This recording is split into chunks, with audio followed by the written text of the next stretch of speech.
One of these days, I'll make it past the ghoul.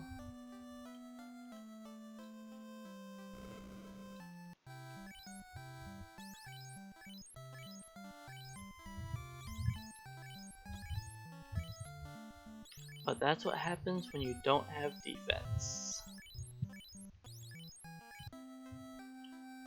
The ghoul just takes you out.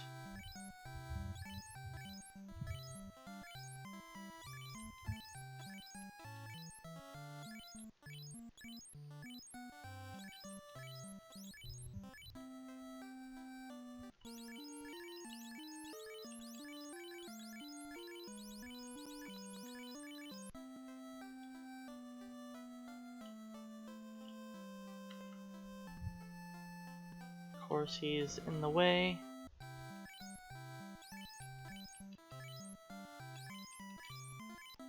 Alright, let's see if I can push him out of the way.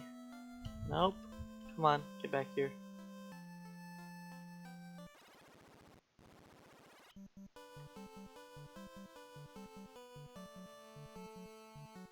Alright, try this again. Attempt number 3 of the day.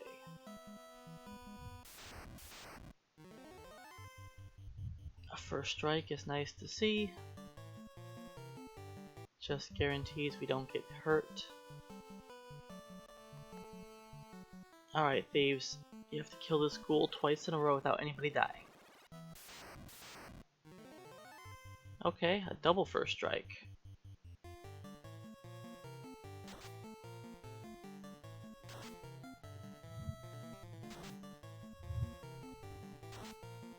We could have one-rounded the ghoul. That would have been great.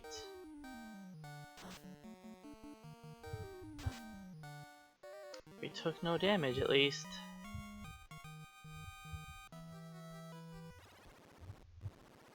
We are full enough that I could just try and fight the zombies. But the thing about the zombies is, if I don't get lucky and fight 3 to 4, wow, a triple first strike. Well, this is the run. Thieves, you actually get past the ghoul. Well, it's not guaranteed with all these misses. We did 14 damage. That's it. Somebody could still die, I guess.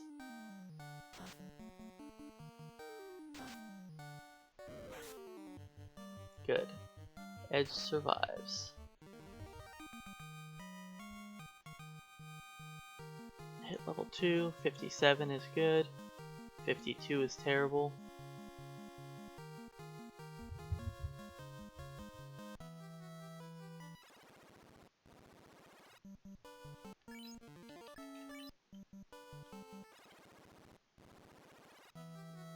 Okay, level 2, the furthest we've made it today.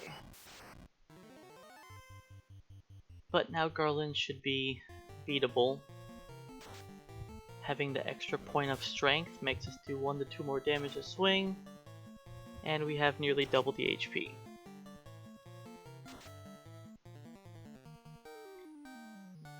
And Vaughn still manages to do 2 damage.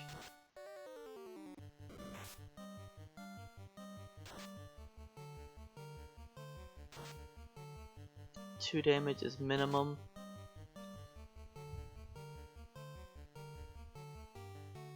If we were level 1, we could possibly hit him for 1 damage.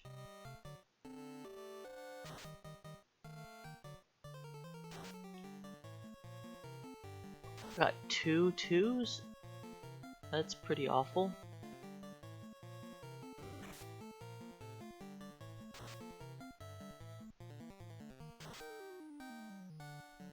You can do this, thieves.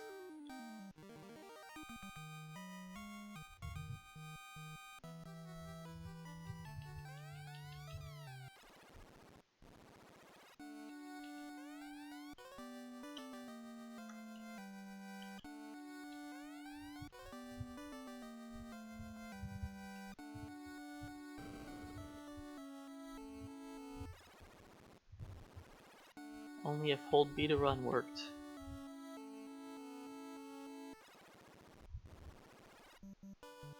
Alright. made it past Garland. So now we have a run going.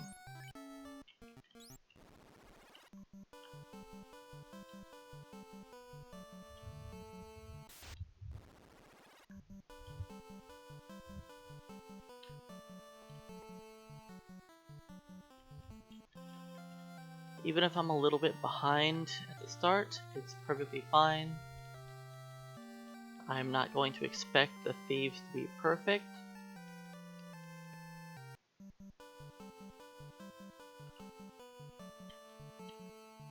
Getting a perfect start in Final Fantasy 1 is not the easiest anyways. Okay, that's 4 first strikes in a row.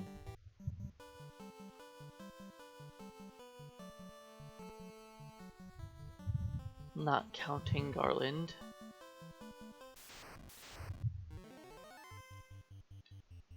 And our streak ends.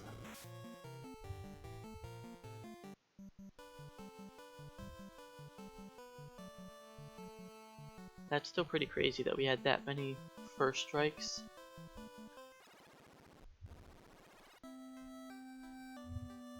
Okay, we're healthy enough, I don't need to heal. And I'm going to go pick up some gloves to knock us up to 5 absorption.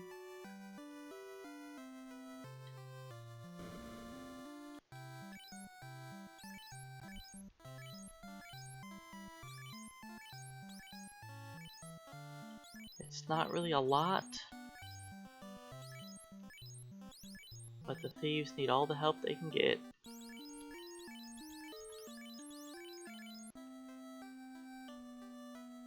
That'll make the pirates do 1 less damage to them. So they'll do 3 to 11 per swing. Instead of, they can do 8 to 16 if you have no armor on.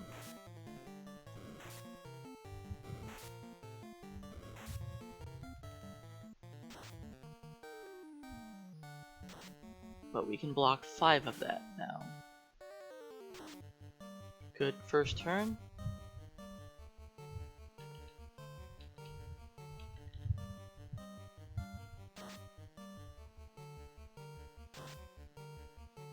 Good turn order on turn 2.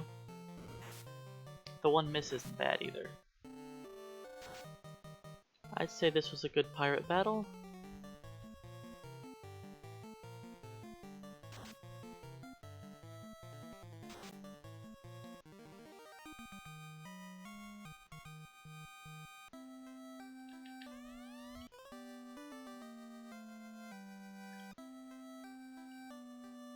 Not bad at all.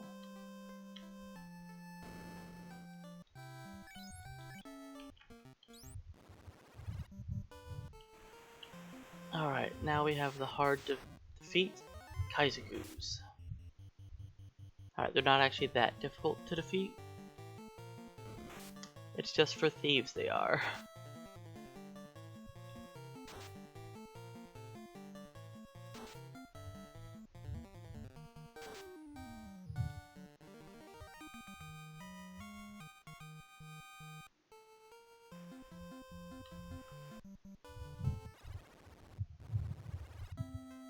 Alright, 1 Kaizaku is not really that good. We would like to see 2 to 3.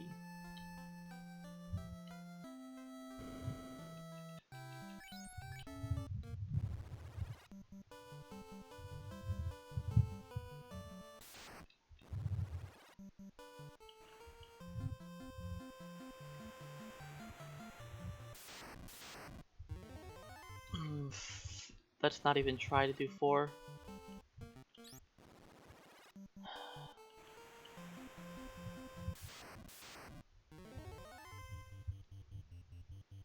No, even with the strike first, we can't handle that. We don't have weapons.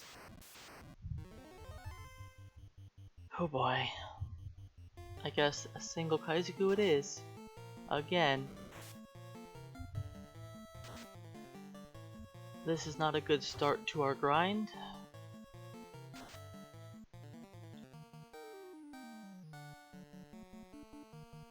thieves need to get a little bit luckier.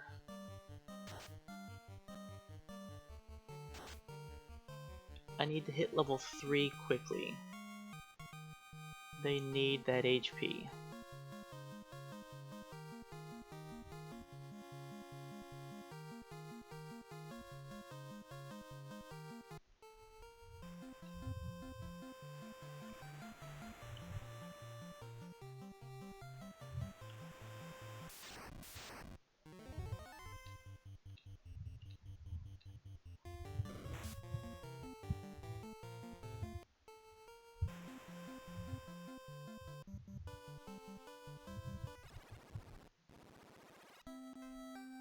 It's a bit cheaper here.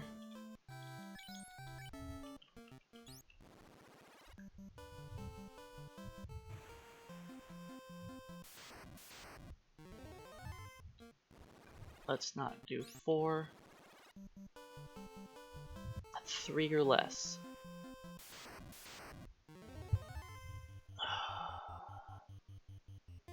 One is just frustrating.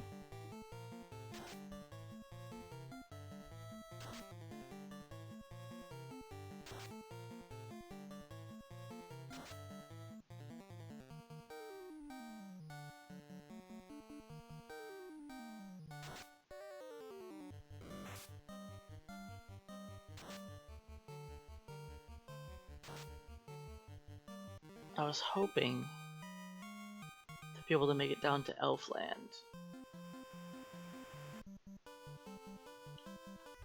but I would like to fight more than one to actually gain some money.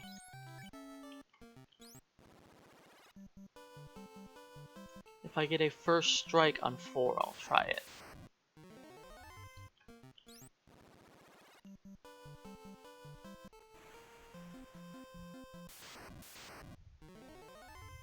Okay, 3 Kaizakus. About time. Now we'll run down to Elfland and try and get ourselves some weapons.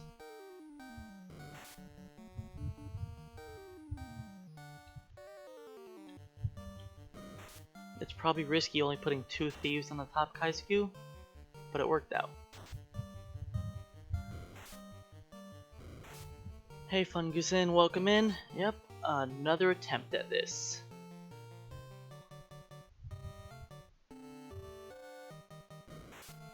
Well, Baku might need some more reviving here.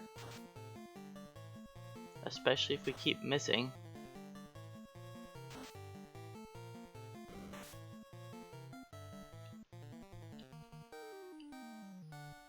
So, I did a run Monday. And we died to Lich. Now, we died to Lich because I went to go fight Lich early. Because we were not having a good level grind. I was like 6 minutes behind for hitting level 12, and I was going to end up being 10 minutes behind. So I figured my only chance at salvaging the run was just rushing straight to Lich and getting lucky. But that didn't happen.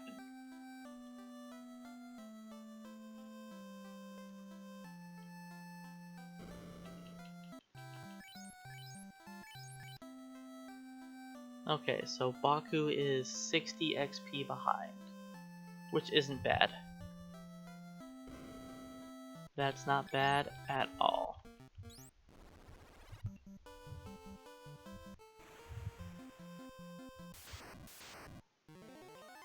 Let's not fight 4. We can barely handle 3.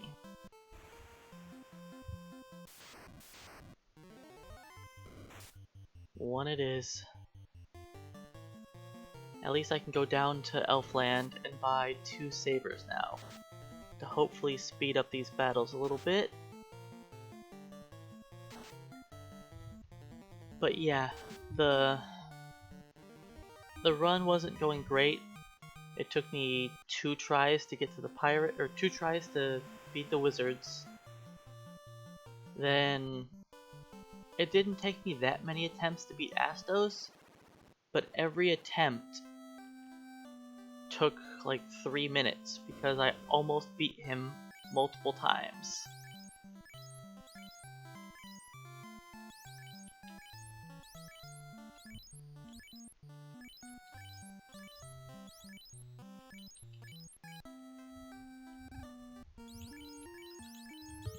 So I ended up losing a good chunk of time to Astos.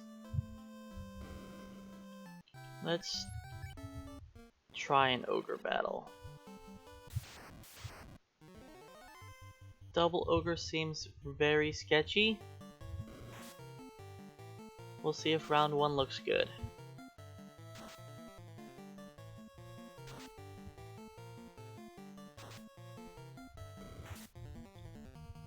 We only got hit once, so I'll give it a shot.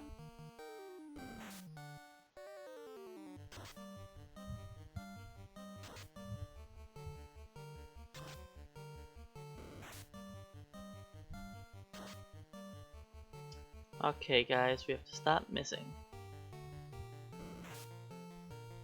As long as the ogre keeps missing edge though, that's good.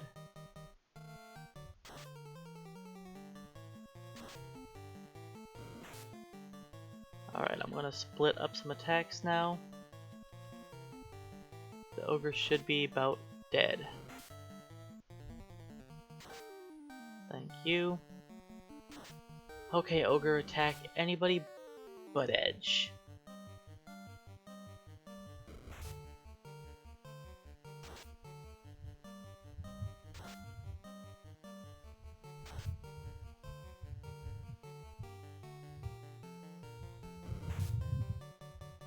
So edge is going to be missing out a bunch of XP, but that's fine.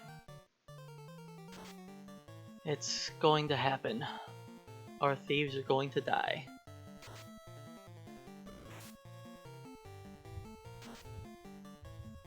They are not tanky, they can't do any damage. As long as it's only edge. Okay. I can't afford 2 people being dead. I technically have enough money.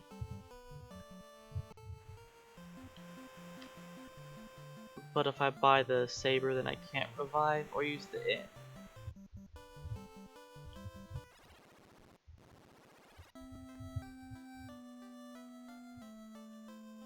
And I can't use the clinic at Elfland because it's too expensive. Alright, Baku and Edge at the bottom, since they are missing the most experience.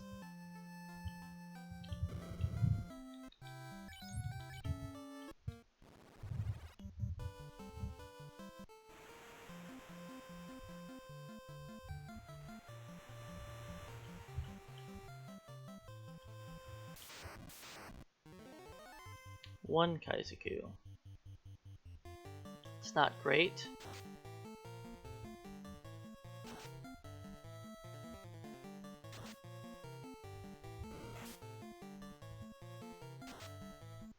So my sabers are on my top 2 characters right now. But yeah, Edge actually is tied for my most hit points right now, which is crazy for him.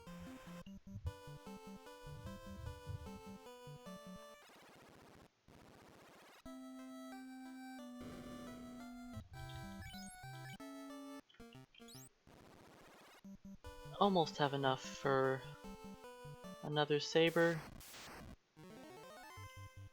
These single Kaizokus are not cutting it.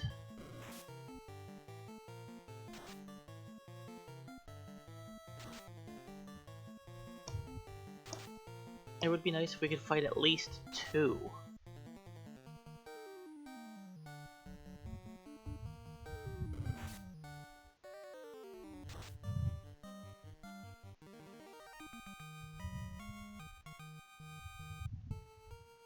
Okay, I don't want to do this. Actually, let's put Baku in second.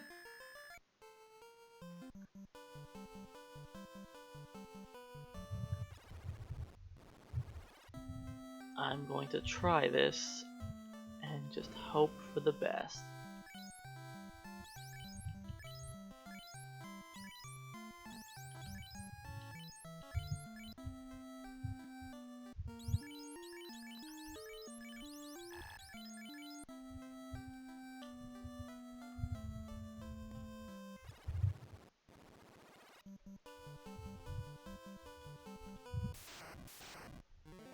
Of course, it's a double ogre.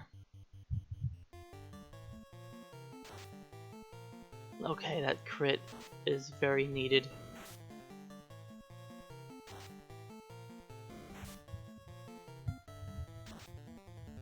And that was the only damage we did.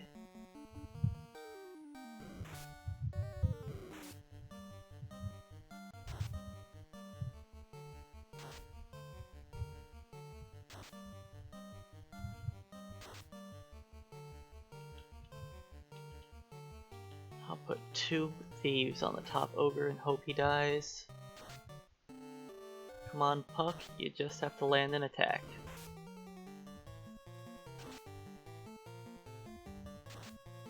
Thank you.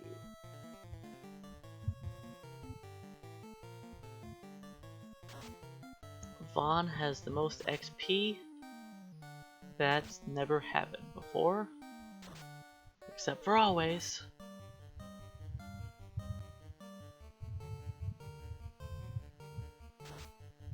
It seems like no matter my party order, Vaughn always somehow sneaks up there.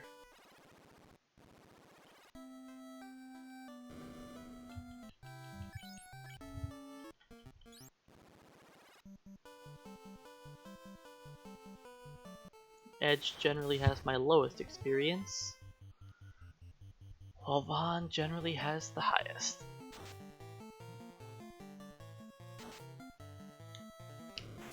Alright, now that we actually have sabers, we can kill off the Kaizakus a lot easier.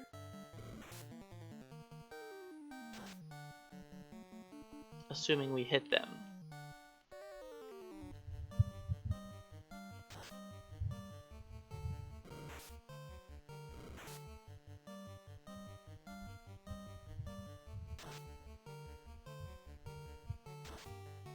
Because we still have bad accuracy problems.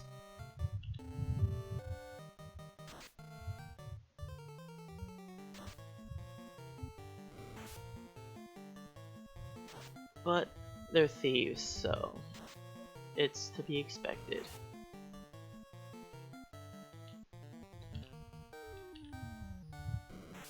I could kill them both off this round if everybody lands their attacks.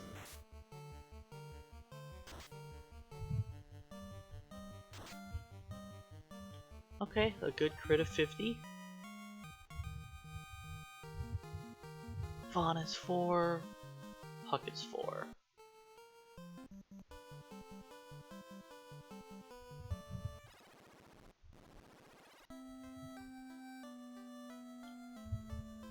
Edge, you're the last upgrade.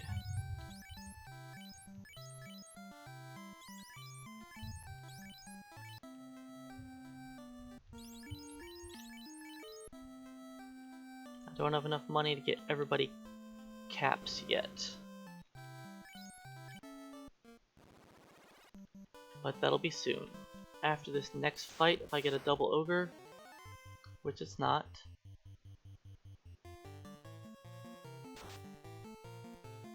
Of course, when I want a double ogre, I don't get one. Because that's how this game is.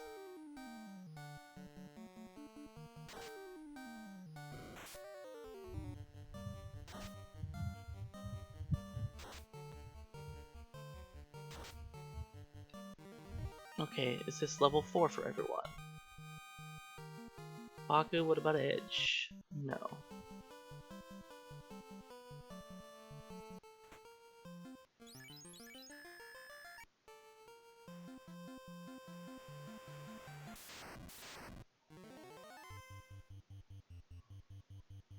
I thought Vaughn had more HP than that. I should have put Puck on the top.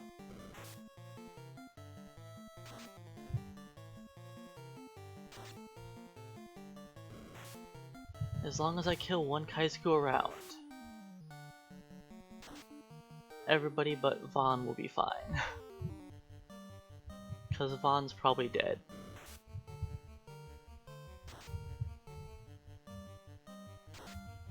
Technically, we can kill the Kaizukus in 2 swings.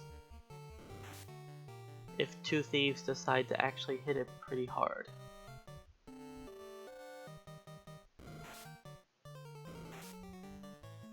Okay, Vaughn has a chance to survive now.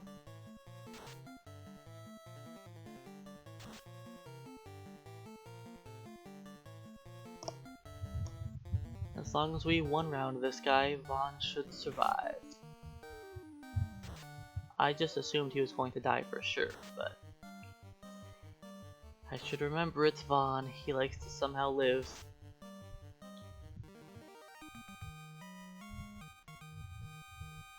There's level 4 for Edge.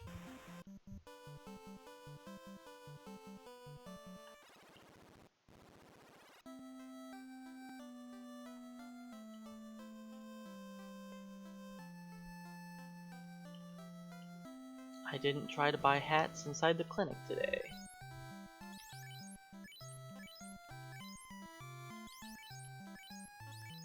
So affording a copper bracelet would be nice. But we're not doing that yet. It's gonna be a little while before we can afford the increase of evasion.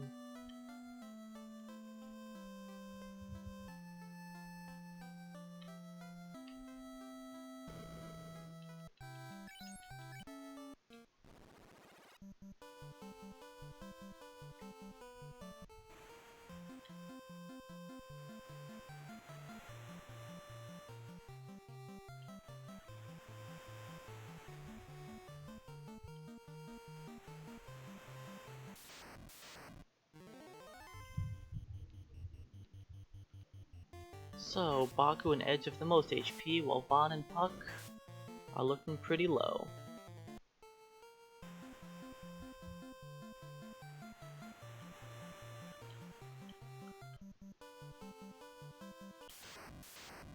That's unfortunate. 2 steps off.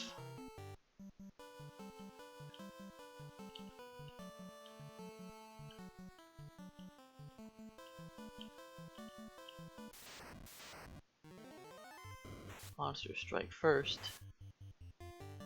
Annoying.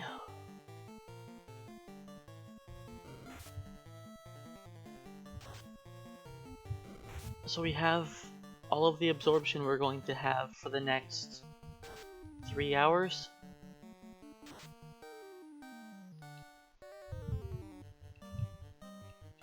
I probably shouldn't put 3 thieves on him, but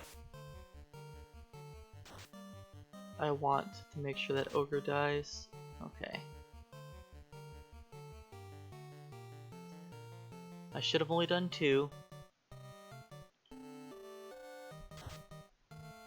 I know they crit him twice, but I just can't trust these thieves. They haven't proven themselves yet.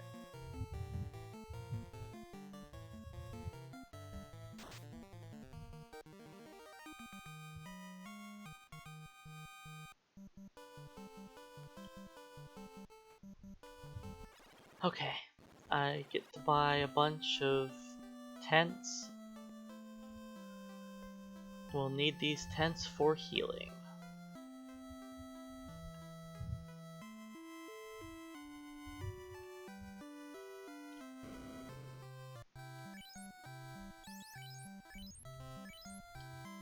So agility does not help with defense at all. Now agility does help with evasion.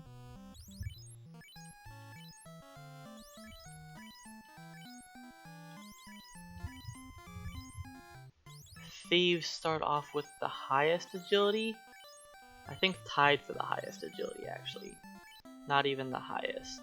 They might have the highest base. They start with 10. I think red mages also have 10.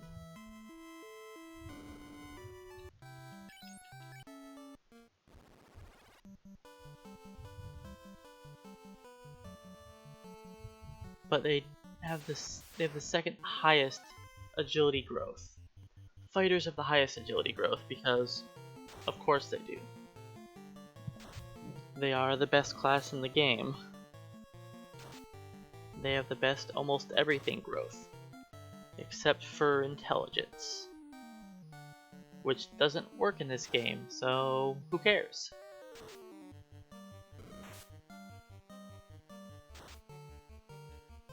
I mean, they only have like the second highest vitality growth, so they only end up with max HP still. Oh no.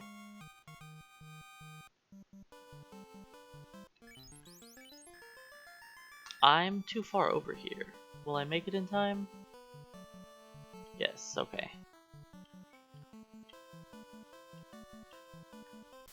I have plenty of time, actually.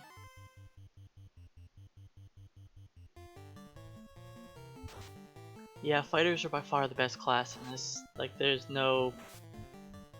It's not even close to a competition.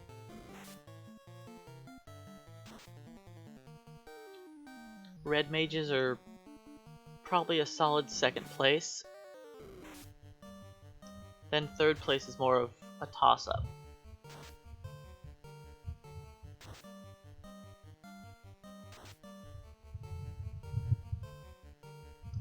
Thieves have the highest luck, yes.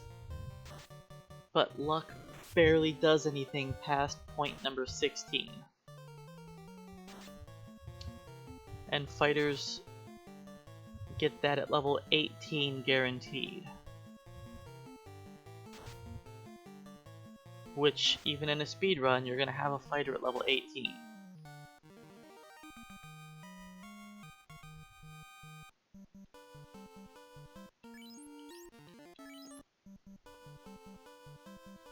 Going past 16, the only thing it does is it lowers the chance that you can be ambushed by a very small amount.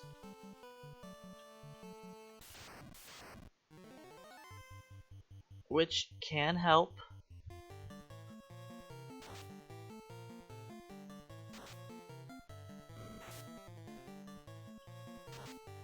But that also only does anything if you're in the lead slot.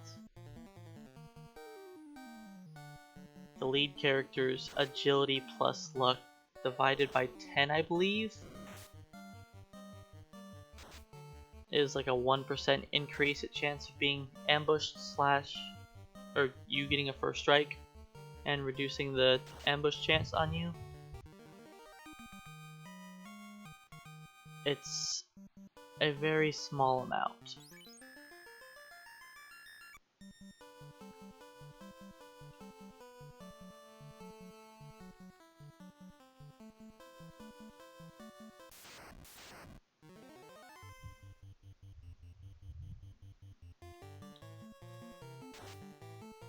We are getting a good amount of crits.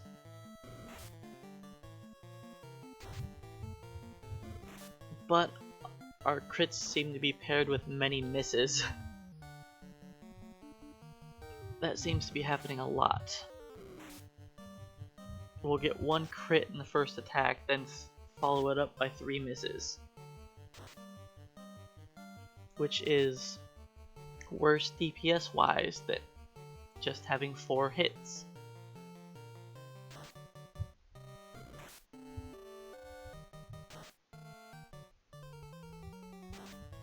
But I'll take these crits, they are coming in a lot.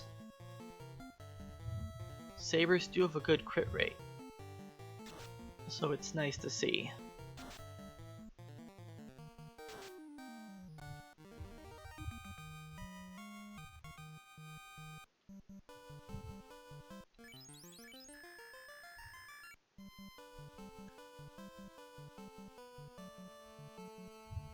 Let's fight ourselves an iguana.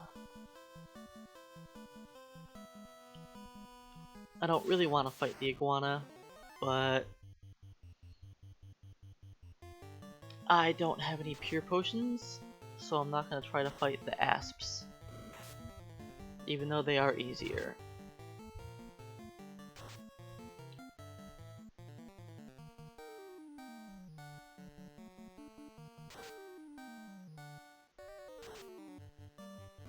When I can afford it, I'll buy some pure potions with my tents.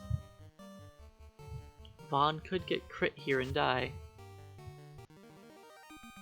but the iguana got crit first.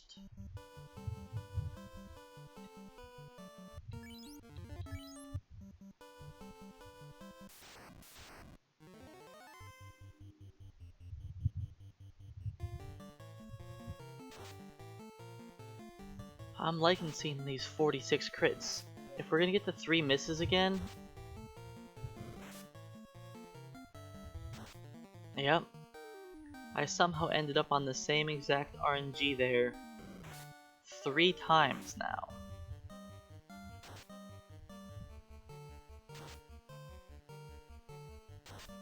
Then I'll end with a crit with Baku.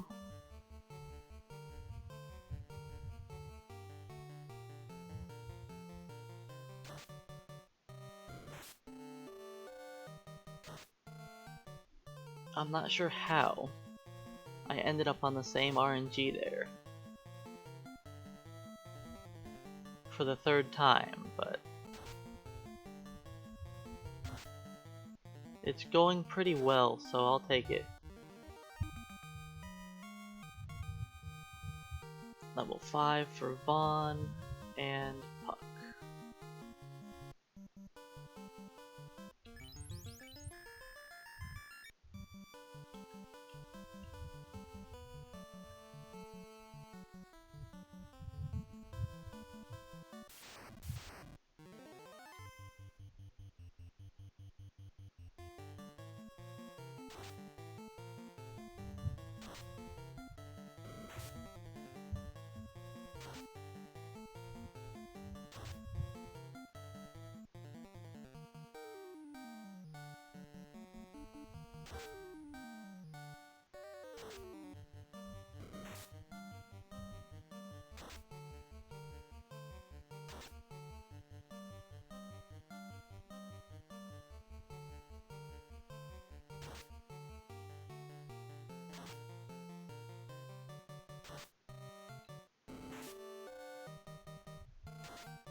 Baku's 5, but not Edge's.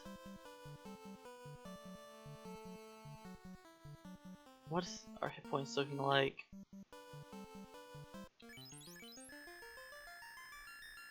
I should play it safe.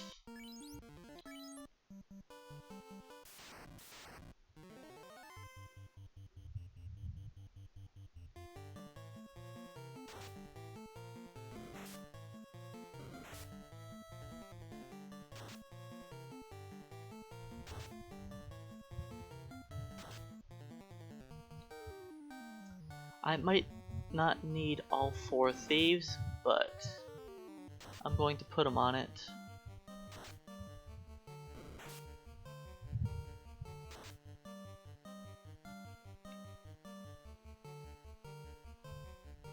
I'm not sure how Vaughn managed to almost die in the 3rd slot.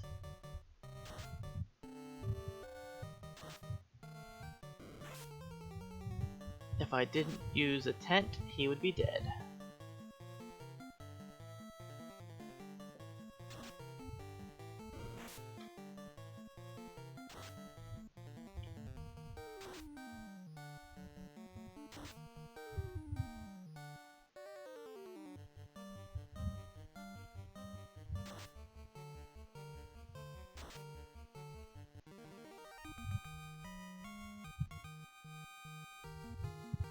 Alright, there's Edge's level 5.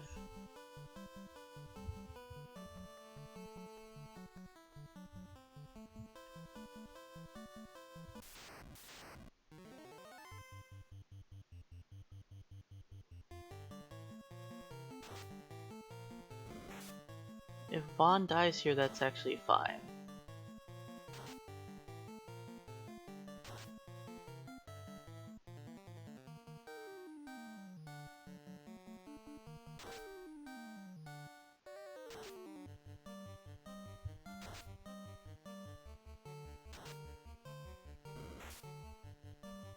Okay, don't kill Edge though. I like how my characters on top have been over 100 HP for many battles and just aren't getting hit. But my bottom two characters just keep getting punched over and over again. Alright, I'm gonna try it. We'll see if Vaughn gets killed off. Or if somehow Edge will manage to die again.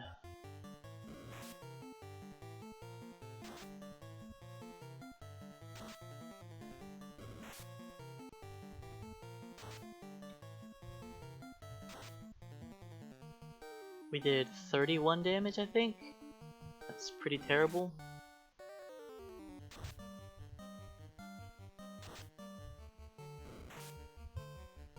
Okay, don't hit Edge again. Edge is already my lowest level. If he dies again, it'll be annoying.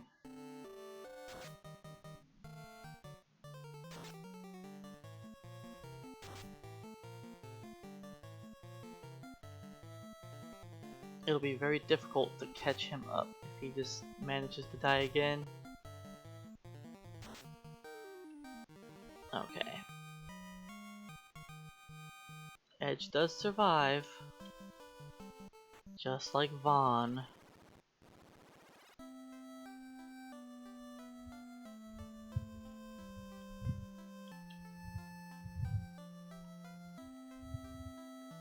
Okay, I need to buy a bunch of tents. And I'll buy some piers too.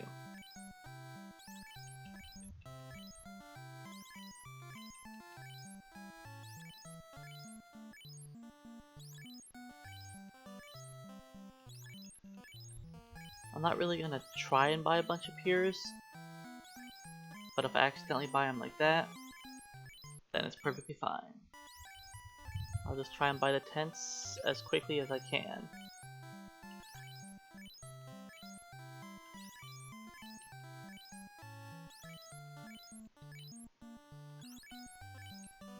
And I'll probably end up buying a few piers along the way.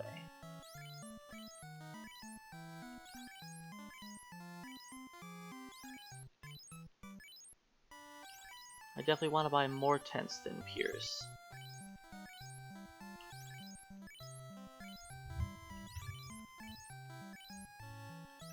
But having a few piers isn't bad.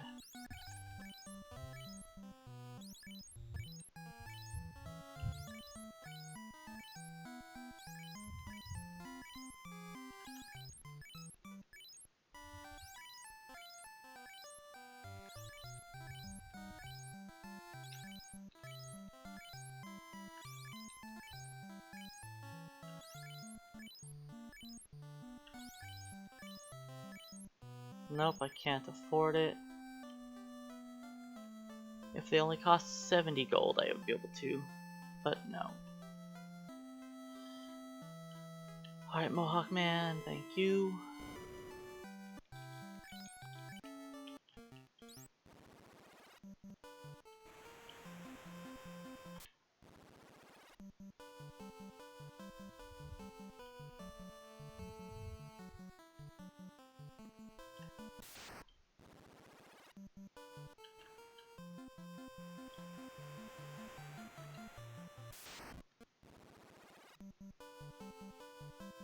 Okay, back to grinding some more ogres.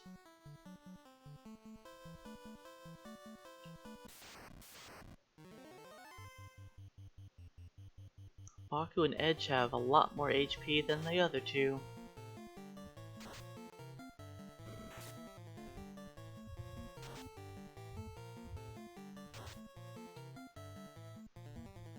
So I'm still not gonna try a Groger until level 6. technically we could win, but I don't trust it. It would have to be one ogre, one Groger. If it was two ogres, it's certain death.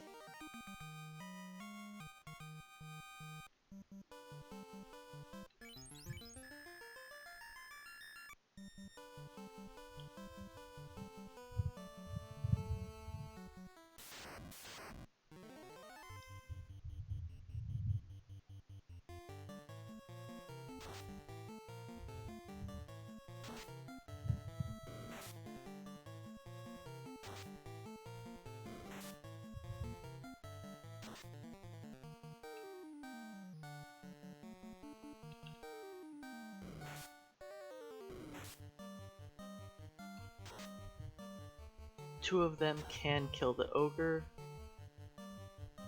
I put a third on him just in case he missed.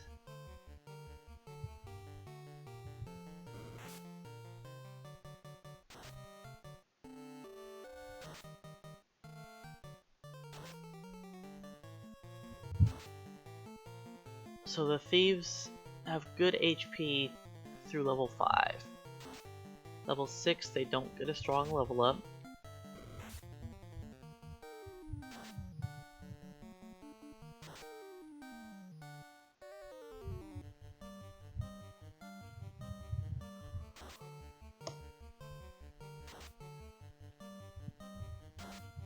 I'm pretty sure all their even levels they don't gain HP now. Something like that.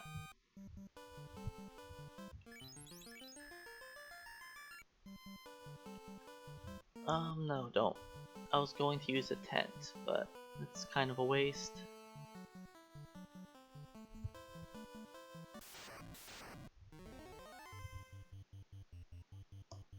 The bottom two need a tent. But until Vaughn gets hurt, I don't want to use one.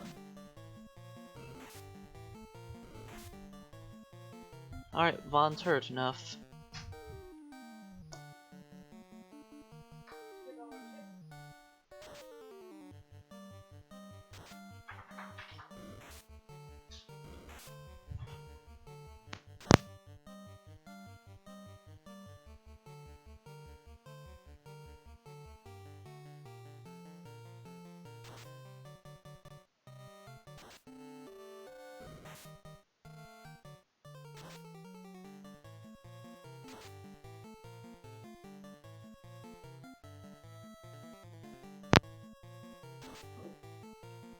Vaughn could die, but won't.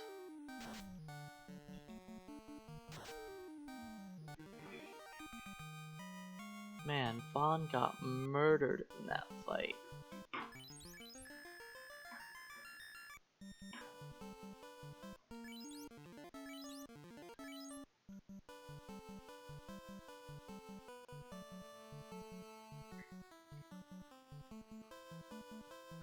We can't fight the Groger battle, so I have to fight a regular ogre.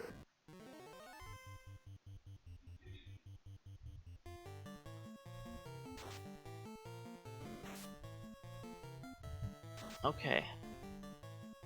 You can leave Vaughn alone. I mean, if he dies, it does even up the party a little closer.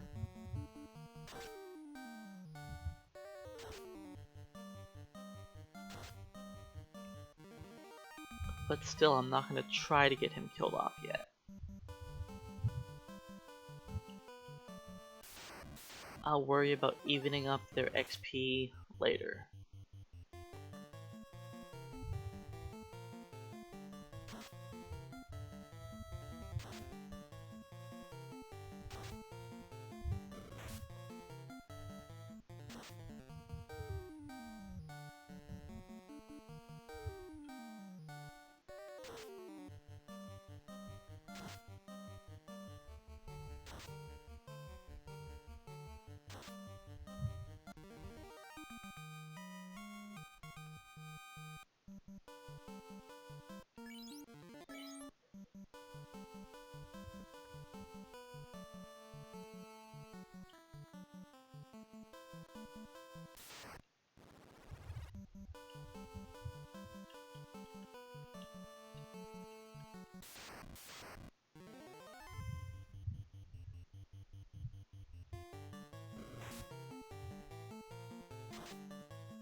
So we'll see if I can get some good RNG loops again.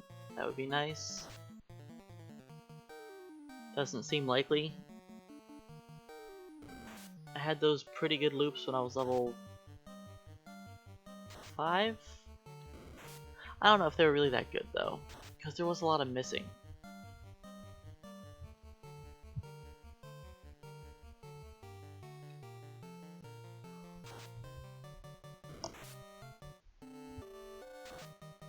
It was nice seeing all the crits though.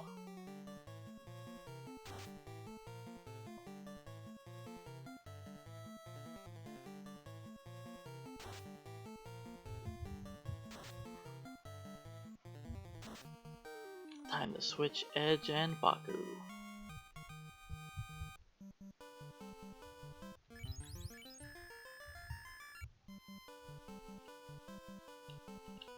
Now I would like to finish up this run so I can start working on my next challenge.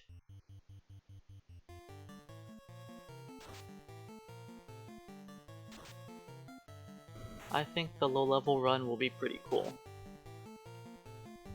It'll be a bit of a pain in the butt in the beginning.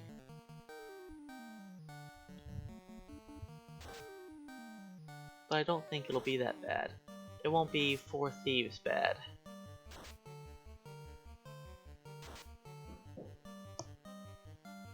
Nothing as bad as 4 Thieves. Actually, that's not true. 1 Thief. 1 Thief is worse.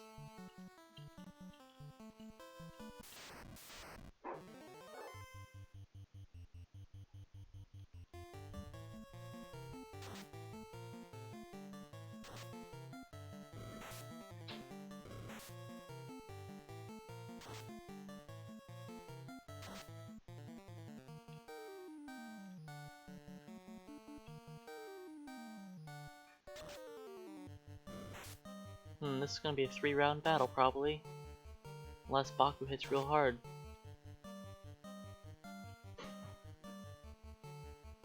That's pretty sad.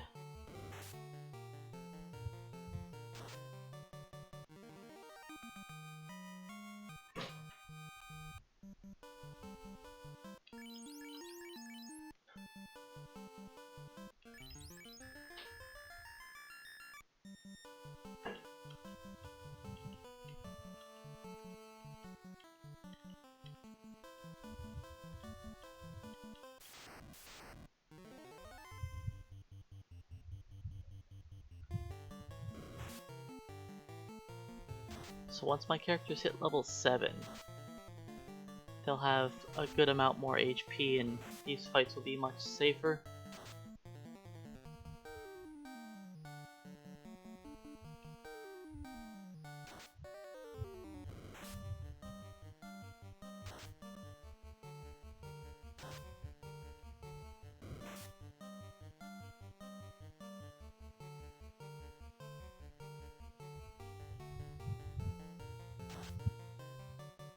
Edge could still die. I of course hope he doesn't.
Well, looks like I should make some of this time back, at least. Because I'm pretty sure I'm going to level up after this fight. For both Baku and Edge.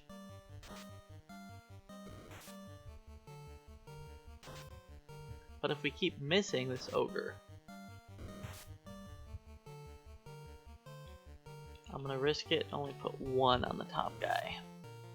Puck, you have to do it. That was not enough damage. You get one more try. Before I give somebody else the job.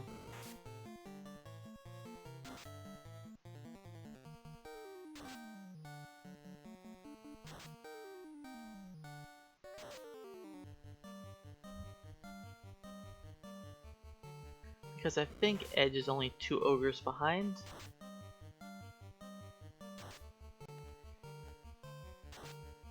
But maybe he's a little bit more than 2 ogres behind, because he lost out on 2 ogre bet. Well, there's his level.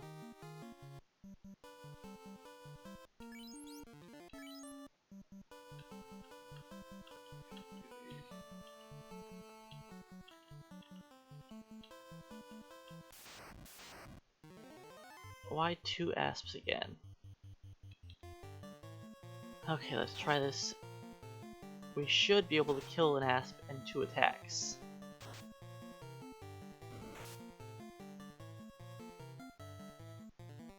I put 3 on one just to ensure its death.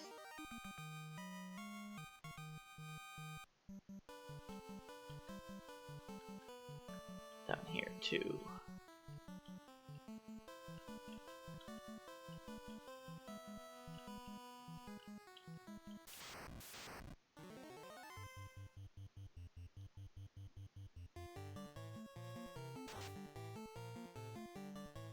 Alright, I can start trying to take on Grogers now.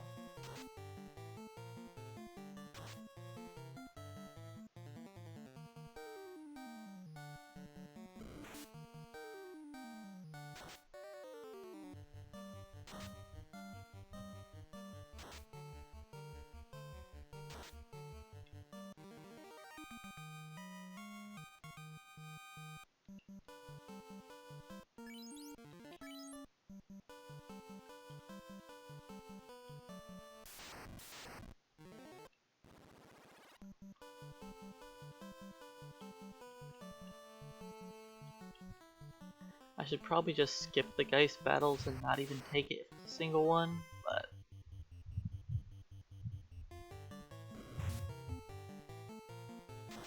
I don't mind checking it out, see if I can take the battle.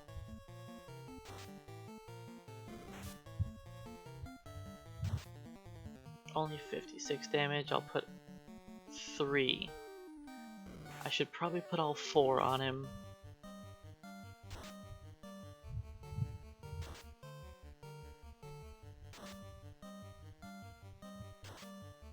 Yep, and that's why I should have put all 4 on him.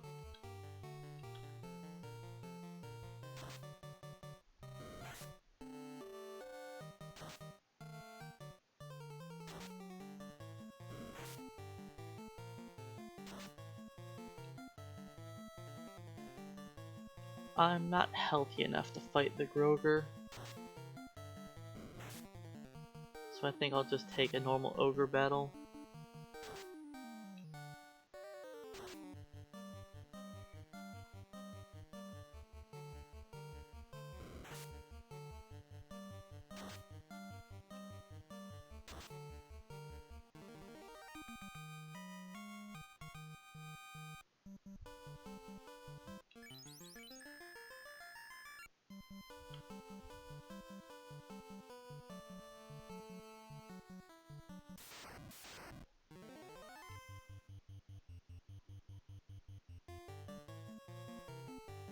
I didn't feel like using up a couple extra tents to heal up, to try and fight the Groger and still possibly fail.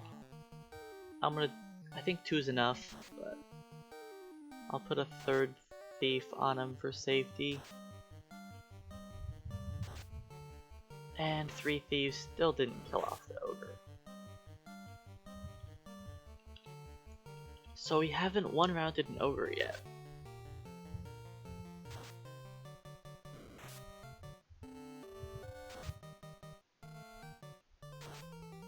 In my run Monday, I one-rounded an ogre by level 4, I think.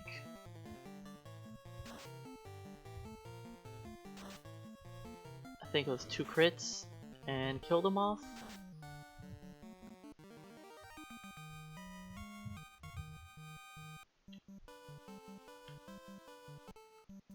Do I have enough money? I sure do.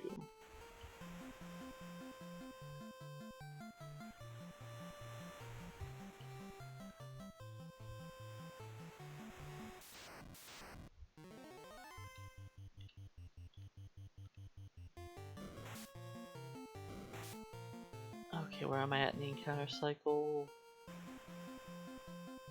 Next will be encounter 2, so a shark.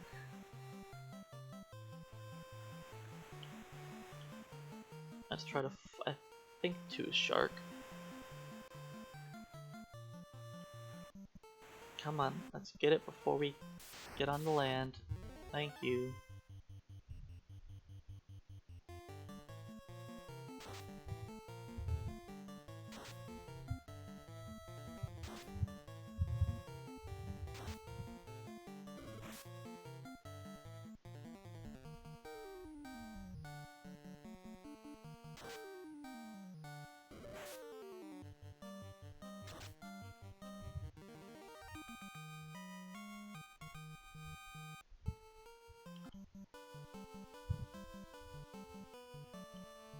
Then we'll most likely fight on the land.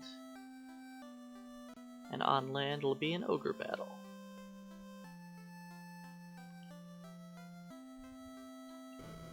Okay, finally it's time to upgrade. Sell off our wooden armor.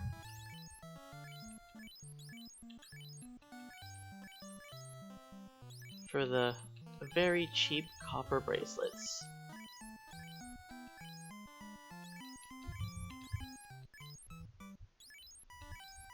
And they are by no means cheap. Just cheaply made.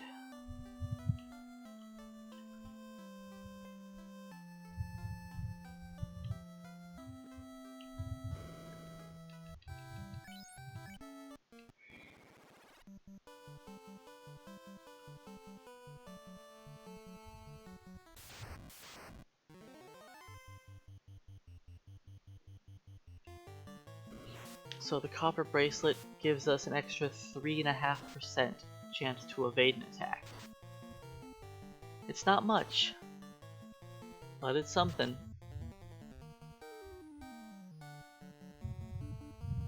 Since we still have 2 more hours of ogre grinding to go, that's necessary.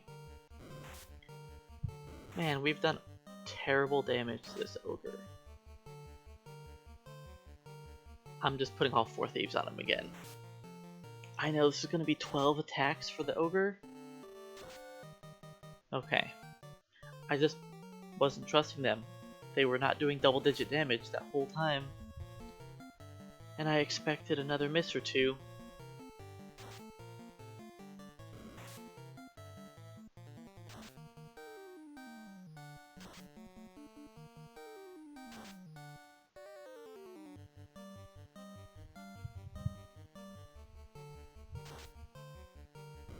Okay, stop hitting edge.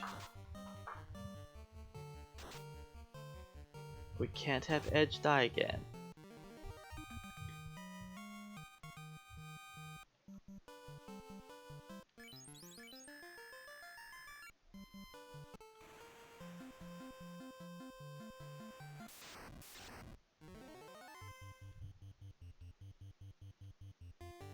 Let's put them all on the shark, actually. I was gonna put 2 of them on the sahags.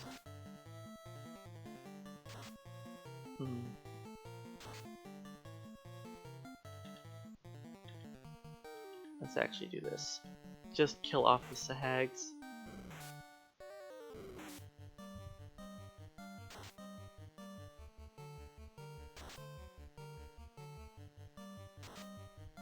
Since they showed that they failed to kill off that shark.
Alright, resetting the ogre grind.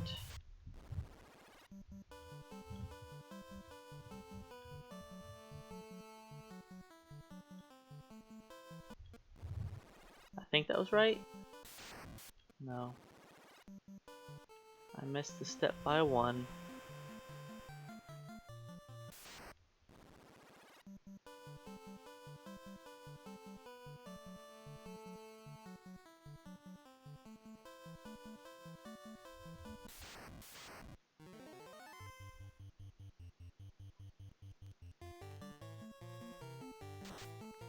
I really don't like Puck and Bond's HP being this low.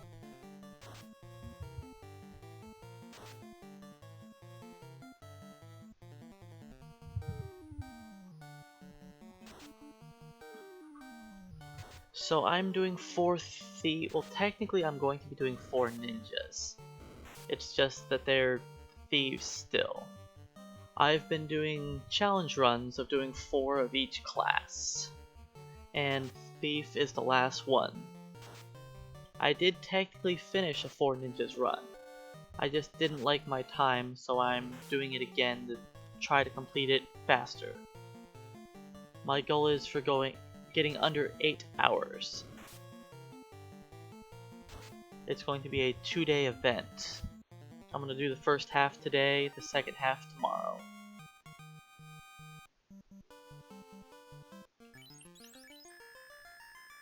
The first half is a little longer than the second, but I want it to be split up here because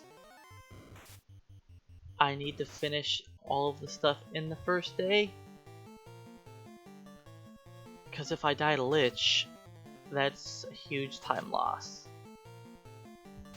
So if I have to do a reset, I'd rather do it sometime in here. I'll put 3 on top ogre, even though I probably only need 2. But yeah, this is just a challenge run. I've been doing challenge runs of every class. Only the evolved classes so far. I haven't done a 4 white mage, black mage, thief run yet. But eventually I will do the unevolved classes at some point.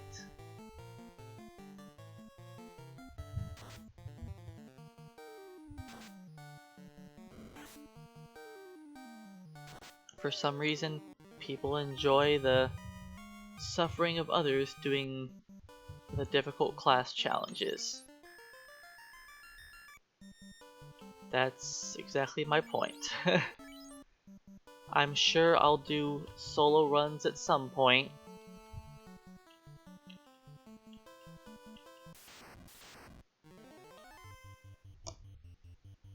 whenever I actually finish this 4 ninja run, I'm planning on doing a low level challenge next, where I beat the game with everybody on my team being level 9.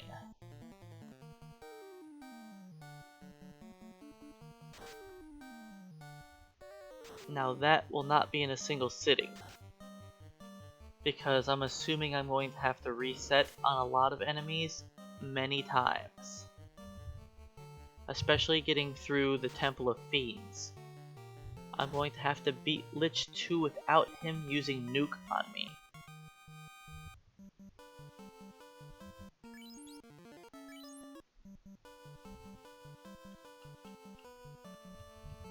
I've actually done a low level challenge run before at level 9, but I didn't stream it and it was back before I was a speedrunner.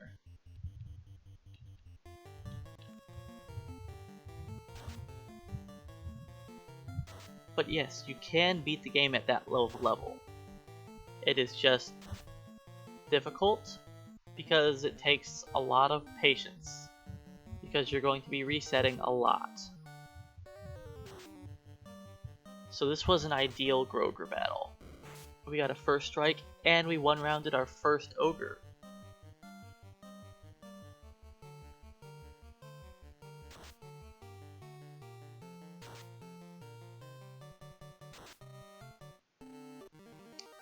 Yes, in theory you can beat the game at level 8, but you have to have 4 white mages. And the amount of perfect RNG you would need to beat the rest of the game with 4 white mages doesn't seem healthy for someone to try. Because you pretty much would have to kill off every late game enemy with the Bane Sword. And that's not even fun if you ask me. Like if you're only running through the game trying to fight every enemy and just kill it with the Bane Sword before you die. Because there are no way 4 level 8 white mages are going to be beating up Carry 2, Kraken 2, Tiamat 2 without dying. Like, by just using any sort of damage besides the Bane Sword.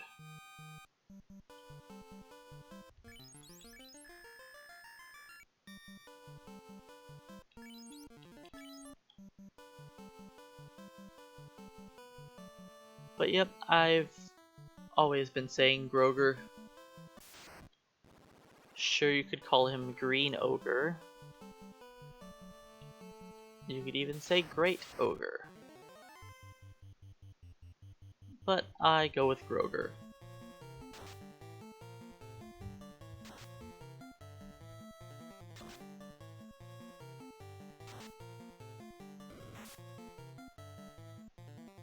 And some people think that me calling Groger Groger almost sounds like Grover.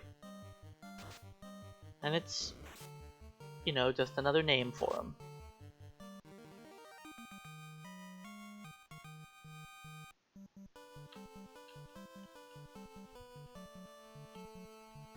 We don't fight that many Grogers. We fight a whole lot more regular ogres.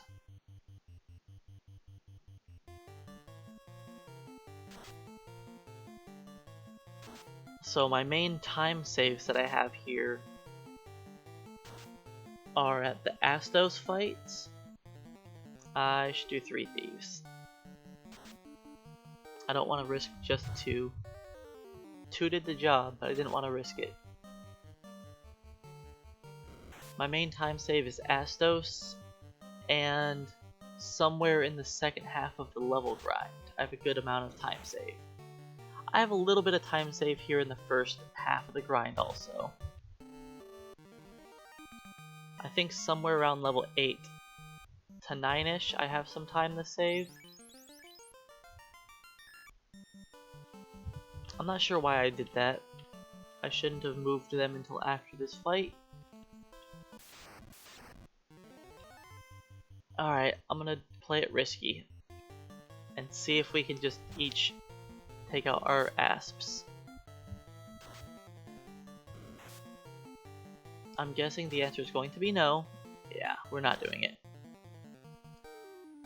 And that is why I usually put 3 thieves on 1 asp, to try and prevent me getting attacked the second round from them.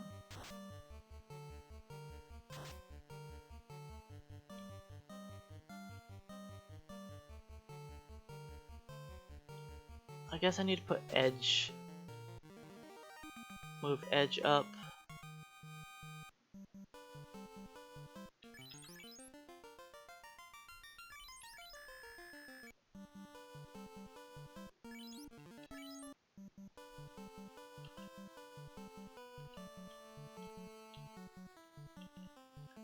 So I switch around my thieves a bunch just to try and keep whoever's healthiest near the top, since they take the brunt of the beating.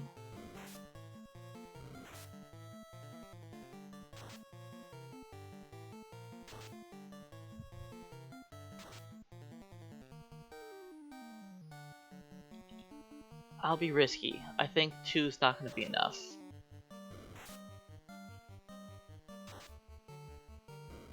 I don't know if Edge can do enough damage. He did. But I didn't believe in him. Alright, we should be nearing level 7 sometime soon.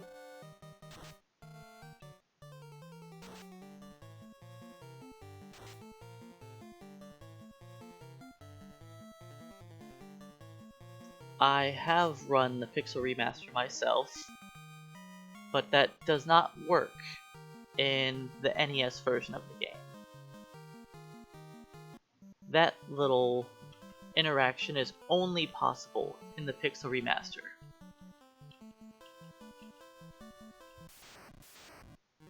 And that is not a bug, that is how Square intended it to be.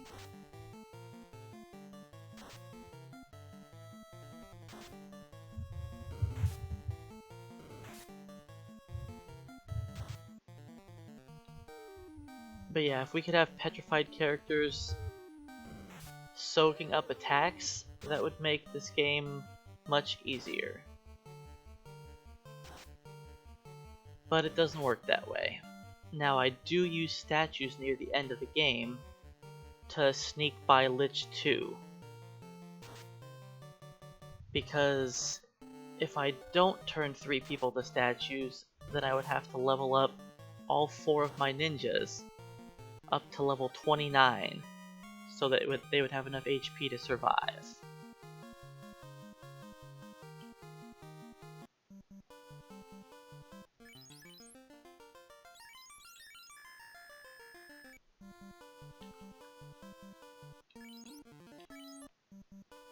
And I definitely don't want to be grinding experience that long to make them all 29.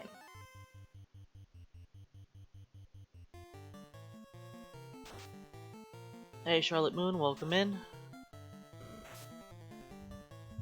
Yeah, the grind can go any which way. It doesn't mean that I'm actually saving any time. Maybe in my last file I went and bought a bunch of tents the last time I was in town. And I didn't do that this time. But it does look nice. It's as long as I can keep the 2-minute time save. We'll see.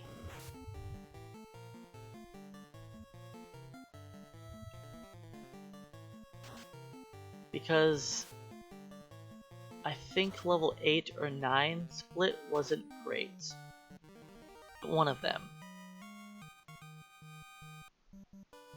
I don't remember which one it was. And I know I have a few minutes to save on the level 10 split by doing the zombies instead of fighting ogres.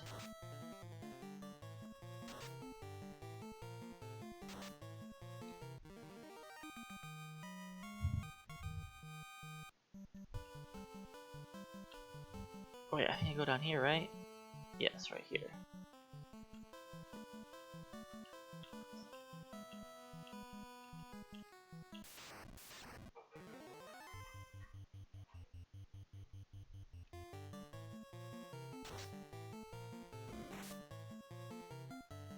I would like these guys to stop beating up my bottom two characters. So I've definitely done better with having less deaths this run than an average run.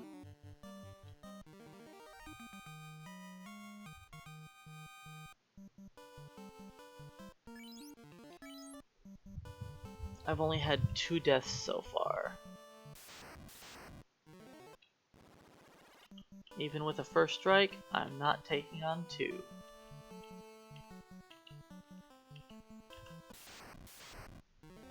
I will fight a single Geist and that is all. So Edge is one of my highest hit points for a change.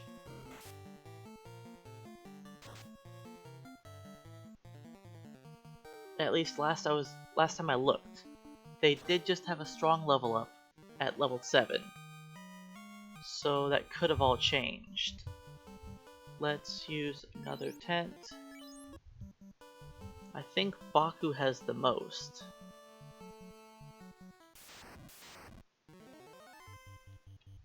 Yeah, Baku has more than Edge now. I think Baku started off with the lowest HP at level 2, but has somehow managed his way back up to the top. I wasn't counting their damage, so I'm gonna put everybody on the Ogre.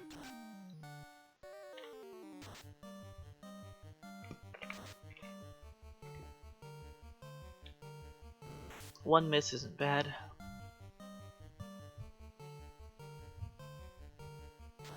Yeah, we'll see who ends up being the strongest.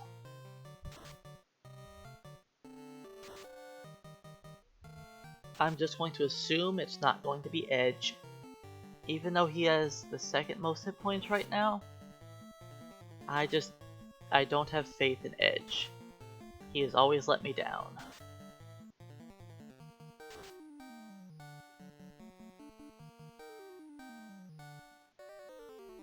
I think Vaughn has been my top 2 thieves every single attempt.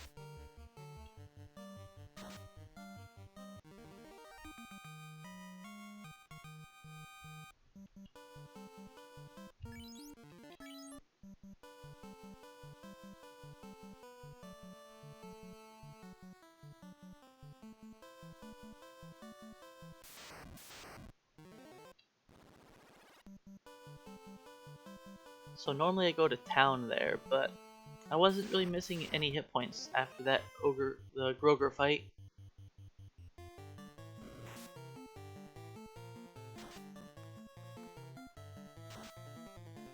And I just realized I had Edge on top for a Groger battle. That isn't smart.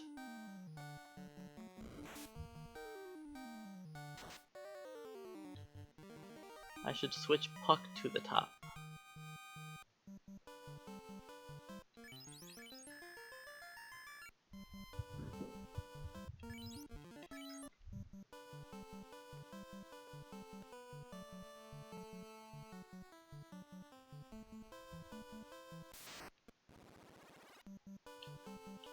Alright, next is Groger battle.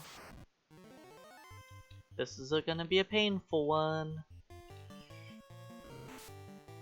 If somebody dies here, they're going to be behind by the most experience on the team. Okay, and we had a really bad turn 1. Hopefully I can kill the Groger or the Ogre in the second round.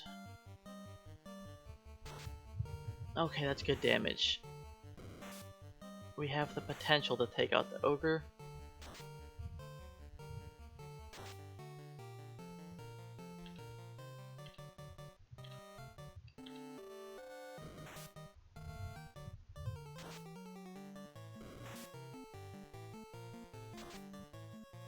$30 damage. 45. I'm gonna put 3 on it for safety. 2 should be plenty. But if somebody misses or they 2 roll low. Okay, Puck can survive as long as he dodges an attack or 2, or just doesn't get targeted for a couple rounds.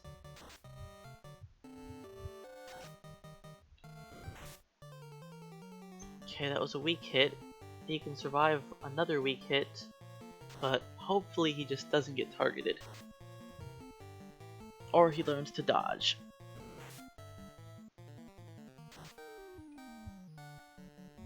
Okay, Kroger, please hit somebody else.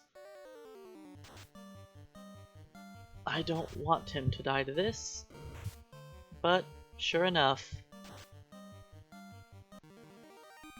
he dies the last second.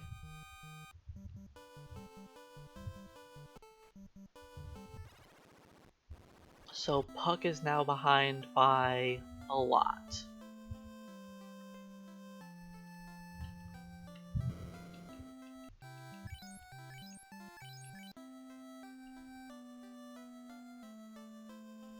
And Vaughn has the most XP by himself. That's a surprise.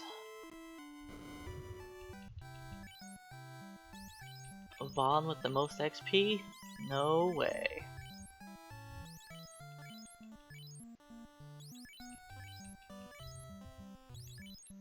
So I do need to buy a bunch more tents.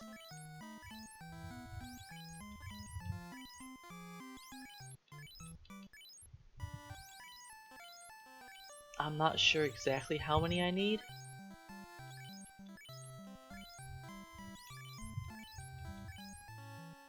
It really just depends on how beat up they get.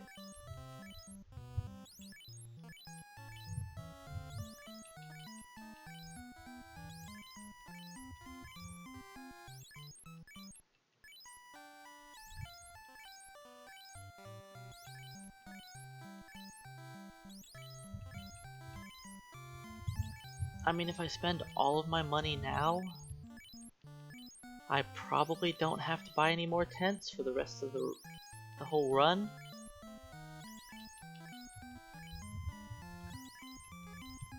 So maybe that's the plan.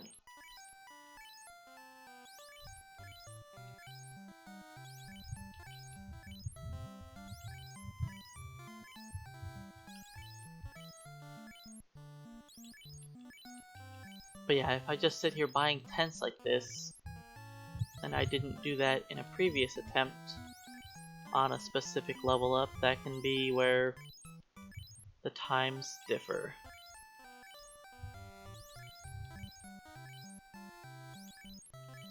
And sadly, there's no buy 10 option or anything handy like that. We gotta buy our tents and potions one at a time.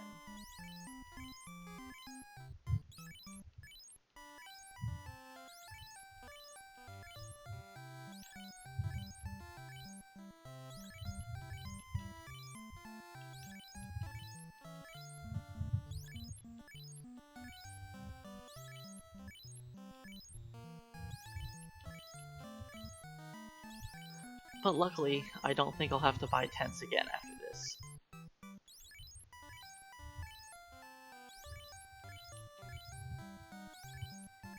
So I will be using up a lot more tents when I get to the Zombo grind.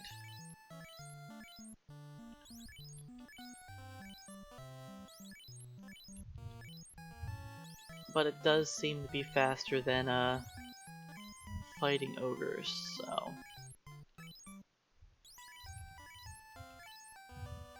I'm gonna give it a good try again, and hopefully save some time on the level 10 split. Because the level 10 split is the one that actually matters.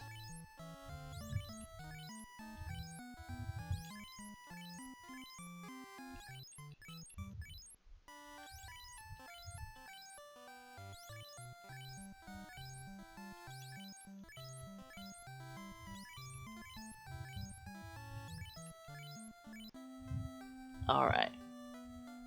I spent all that money that I had. I probably have somewhere around 80 tents. This is just a guess.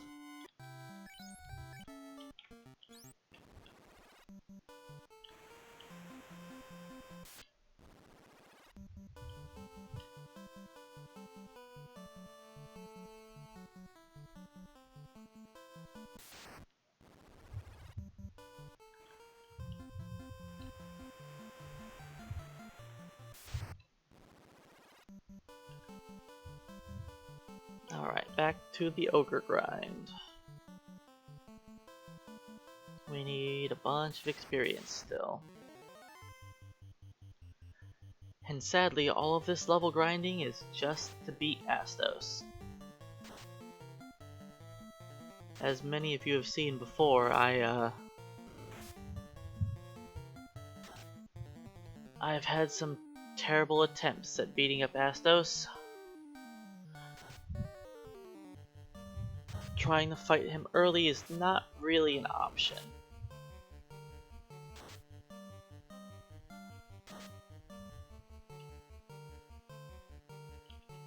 I think one thief can kill off that ogre. Yeah. I put 2 on him just in case somebody missed, as these thieves are very prone to do.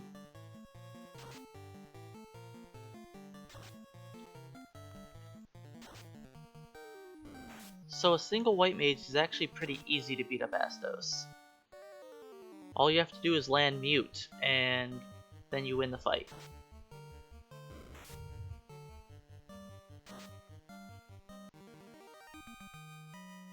I definitely had no problems with Astos when I did my 4 white mages run. Like, I usually didn't even have to reset a single time. Unless he got his rub off before I landed a mute.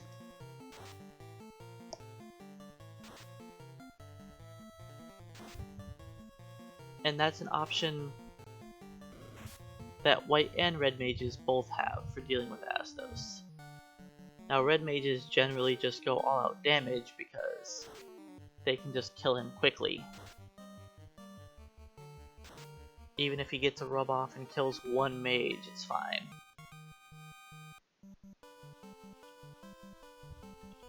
Oh, I've done all sorts of different things in FF1. I have done many different speedruns. I currently hold the world record in any percent no RNG manipulation, single segment, and all monsters for the NES version of this game. And as far as I know, there's no official speedrun records for the single class challenges, but to my knowledge I have the fastest times for Knight, Red Wizard, Black Belt, White Wizard, Black Wizard, and Ninjas. But none of those class only runs are like actual official speedrunning. They're more of just fun challenges. Now it's possible somebody else has done them faster than me. And I should have healed before the Groger fight. But we'll probably be okay.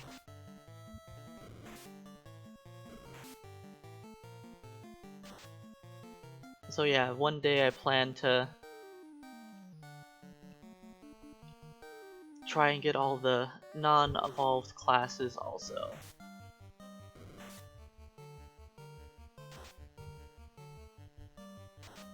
I've definitely played through this game more times than most people have.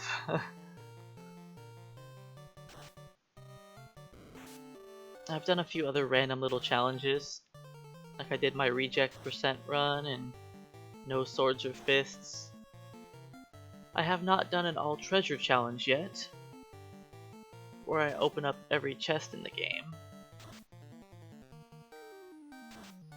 Maybe at some point I'll do that.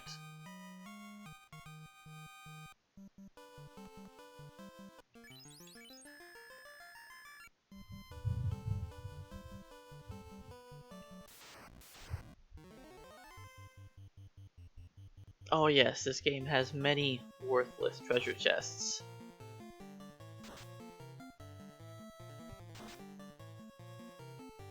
And the game also has many chests that are linked to each other. So you technically don't even need to open them, because they'll already be empty.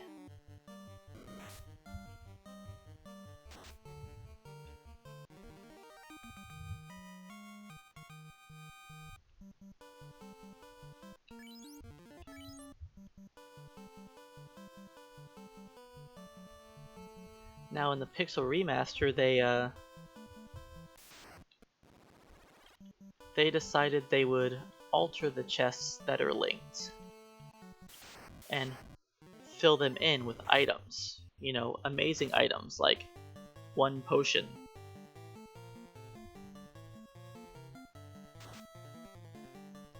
That's actually how they replaced every single linked chest in the game, was just with a basic potion.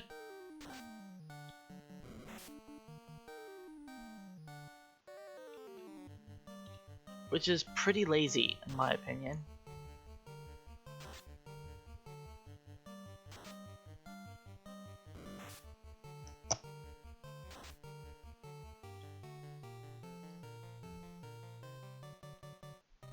I feel like they should have put in some sort of effort into actually giving it some sort of design. Because I'm sure in the original game, they planned on having different items in those chests, and it just didn't work out for one reason or another. Maybe they didn't realize that they were linked. Yeah, they're pretty well known for not trying very hard on a lot of their remasteries, but that's pretty common with a lot of game companies, I think. I personally believe that a lot of times they're just trying to get cash out of their old games.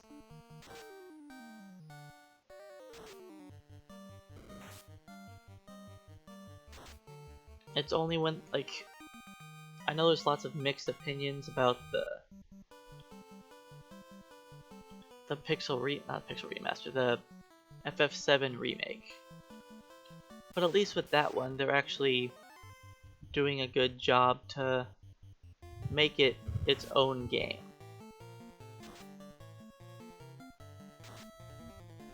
It still has the familiar elements from the original, but they actually put in some good effort into it.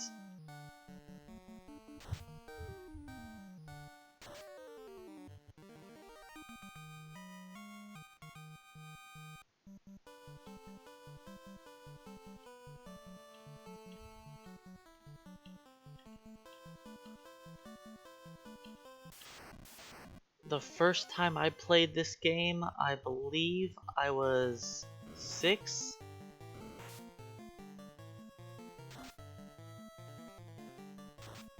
Yeah, I enjoyed playing through the 7 remake. Now I only played through it one time. I'll put 2 on there for safety. And I didn't like replay through it once I unlocked like the hard difficulty or anything like that, but I enjoyed the game.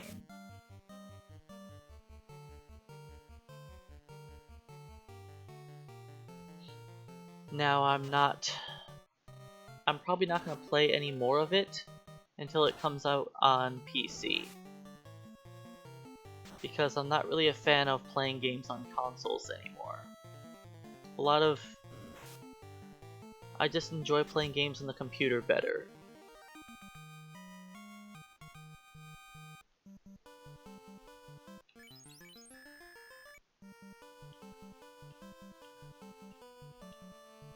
And I'll just wait until the rest of the remake comes out on PC.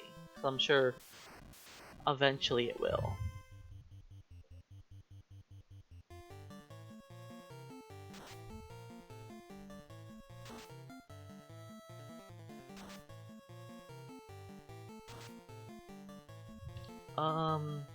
I didn't add up their damage.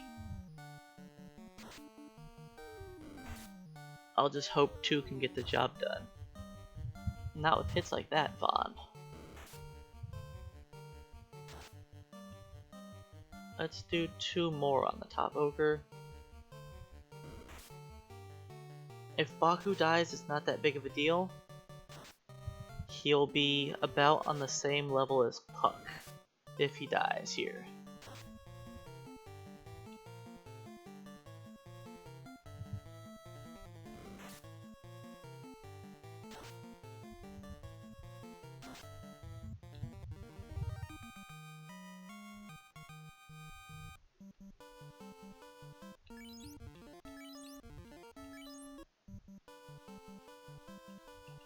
I probably didn't need to double tense.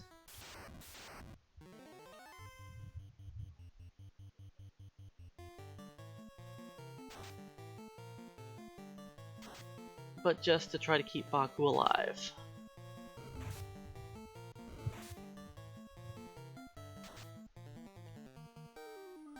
I'll try 3 thieves to finish it off.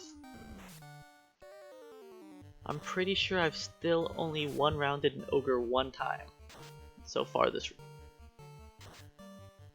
Or have I one-rounded an ogre? I don't know if I have. Oh no, I did. When I fought my first ogre battle, I one-rounded that ogre. That's right.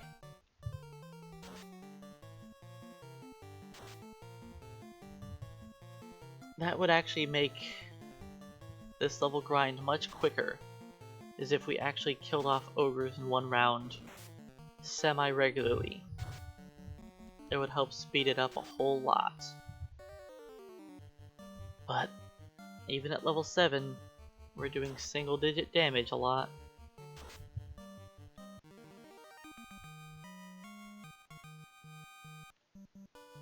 Let's move on to the front.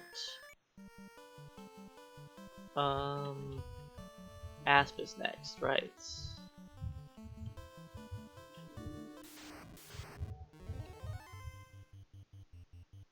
Because I've chosen to take the asps over iguanas.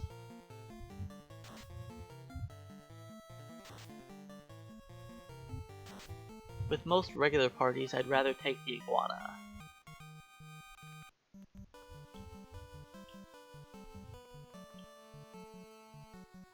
But the thieves just don't do any damage. The iguana's kinda tough for what it gives you. I feel like iguanas are honestly a little bit stronger than ogres.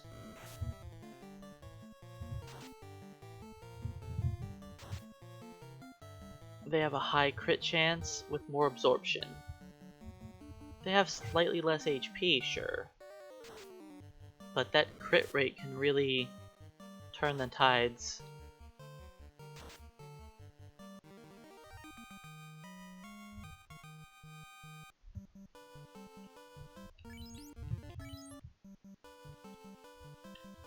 I have 90 tenths left. I'm not fighting 4 of them. One of these times I might get a single Geist and I'll just take it.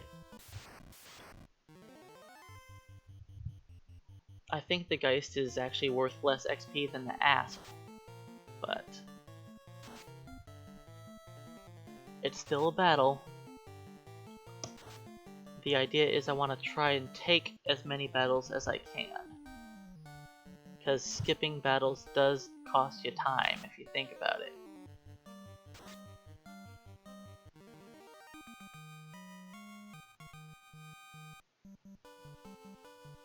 Are we full enough? Yeah, we're full enough, right?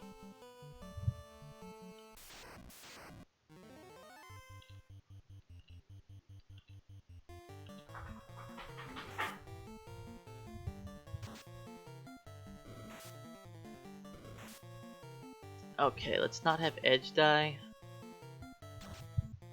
Miss, miss, miss. This is how people die.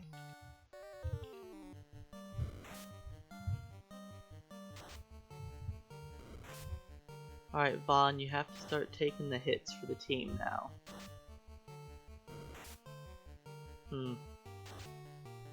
Okay, that crit is good. I'm going to hope that Vaughn can just take out that ogre by himself. Nope. So many misses.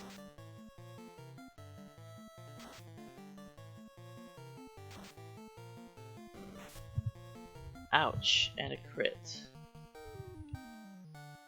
Let's just double up, make sure the ogre dies. And of course, when I double up, he finally hits it. And Vaughn got crit twice. I have a feeling Vaughn and Edge are both going to die here.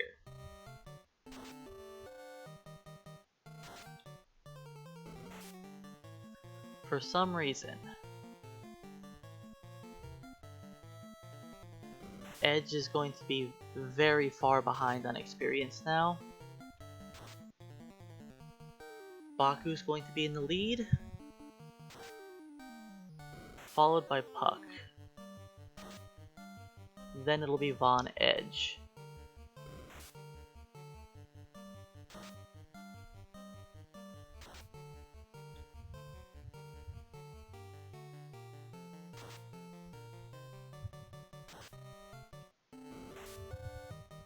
Oh boy, that's a third crit?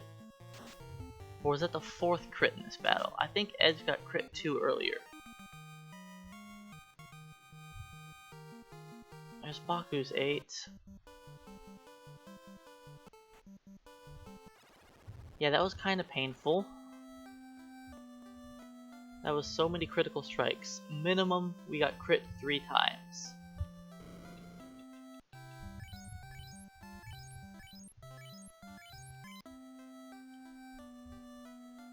And I think it's possible that we got crit 4 times.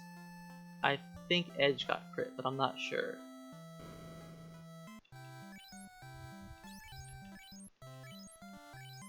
So Baku actually wasn't really behind on XP. Baku only died in 1 fight, and it was to a group of 3 Kaizugus. So he was only 60 experience behind.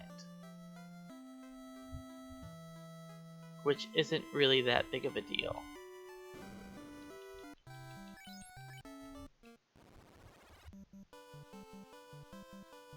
Now Edge was already 2 ogres behind. I believe Edge was 2 ogres behind. Which,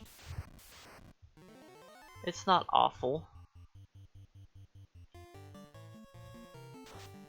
But now he's 2 ogres and the Groger double ogre behind. So he's like 500 XP-ish behind Baku now. Which is like 10 ogres behind. So that's going to be a lot of fights that I'm going to have to make up when I get to the Peninsula of Power grind.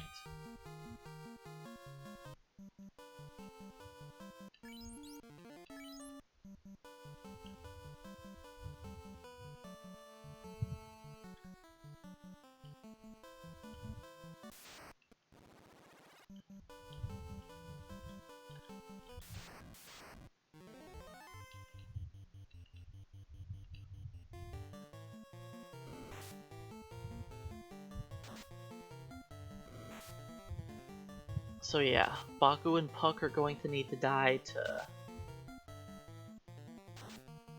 something at some point to make the rest of the team catch up.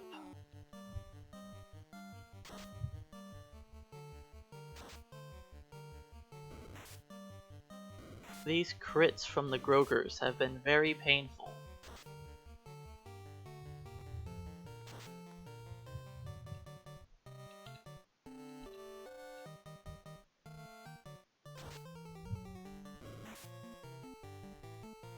I mean, if Baku dies here, that'll put him back in line with everybody else.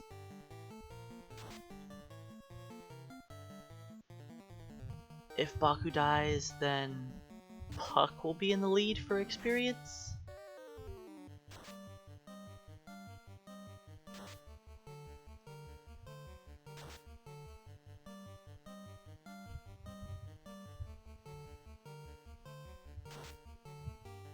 Does Baku die?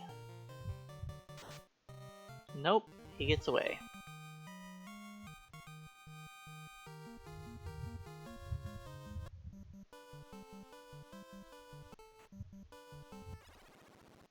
Alright, so Vaughn got his level. We're only waiting on Edge. And it's going to be a little while till Edge levels up.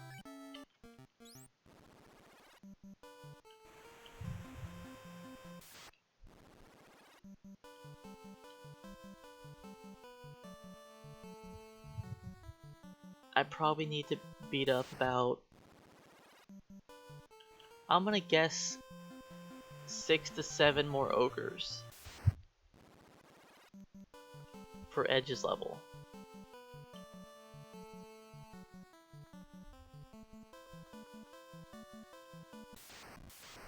I could be wrong.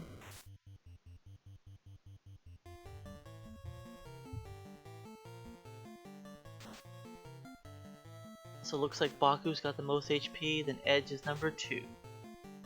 Even though Edge is down a level from Vaughn and Puck, he still has more HP than them. Now, it's not a strong level up, so he's only gonna gain like 2 or 3 HP when he levels.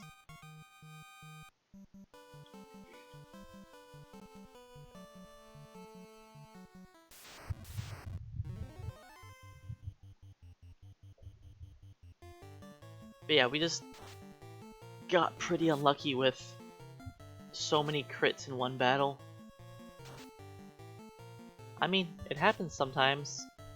It's not common.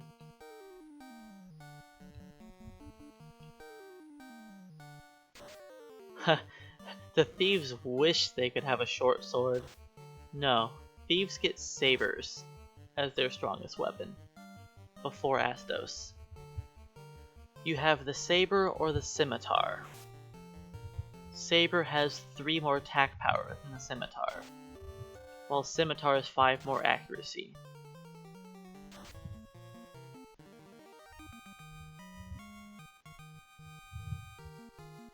There's Edge's level 8.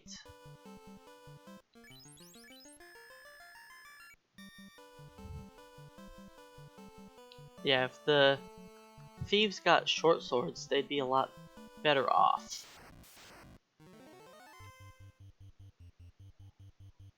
Yes. Astos is difficult because thieves only gain 2 hit percentage per level. And they start with 5. Which is lower than the red mage, by the way. The red mage also starts with more strength than the thief. Another hit to the face, but you know, the thieves endure. But yes, it's difficult because all we have is a saber or a scimitar. I'm just going to tent and put Baku on top.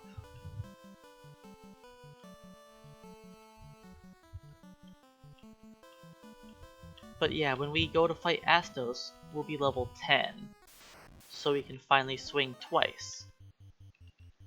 But we're going to be using the very weak Scimitar, which has only 1 more attack power than the Rapier.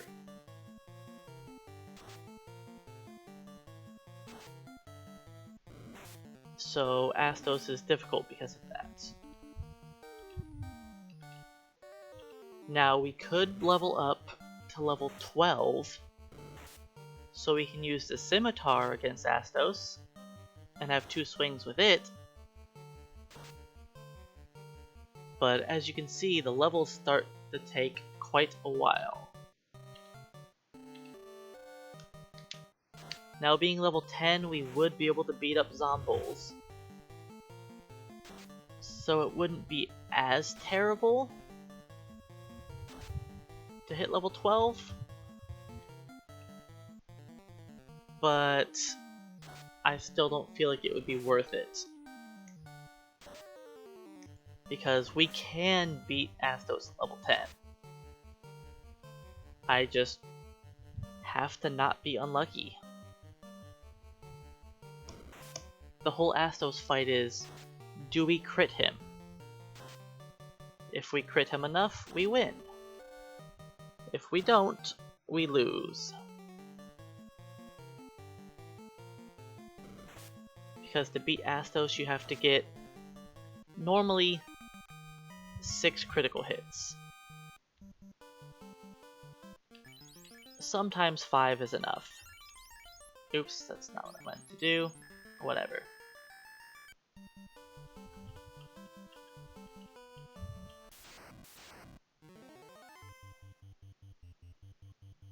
So yeah, somehow I'm actually still ahead of my last attempt at this. Okay, Baku, don't die here. I mean, if Baku dies, then it's actually not terrible. Because he does have the most XP. And this is a perfect time to walk back to town.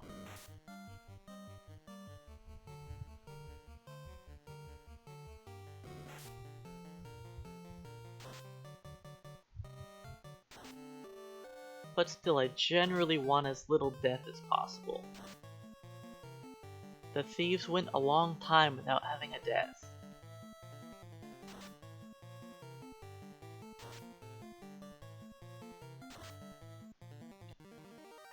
But once you start getting crit a bunch, then it's gonna happen.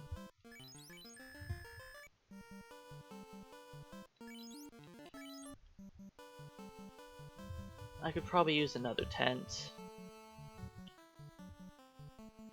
But I'll wait at least for one fight. So that I'm hopefully not wasting the heal on edge.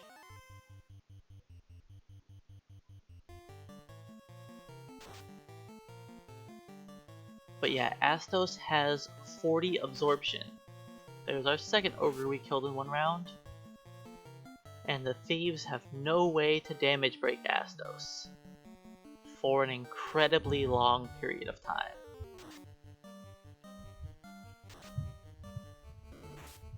You would have to hit a pretty high level to be able to do any damage with a non-critical hit to Astos with a thief.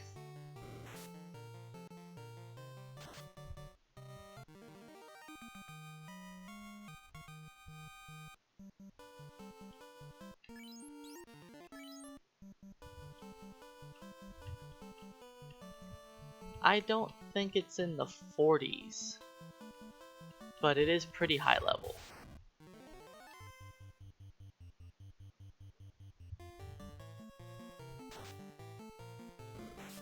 Because the saber gives you, let's see, 13 attack power.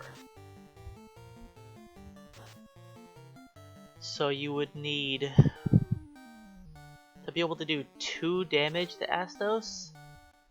You would have to get your attack power up to, or your strength would have to be, let's see, 13 and...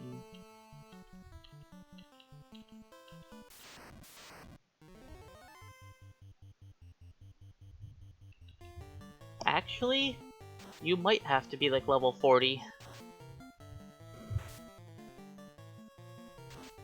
And that's with resetting to make sure that you gain strength.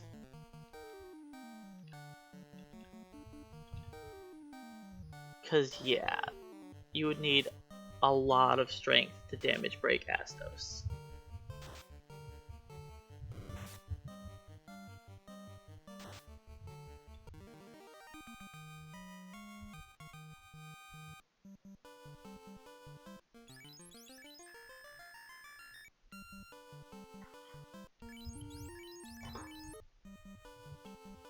And that's just to do 2 points of damage, sometimes, without a crit.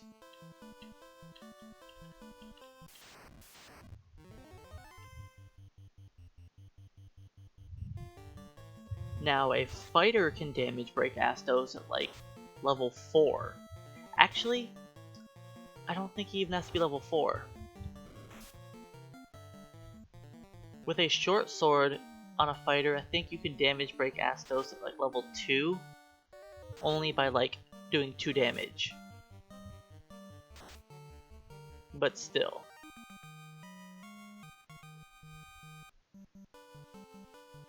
The difference between the best class and the worst.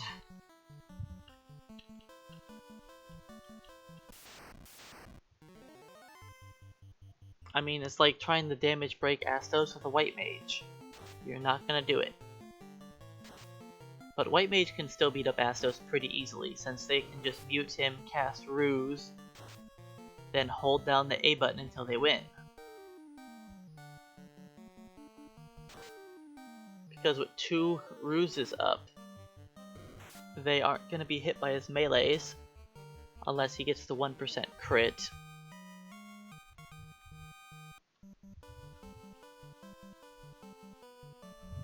And he's probably going to end up in an RNG loop of just missing you and failing to cast spells.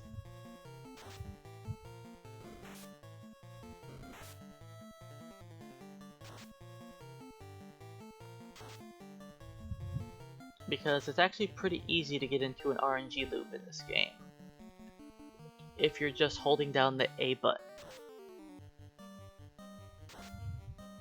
In certain circumstances, that is.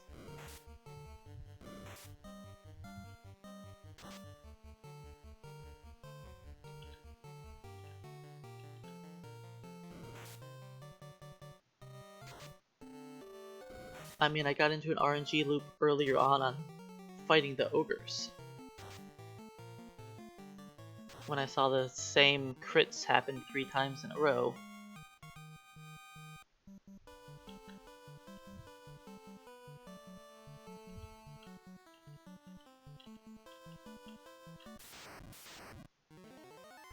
Monster Strike first, that's kind of annoying.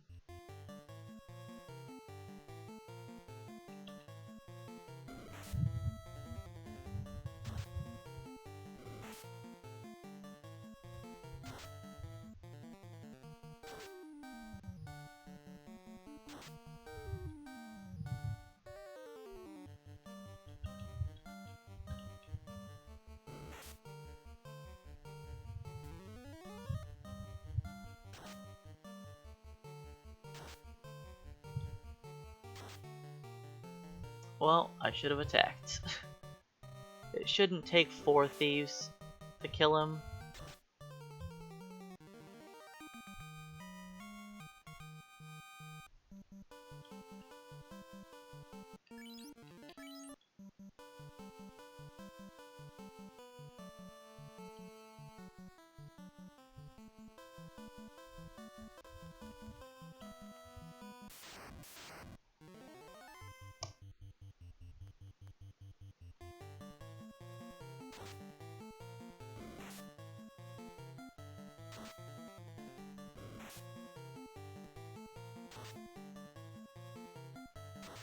We are nearing the we are nearing the Groger part of the grind.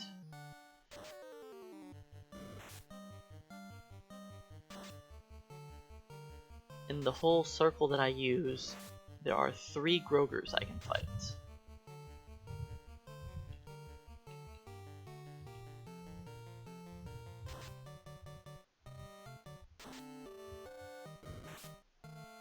Battle number 7 is a Groger, 20 and 24.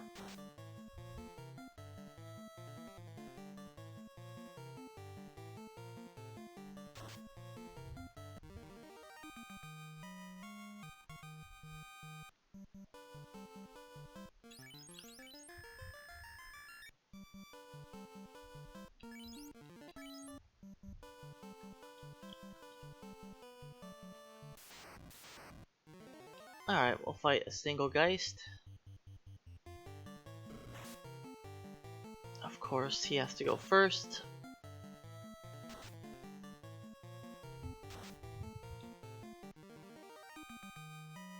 But at least we one-rounded him.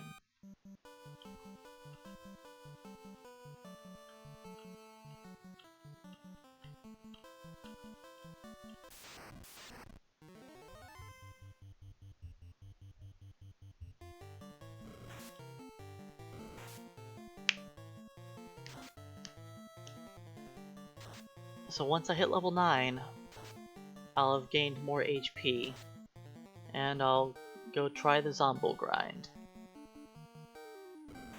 Now we are at the highest amount of strength we're going to get.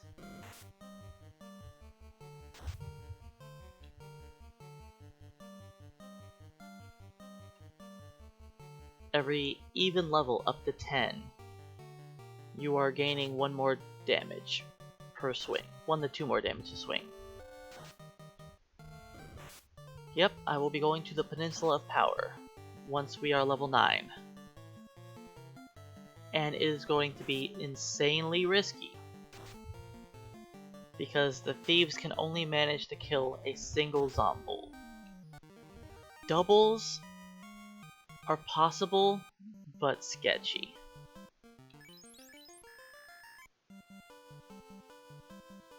Let's heal up at least once.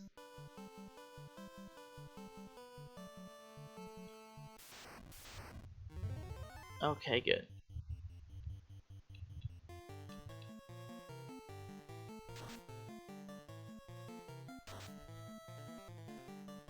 Doubles are actually... they are really good.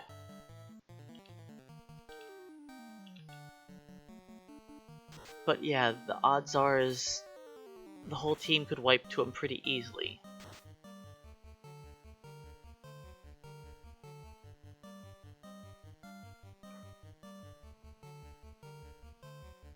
I mean, even a single Zombo can kill off a thief or two.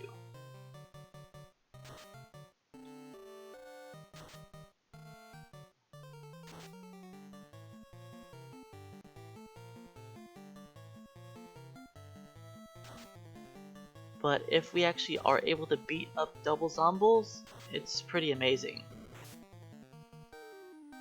Because generally I'll have 2 thieves survive. And each of those thieves will gain 1,050 experience.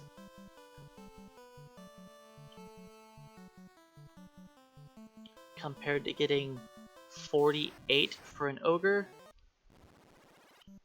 getting 1,050 is pretty awesome.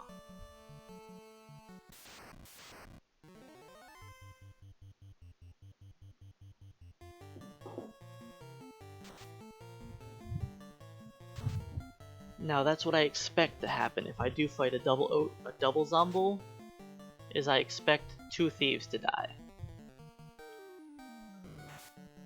But if we don't have a good early start to the battle, then they all die.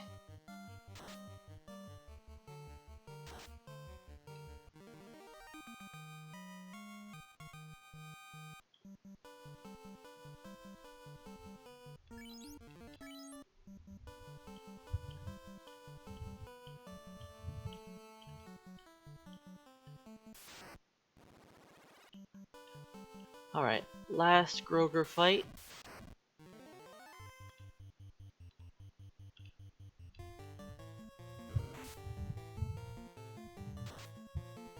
If Baku gets crit a bunch and dies, that's fine.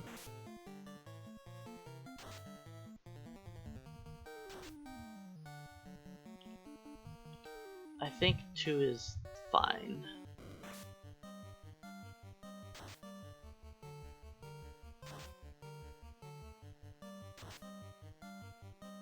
Yep, I'm doing pretty good on time. I haven't had any major mistakes yet.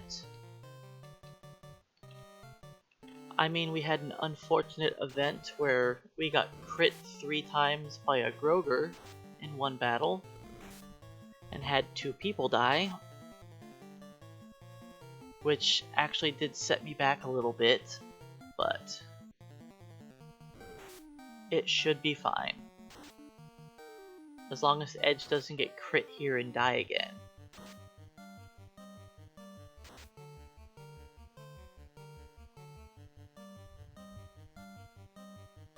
If Baku gets crit and dies, it's fine. Just not Edge.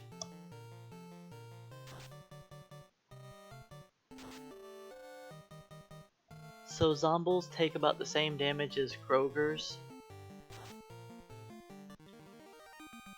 They just have more HP.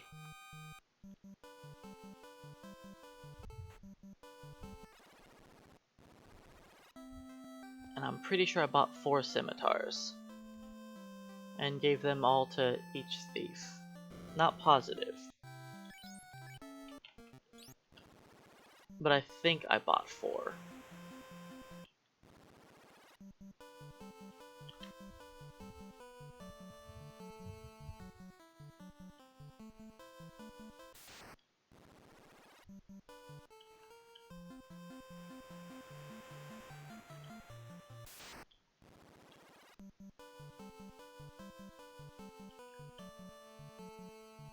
Alright, this should be the last time I'm doing this full ogre grind.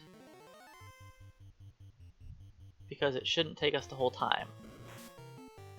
Vaughn is 13 HP behind Baku. That's pretty bad.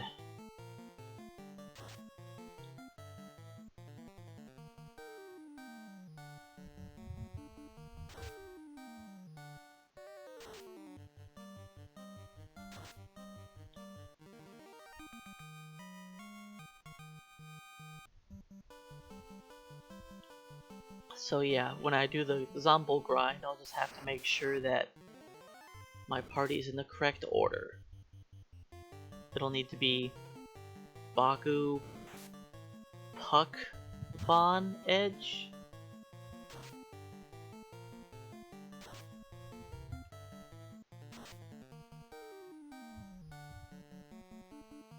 I think that's how the XP goes. I know Baku's got... Yeah, I think that's right, because Baku and Puck were the ones who survived the painful battle.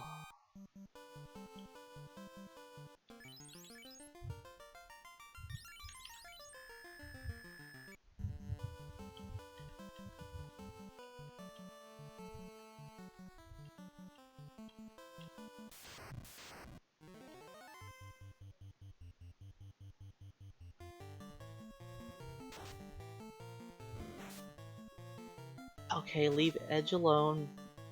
I don't want him to be under 100 HP for the Grover battle.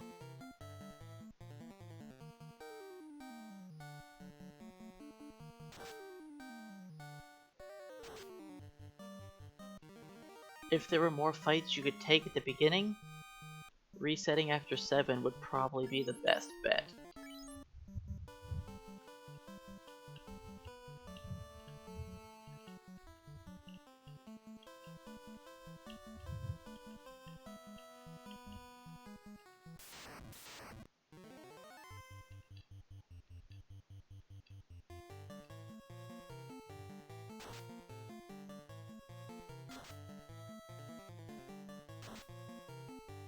But I don't really want to reset after the 7 battles.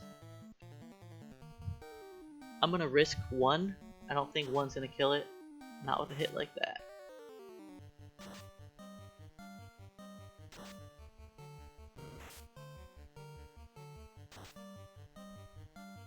Puck, you get another chance.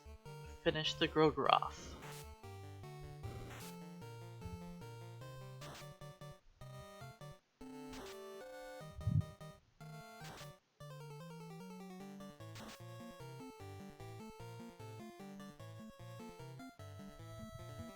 But yeah, if I reset after every 7 battles, then I'd be taking 4 battles and skipping 3. Then just repeating, I'd skip 3, take 4. And I don't think that's the best use of my time.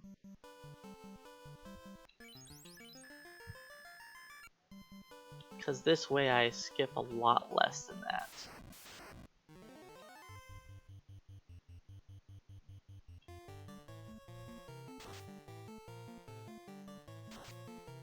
I mean, I guess I could possibly take 5 and skip 3.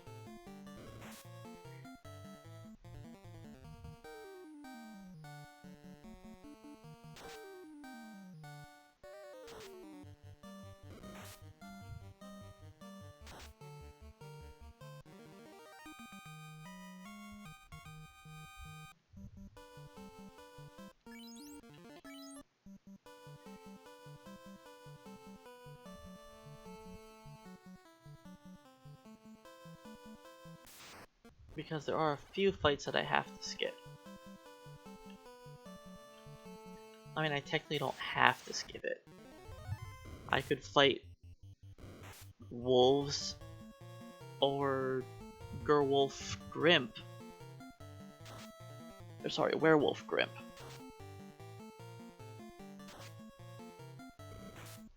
But I don't want to take those fights.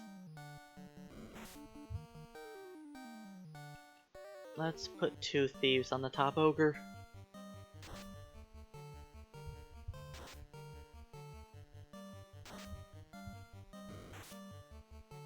So our accuracy is getting to the point where we don't miss that often, at least now. I mean, they still do miss, but it's slowly getting better.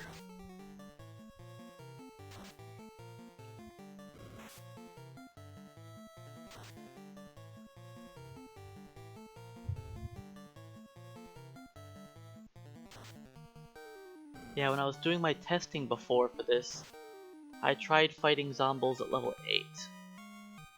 And that was a mistake.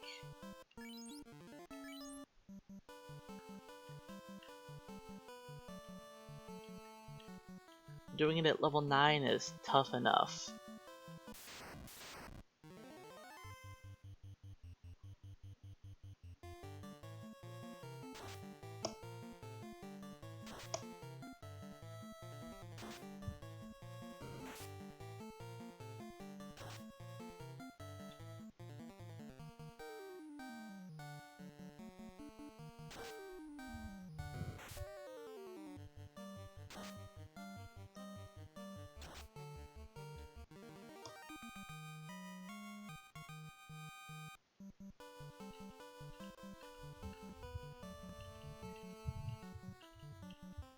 But yeah, I think hitting level 10, you need like 3000 XP or something ridiculous.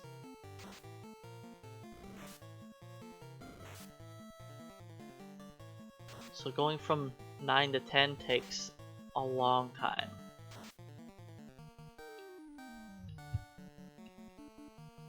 Man, we keep failing to kill off these asps.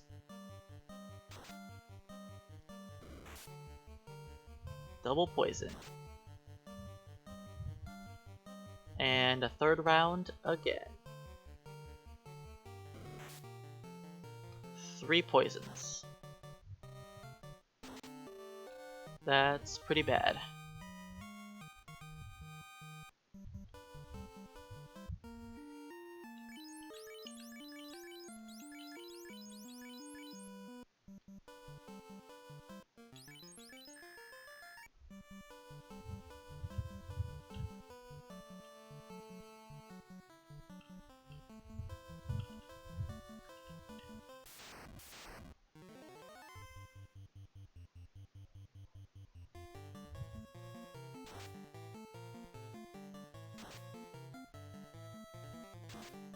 But yeah, the zombie grind can be pretty sketchy.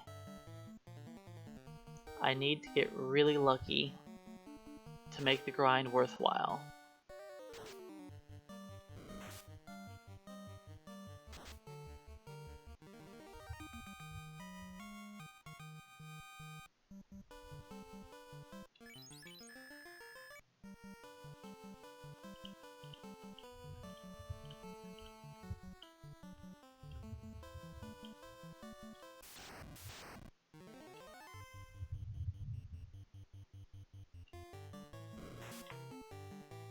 And I should have enough tents to make it through the grind.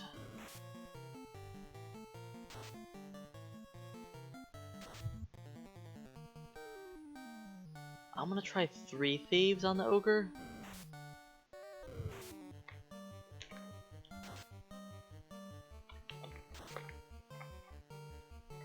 Alright, 3 was to call.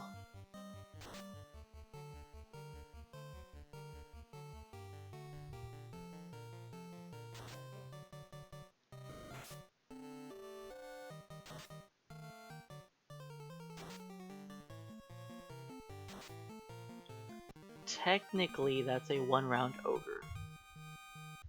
But only sort of.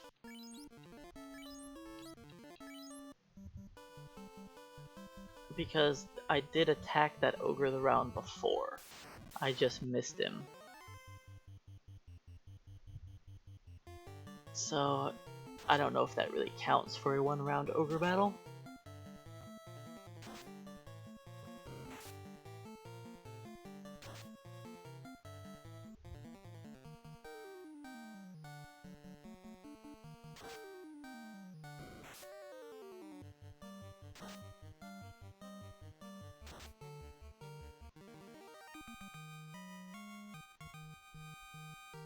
Alright, level 9 on Baku.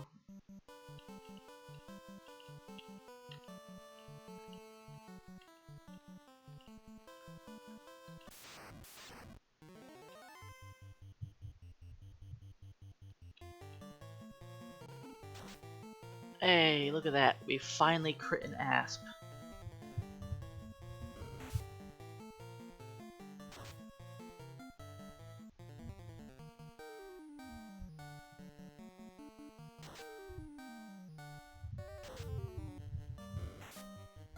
If these guys could have just done that earlier. Ah, I can't even kill them in 2 rounds. They keep missing.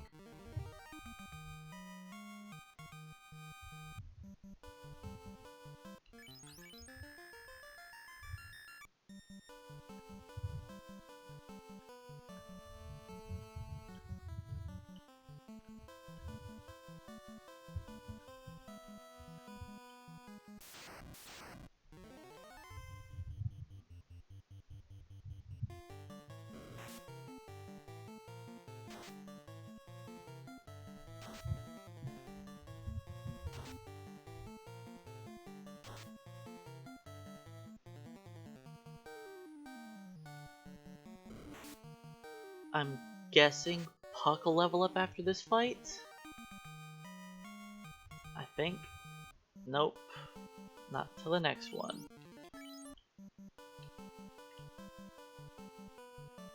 I thought Puck was closer than that. I guess Baku has a pretty good lead.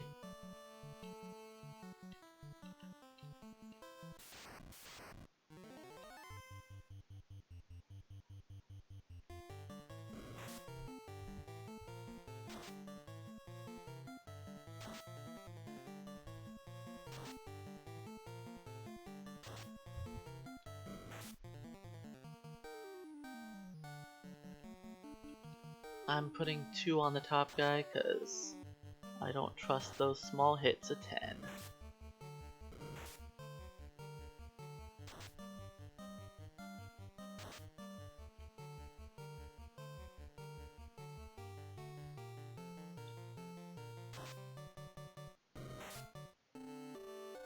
Alright, the next fight is a Groger battle.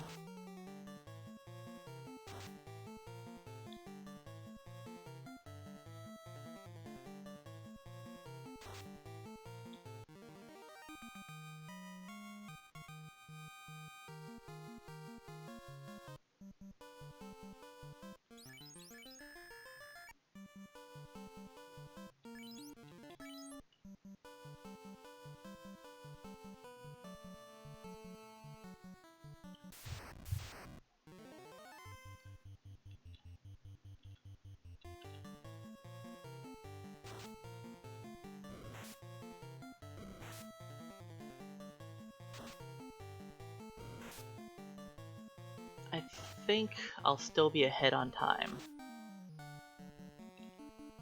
I'm not sure, but I think I'll be ahead.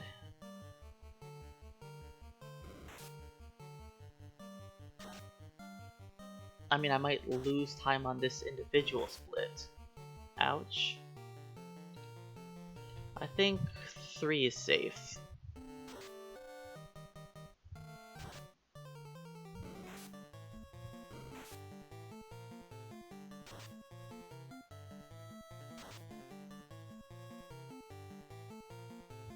Baku could die. One strong crit, but he's probably going to be fine.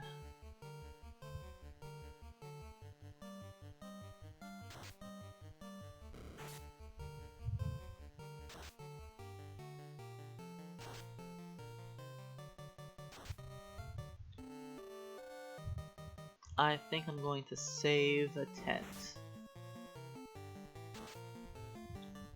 Or save a bunch of tents, honestly. Fawn. Edge still has a little bit to go.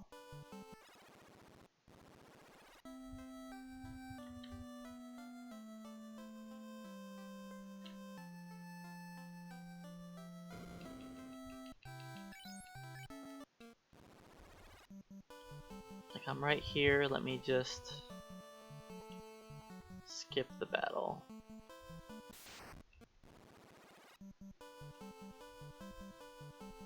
So I'm assuming Edge will level up after the next Groger battle.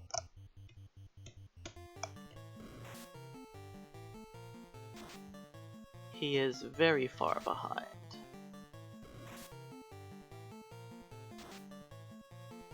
I don't think he's going to level up after this fight.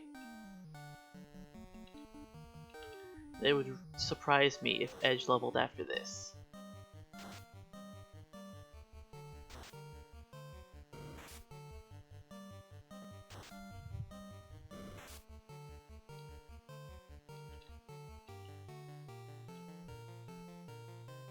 So yeah, I will be losing time on the split. I'm not surprised.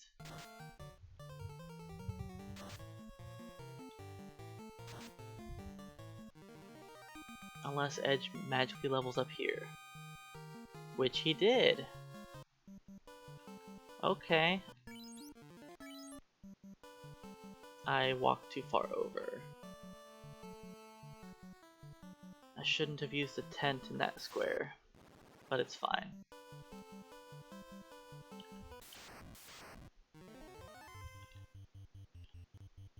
I'll fight this Groger battle before going to beat up the Zombies.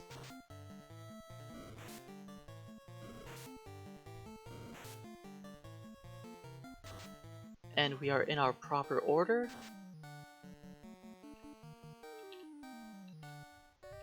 For closest to level on top.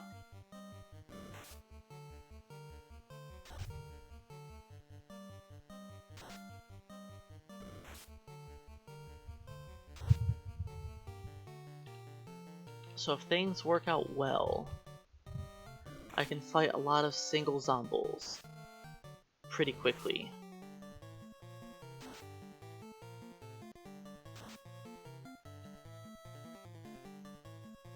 And at some point I'll need Baku to die to a single Zombie.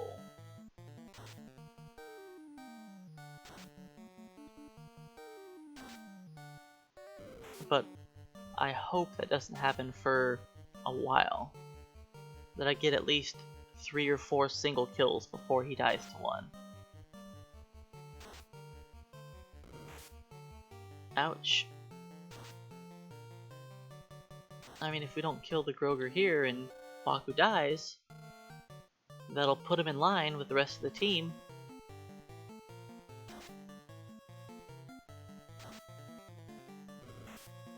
And Baku does get taken out. I think that puts him about in line with Vaughn. I think he'll be like 60 XP behind Vaughn. So I think our team is now Puck, Vaughn, Baku, Edge. Edge is still the lowest XP.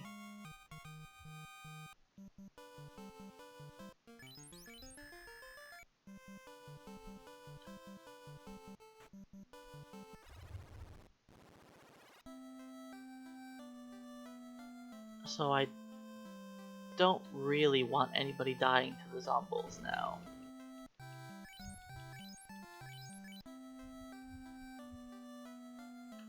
Beep beep.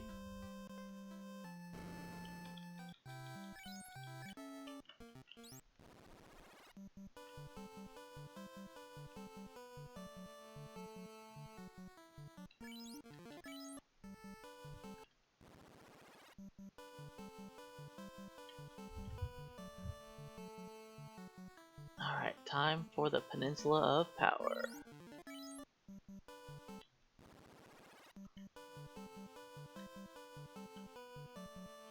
Do I get lucky today?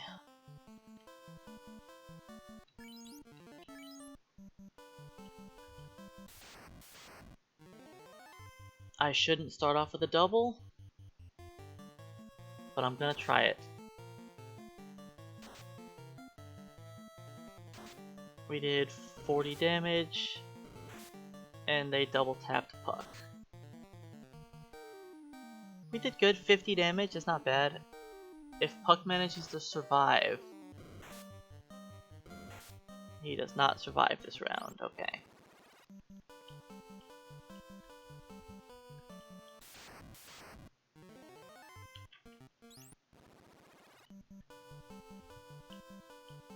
So I could technically fight a double giant battle. But I don't really want to deal with that. I'm going to only try for a single Zomble, and no trolls. Or a double Zomble.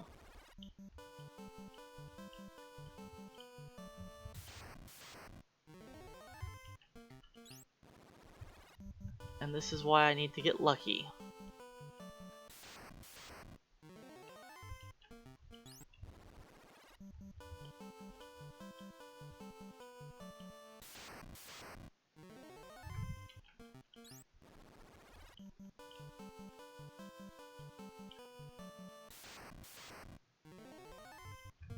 Which is why I kinda don't like doing this.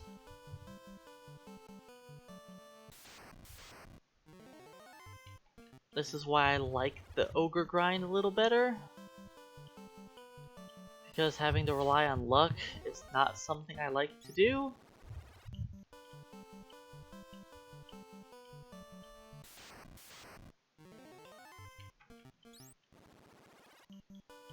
Well, we're just sitting here wasting minutes now.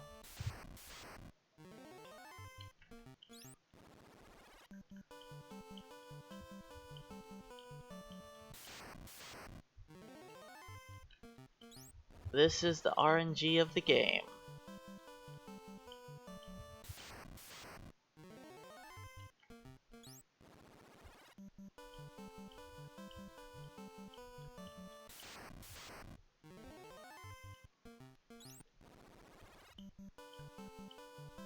So there is a 25% chance that I only fight one Zomble. And when that happens, I then have a 33% chance that there will be no trolls. So this is a pretty uncommon fight.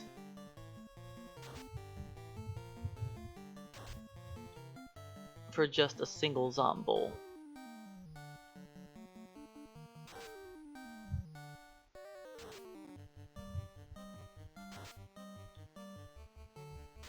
Hopefully the Zomble hits different people, not just Puck.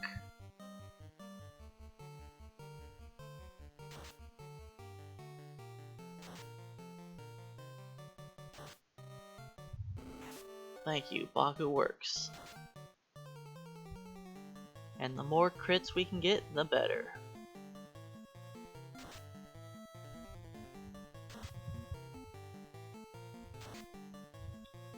That was a good fight.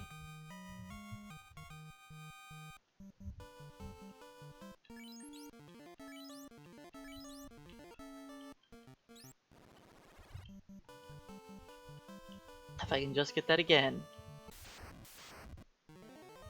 Nope. It would be cool if I could somehow get into a loop. of just getting single Zombo battles and being able to win each of them, that would be cool.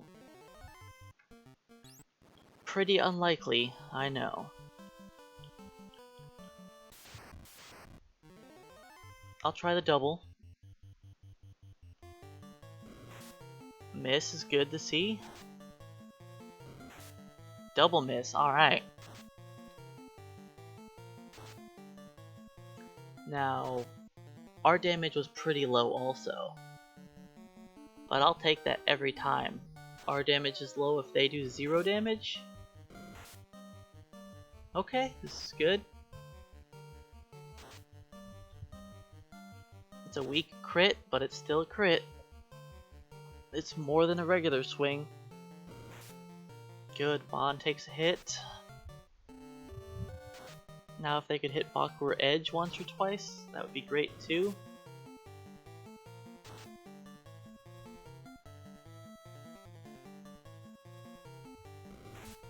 There we go. Baku and Edge. Perfect.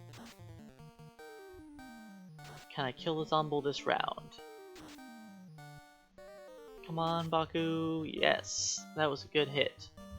I don't think that much damage was necessary, but I'm fine with it. Now I don't expect everyone to survive the double battle. It's possible. And it would be amazing. But I definitely expect Puck to die.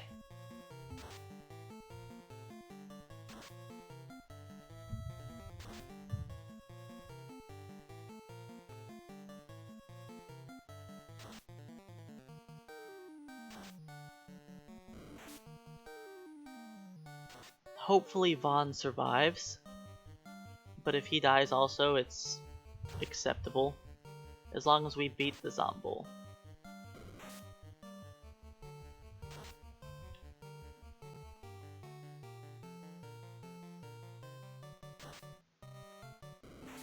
And Vaughn gets taken out too, sadly. This was still a good fight though.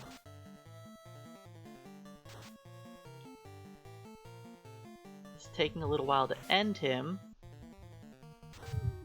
but it's not sketchy at least. We had a great start.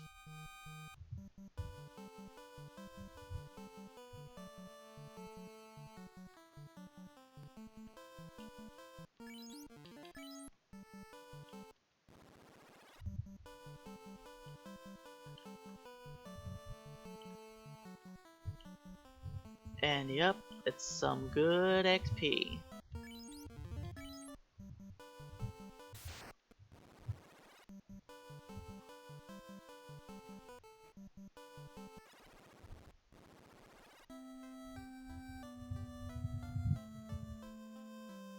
That is a whole lot of ogres rolled into one.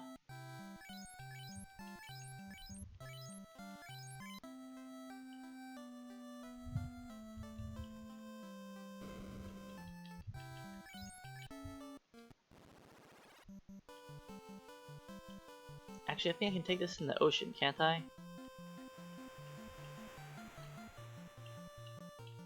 Isn't this a shark battle? Come on. One of these days. That is not a shark battle.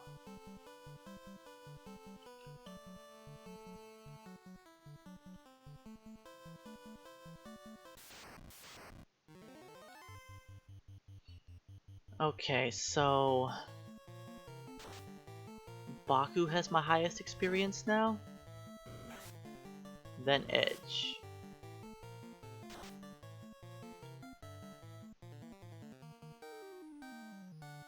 So I should switch their order.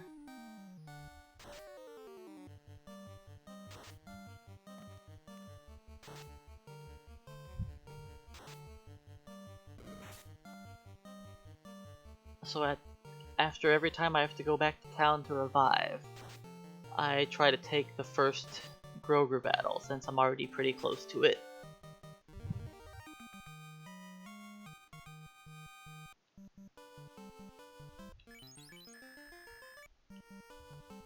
2 regular ogres, then a Groger.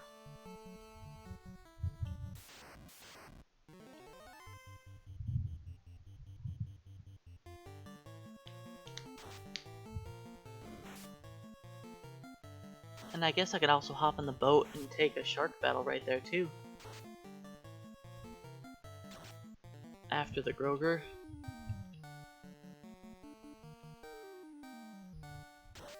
Because the shark fight will be in just a few steps.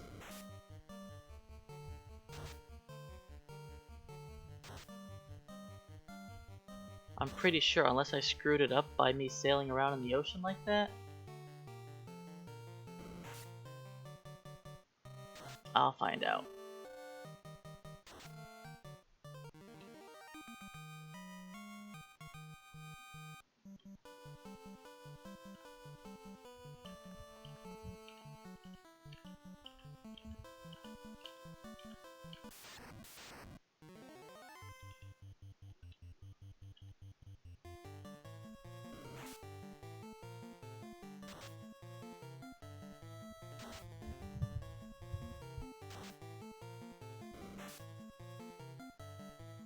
So yeah, currently Baku and Edge are a good bit ahead of the other two. Surviving a double Zombo battle.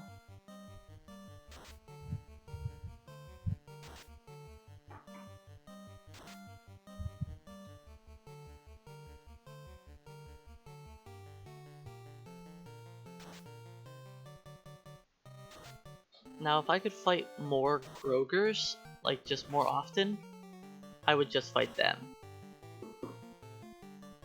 Like if I could guarantee a Groger battle like every other fight, sitting down here for ogres would be the way to go.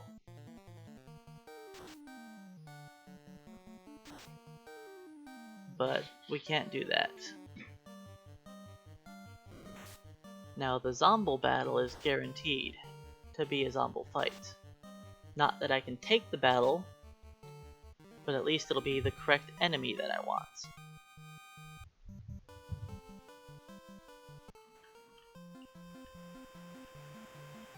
Well, looks like I did screw it up by sailing around on the boat.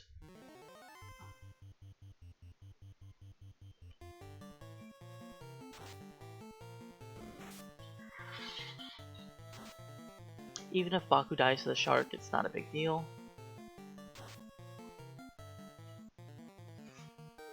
If he dies to the shark, he's probably still ahead of Edge on XP.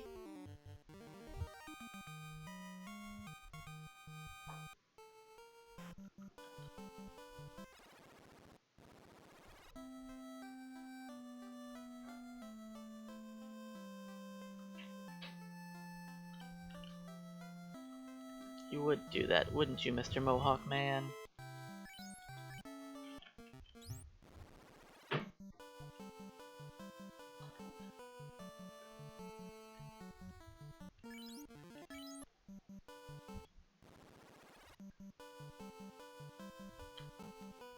So the encounters on the sea are the same as the rest of the map, except on the sea you get into less encounters. So sometimes you can skip over encounters you would normally get into on land. To an extent. You just move where the encounter is, I guess. I shouldn't try this, but I'm going to. If round 1 is good, then I'll try this fight. 50 damage on Baku is acceptable. Nah, that's too much damage.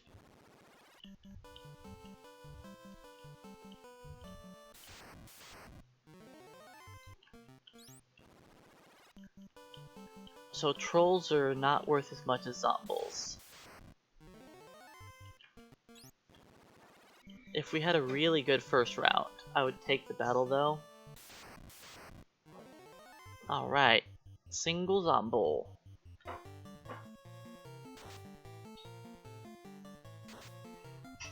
Good crit.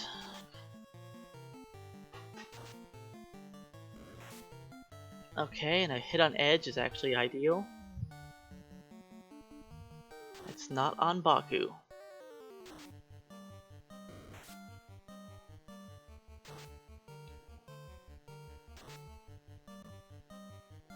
Since Baku is most likely to be hit, it's great if the Zombo punches somebody else.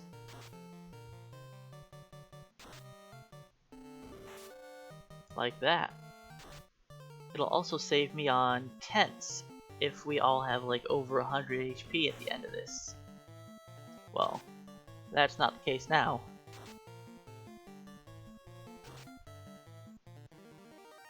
But that's a perfectly acceptable battle.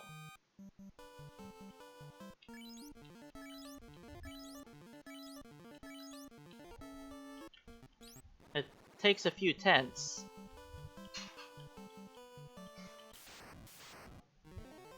Alright, a double Zombo battle. Let's have a good round one, please. We're doing acceptable damage, and that's okay. As long as some other people take some damage, we're doing really good damage.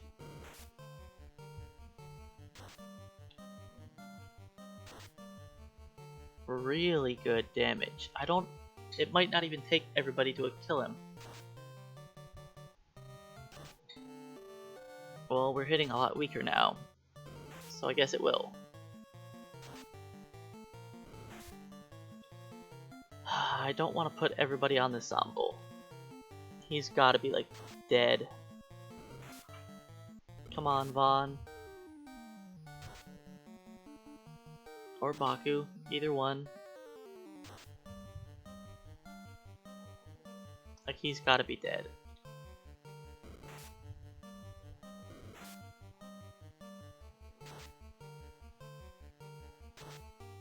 Okay, quit missing. That's ruining this whole battle. I'll waste an attack if I have to. Just kill this Zombo. Oh boy. Miss, miss, miss. I don't think we're gonna win now. We were doing such good damage. And then in like 3 rounds we did less than 20 damage to him. When we can do over 20 damage in a swing. So I have to hope this Zombo misses. And we start hurting him.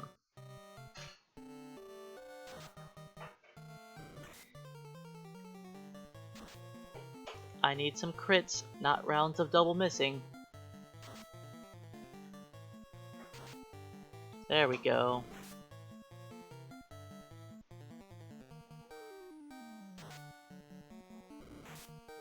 Okay, the damage is spread out evenly, and we can technically both survive a swing, but we have to do damage to him. Come on, team, we're so close. Let's outspeed him and kill him, please. Vaughn's dead, it's up to you, Puck. Come on, outspeed him, please. No. That sucks.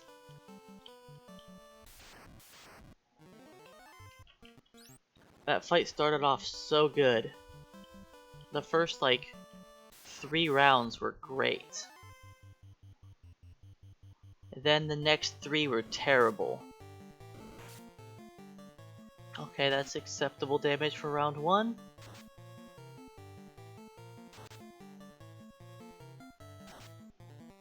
And our damage on them was fine also.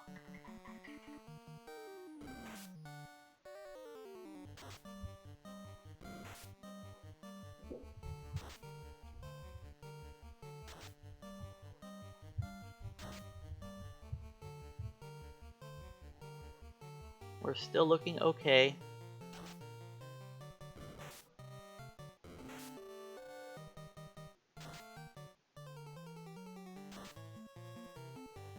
It's a weak crit, but it's still a crit. Okay, hopefully the Zombo goes down this round.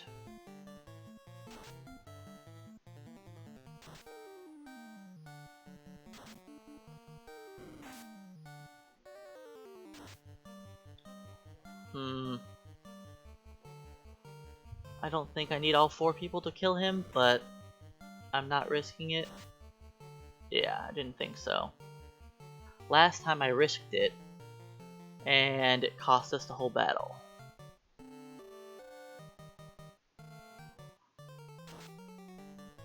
Because I needed that Zombo to get killed off. And the fact that we kept missing him with the 2 people I would put on the Zombo just cost us the whole fight. Okay, we need to do some good damage, and Puck cannot die. If Baku and Edge die, it's fine, but Puck needs to survive.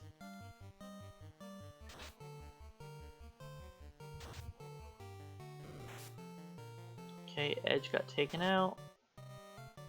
Hopefully Vaughn gets hit next. Baku is the 2nd place, okay to be hit. Alright, this is a little scary now because Puck's got a 50% chance to be targeted.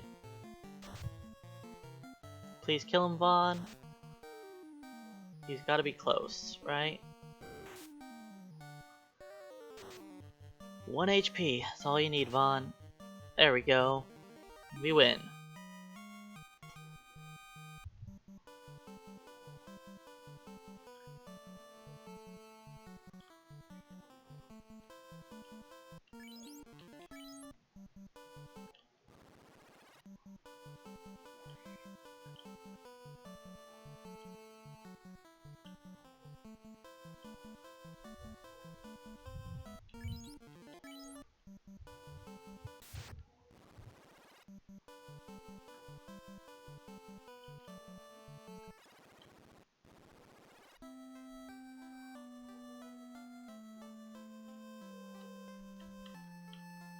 I think I'll just take ogres for the rest of the grind.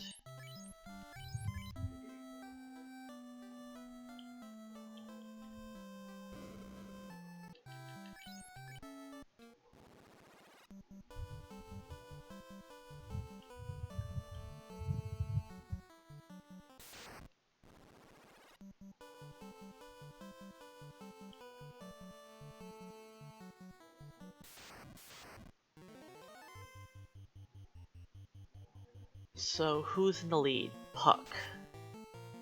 It's Puck then Vaughn now. With Baku being 3rd and Edge being last. Edge is last? That never happens.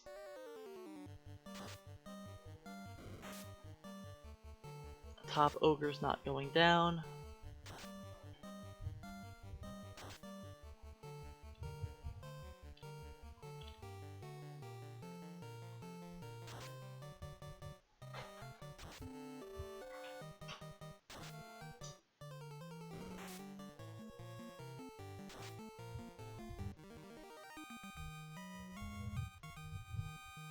You know what, I should see how much XP we actually have. 600? Yeah. We'll finish it off with ogres.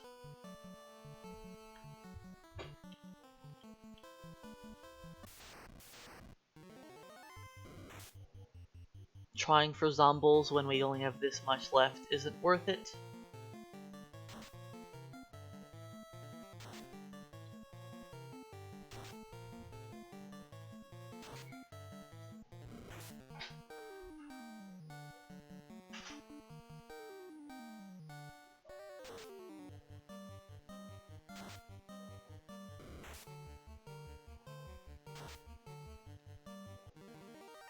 Groger is the next battle.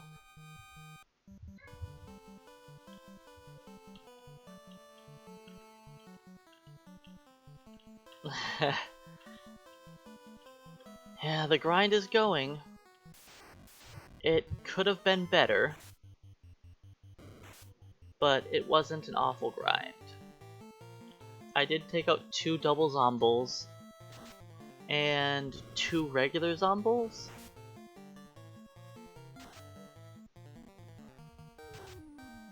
So that means everybody gained XP for 4 zombies. Well, I guess technically they gained enough for 6 zombies, yeah.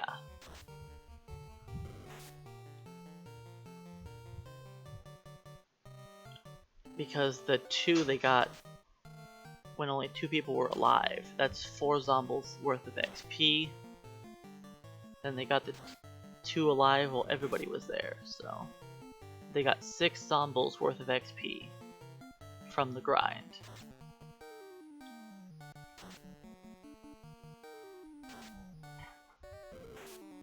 No one think of the ogres.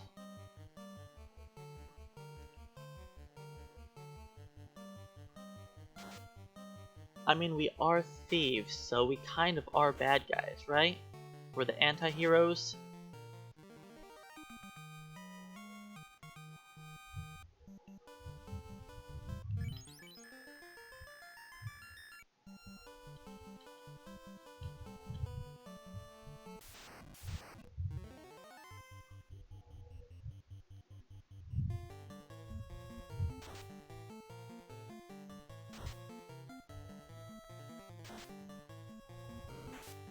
Yeah, if I didn't throw that one double zombie battle,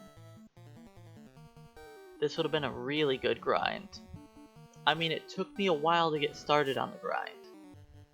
I couldn't find a battle I could take for quite a while.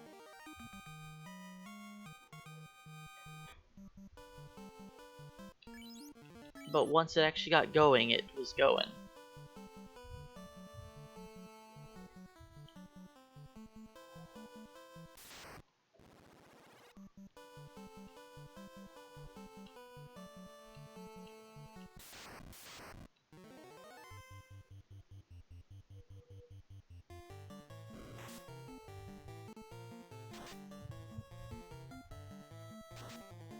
It's a good turn when we can...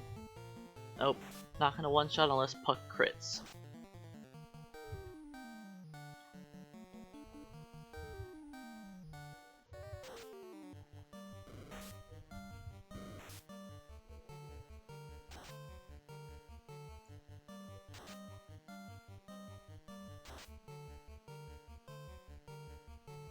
So once we hit level 10, we can get 2 swings with the scimitar. That'll help speed up the remaining battles till everybody's 10.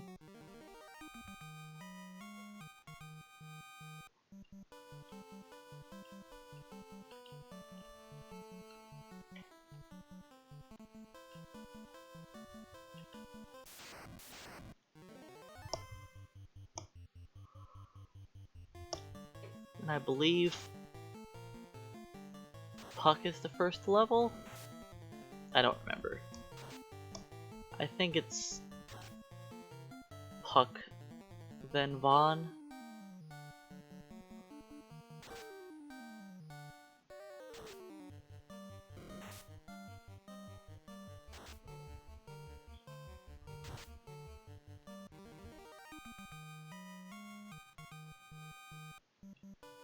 All I remember is Edge will be the last to level up, because that's in his nature.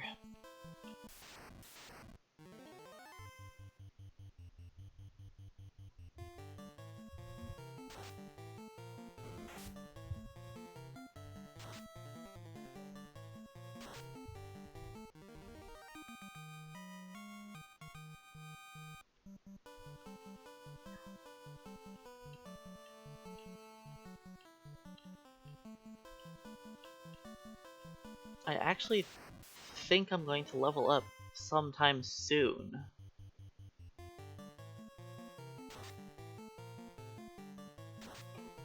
I think in the next couple battles I'll probably get a level up. I think I was looking at Vaughn's XP when I looked. And he was second to gain a level?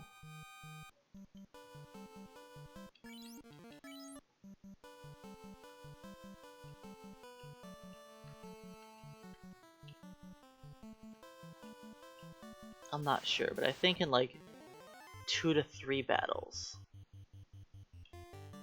is my guess for when we'll level up. I mean, I could be wrong. I could be off by more than that.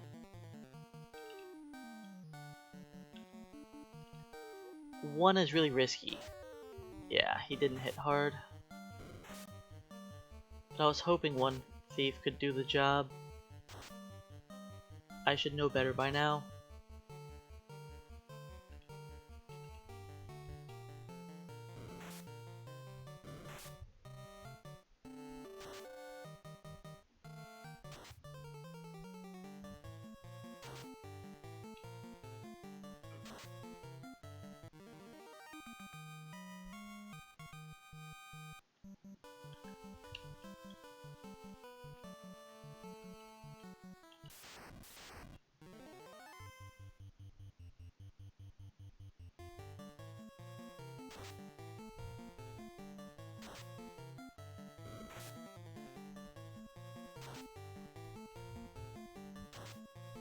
You think the thieves actually eat these guys? The thieves are wasteful. They don't eat the ogres. They only eat the asps. The only time they get to eat.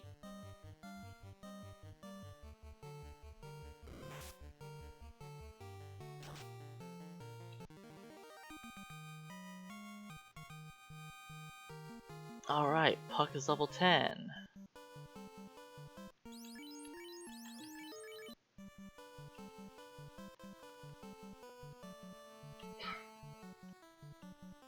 Hey Trenton, welcome in.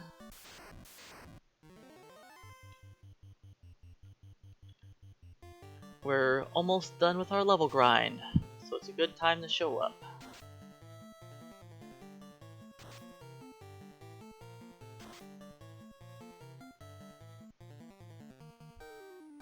And I was right on my guess for when we'd start leveling up.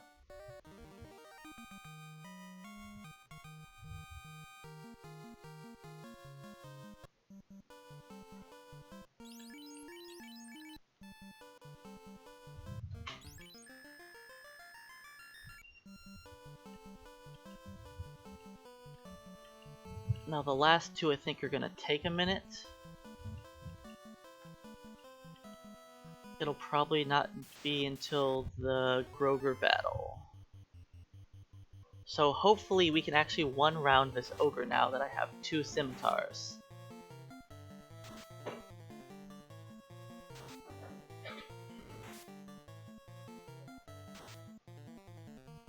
And we still don't one-round the ogre.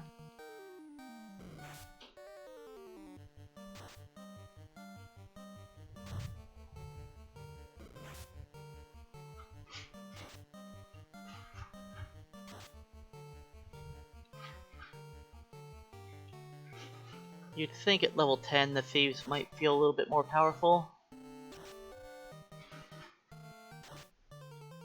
There we go, 45, that's an attack.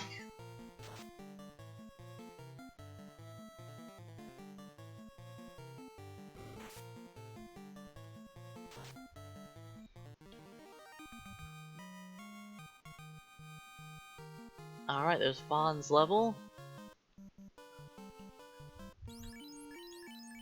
Edge, you're the... oh, I should have tented. How much does Edge need? 52.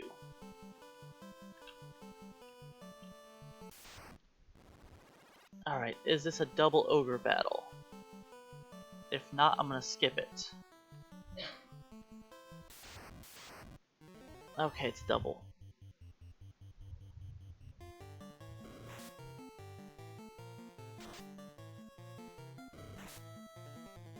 Yeah, if this was only a single, I would have skipped it and just take...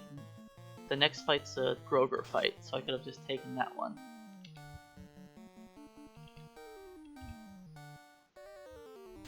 But this grind was a whole lot faster than I've done before. I'm actually going to be saving a good amount of time here.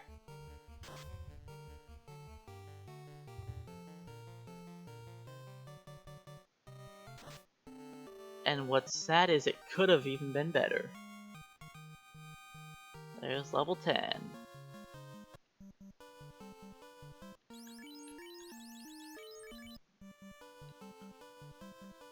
I'm gonna walk up here so I just fight a single ogre. Well, I should say no Groger.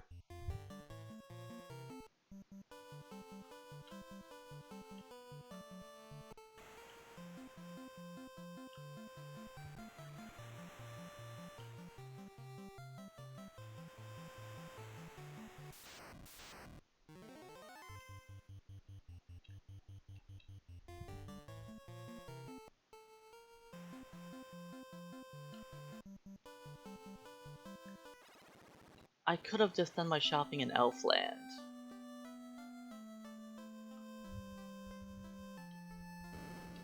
But I guess Corneria will work.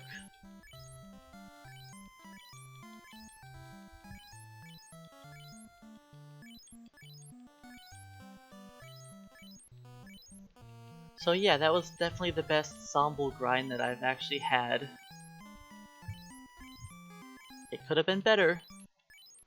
If I wouldn't have screwed up the first battle, it might have been like 2 minutes faster even.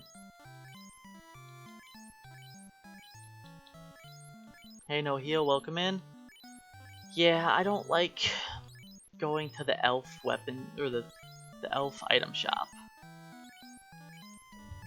If they wanted people to shop there, they should have put it closer to the entrance. I mean, this town makes all their money from their item shop. They don't get any money from their spells, weapons, or armor. In fact, they probably lose money there. Because all the light warriors always come here to sell off all their weapons and armor. Mostly their weapons. Then spend all that money on healing potions.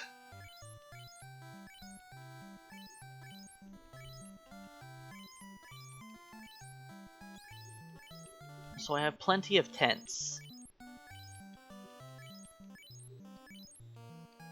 The thieves do look like elves, yes.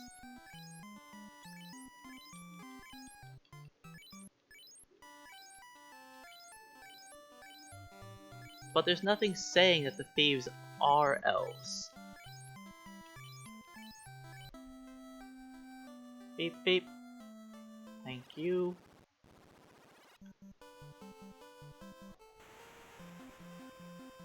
I mean, they do have blue hair, which is kind of odd.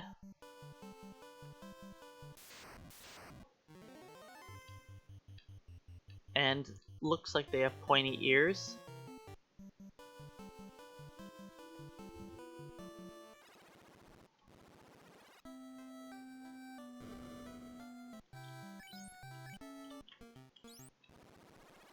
Alright, off to Marsh Cave.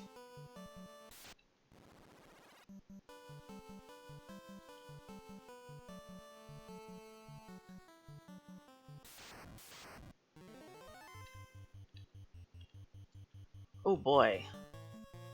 Puck and Vaughn are looking pretty bad on their hit points.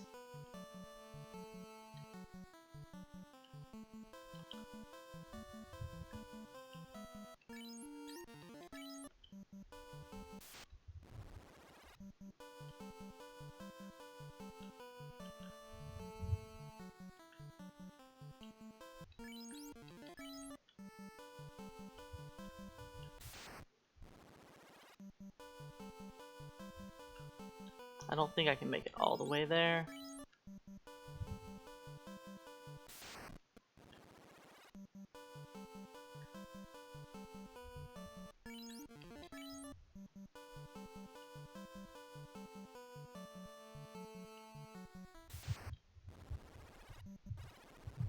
I think I'm on the right step. We'll see. I usually don't use that many tents, but I figured I had extras, so I would just skip the battles. Oh, and I forgot to put Baku and Edge near the top before I saved. Oh well.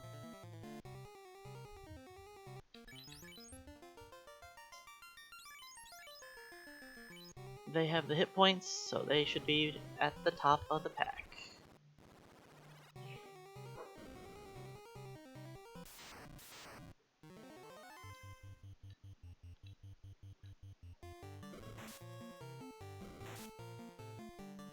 I mean, the thieves being elves does make sense, except for why are the thieves so terrible? If they were elves, don't you think the thieves would be a little bit better? In what world are elves worse than humans in every way? That's never a thing.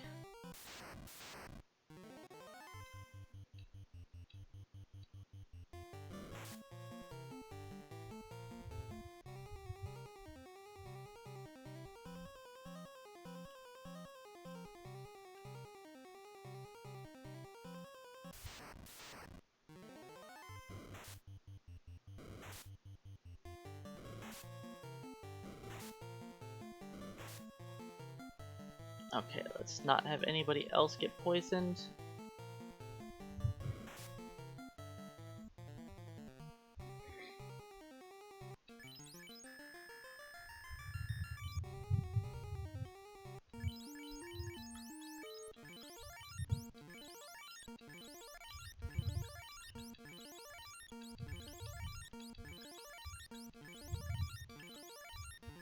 Man, we got beat up. Come on, 2 wizards. We could probably beat 3.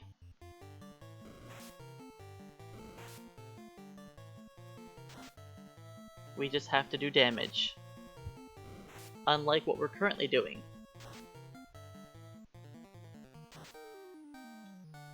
Oh boy. That's not a good round 1.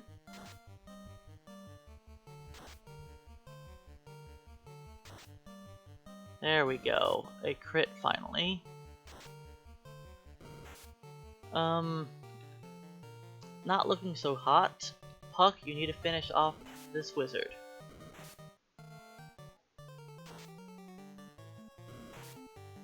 Goodbye, Baku.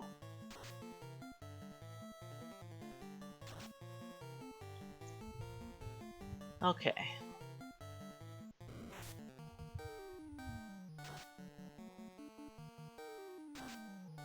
It's not great having to go revive somebody, but at least we beat the wizards on the first try. That's what matters.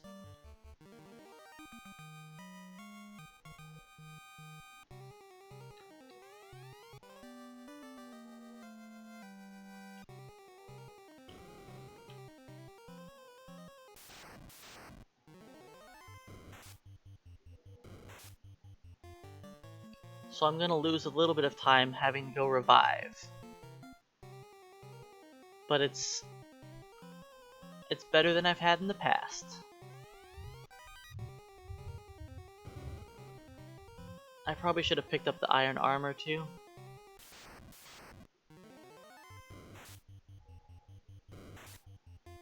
I have to waste some steps anyways.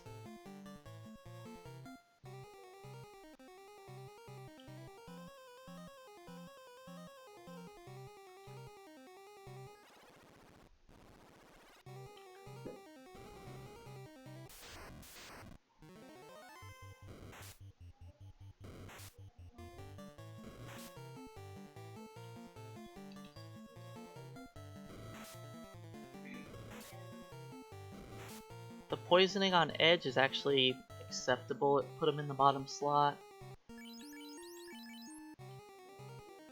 Because I don't feel like healing.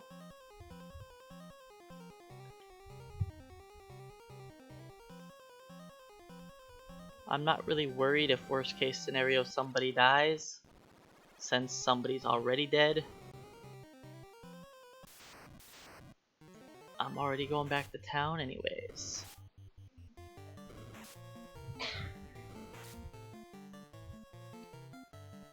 And of course Edge would take the most damage from the attacks.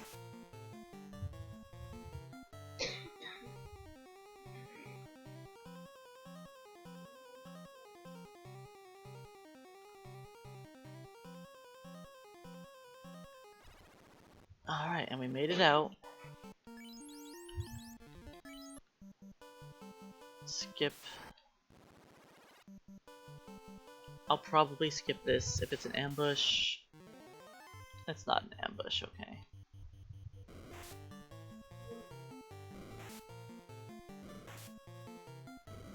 And of course we have the worst turn order you could possibly have.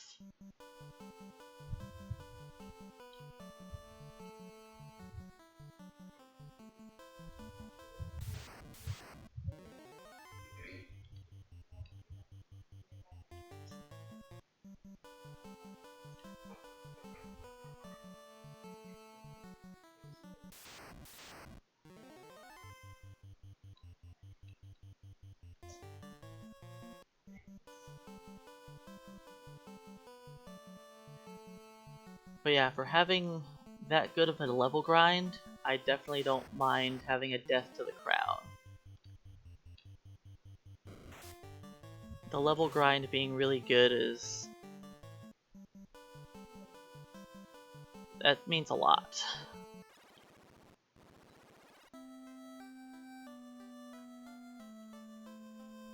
I definitely wasn't expecting to save that much time.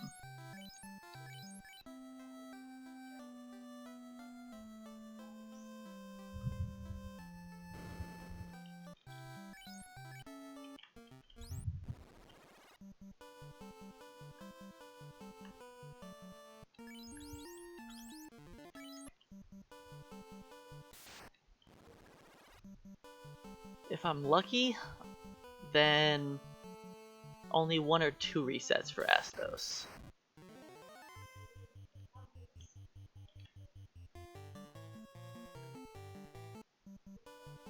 We'll see.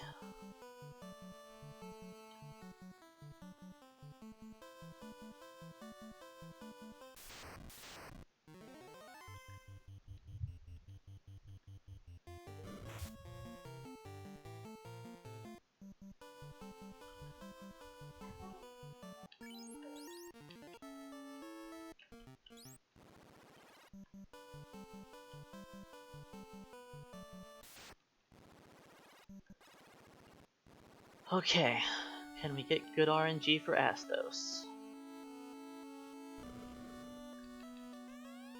It's possible I can just hold down the A button and win.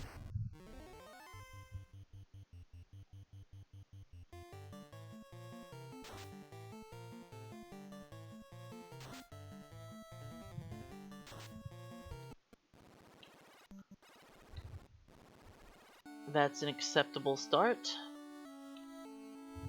As long as he rubs somebody and kills them quickly, I don't mind.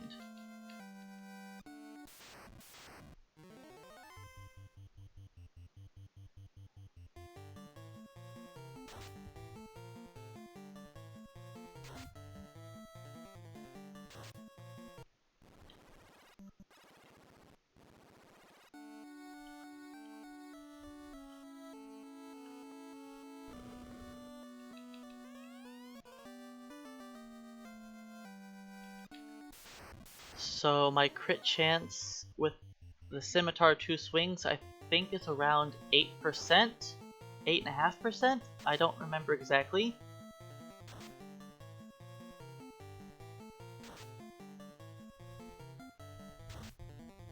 Not an ideal round 1, but I'll let it continue.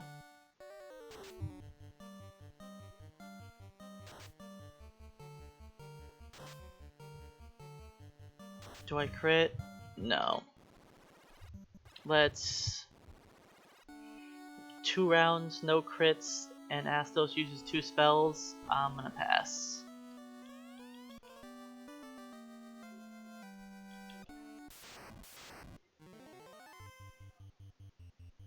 I would like to start off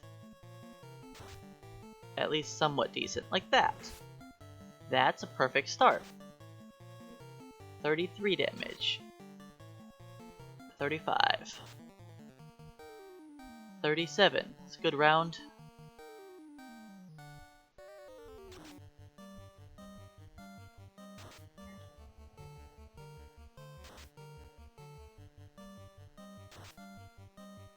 $40. Puck is dead. It's not great. Let's see if we crit again though.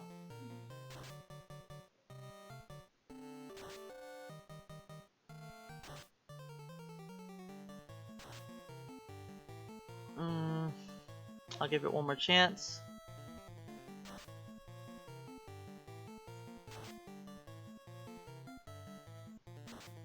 Does he melee? He does melee. I'll give it another go. I probably should reset this already. If I don't crit this round, I'm going to reset. Edge, do you crit? No. Okay, so I've had some pretty bad attempts so far. I've seen one crit out of all these attempts.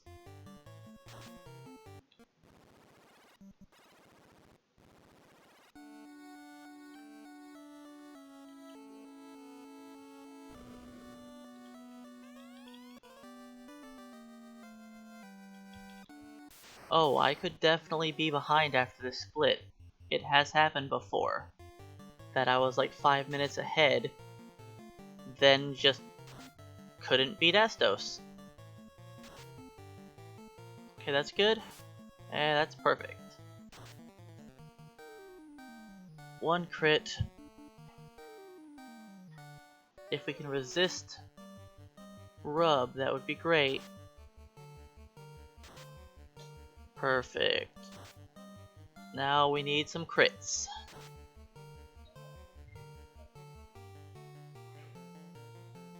As long as I crit every other round, we should win. There we go, there's 2 crits.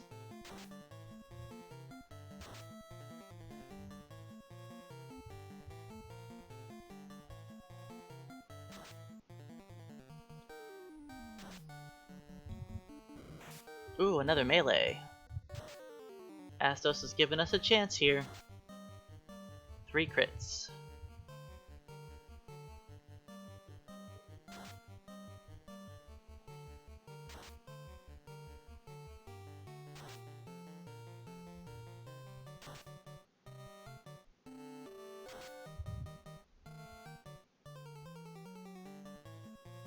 I'm not counting actual damage. Okay, low rolls please. Puck's probably dead.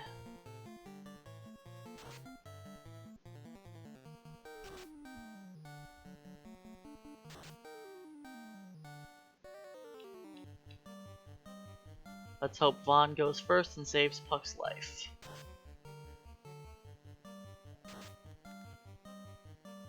Come on, Vaughn. Thank you. Well, that saved his life for a second, but healing him again is not worth it.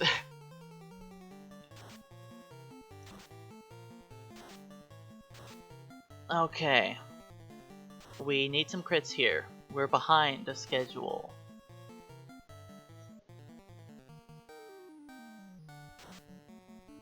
There we go.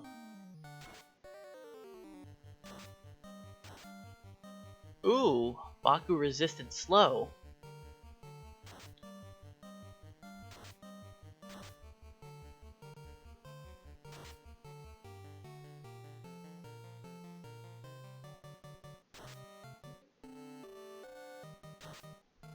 And Dark doesn't actually do anything. Resisting sleep helps out too. We just need one more crit, guys. And another ineffective rub. You guys have time. You can do this. Again! Baku does not want to lose intelligence. But we need to crit him, like, now. Him casting Fire 2 is going to really hurt. Baku, you have 2 swings. There we go. Baku's the man.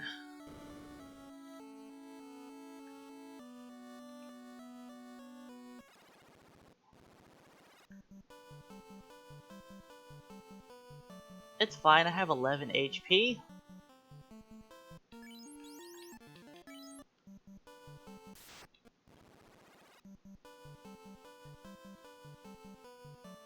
That was acceptable. I had to reset a few times, but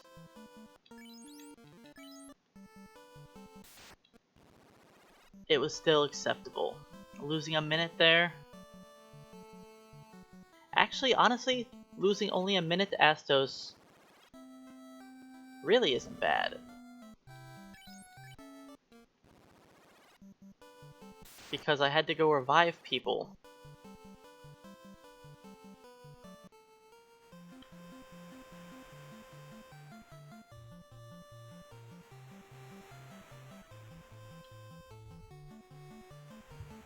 Baku has generally been one of my main thieves, yes. He generally has the most HP, which he had the most HP this time also.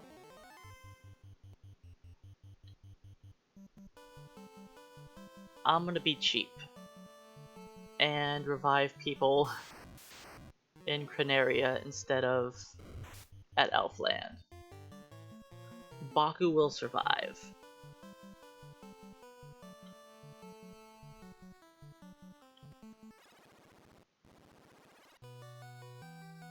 Now there's one small problem with Baku getting all of the XP. If he hits level 15 early, then I need to make him one of my 2 high-level thieves. Which, looking at his HP, he's probably gonna be one of them anyways, so it shouldn't be that big of a deal.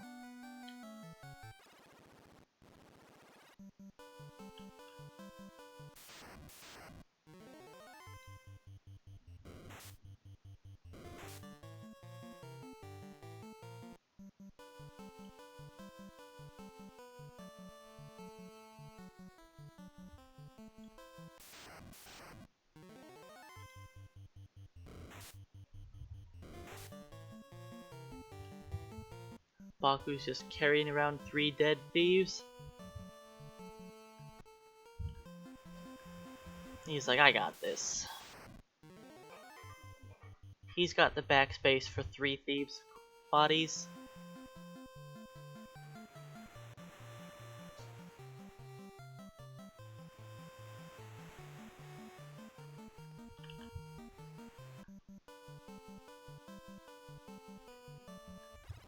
I'll probably save time on the split since I didn't revive anybody. So this will probably be gold by like 30 seconds or something small.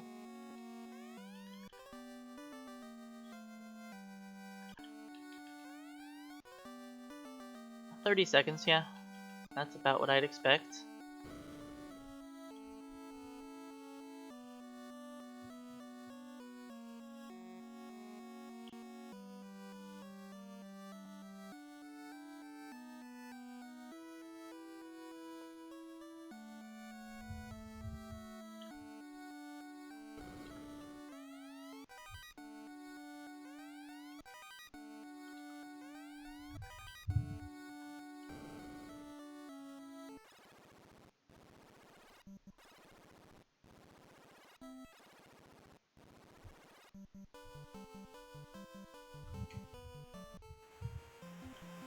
Well, even if they had to be carried, I think Baku could handle it.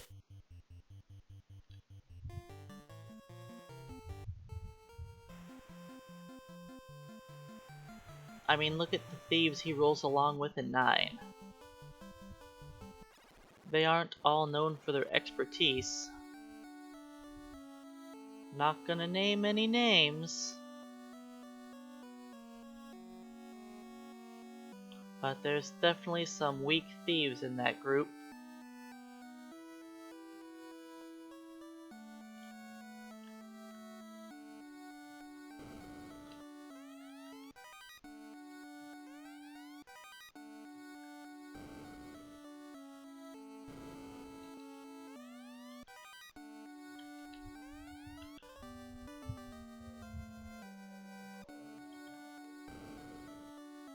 Do I have enough heal potions to not stop by town here? Let's look. Wait, that's 10, it's 43. How many? Yeah, it'll be risky, but I think we'll be fine.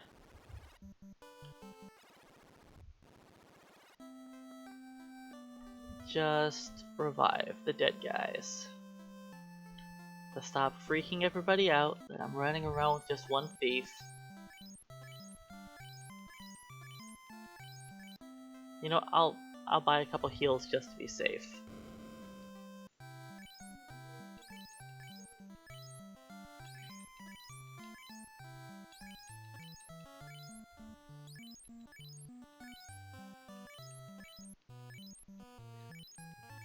Get at least up to like 30 heals.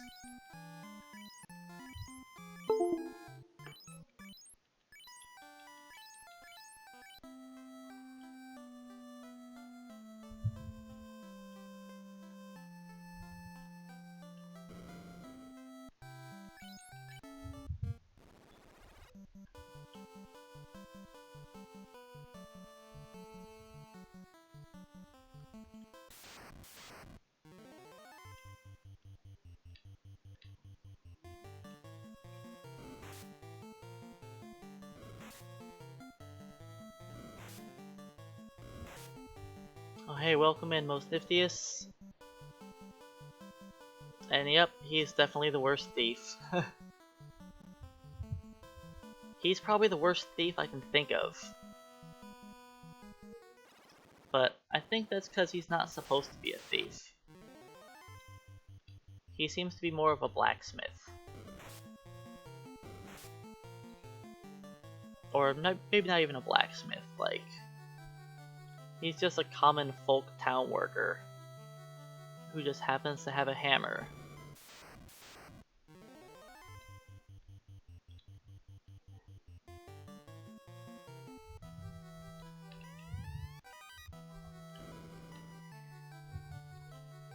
Alright.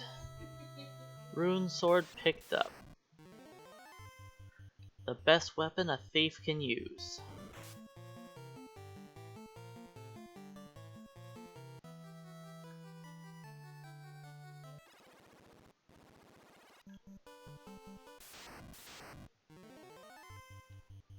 A mad pony! Run away! Thieves are scared of ponies. They have to be, because they haven't fought one yet.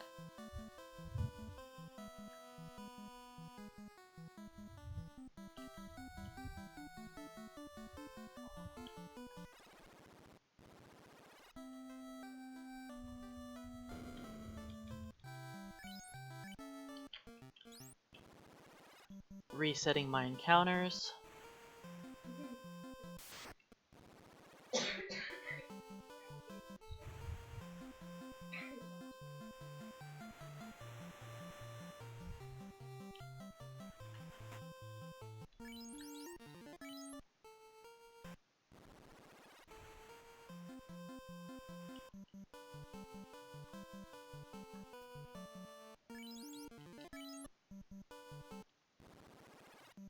Setting up our encounters for Earth Cave.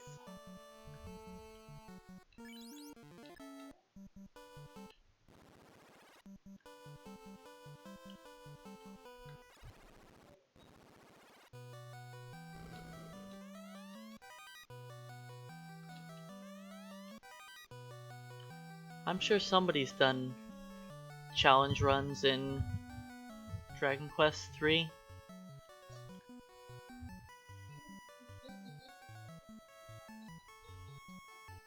I've played Dragon Quest games casually, but I've never tried doing a speedrun on any of them. I thought about doing a speedrun of Dragon Warrior 1, then I noticed how long it is, and I changed my mind.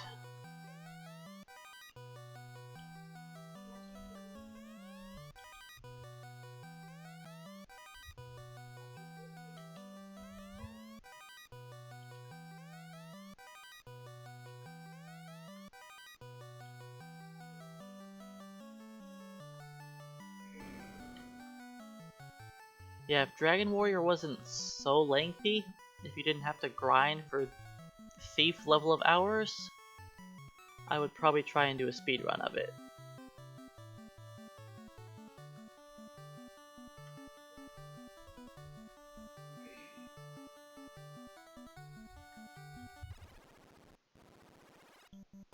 Eventually I'll put on some armor and some weapons on these guys.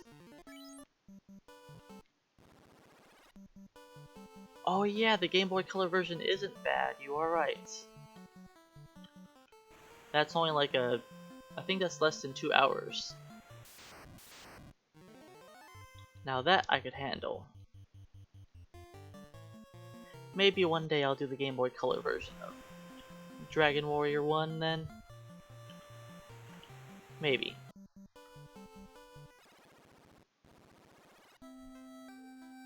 Okay, let's start off by selling off these cheap copper bracelets.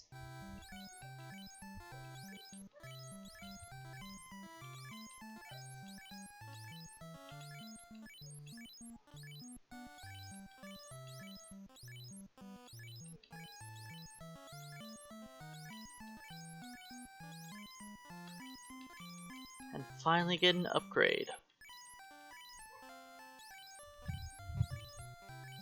Technically, this is the first upgrade for body armor thieves get since the beginning of the game.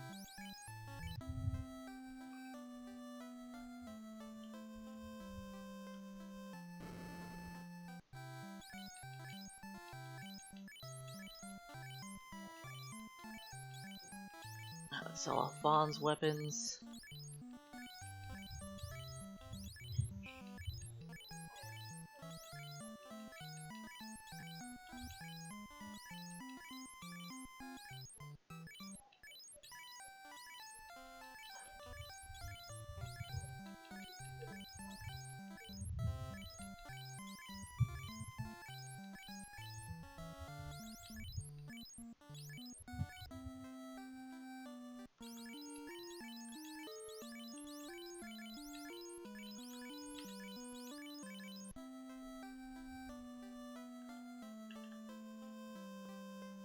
Alright. Skip this.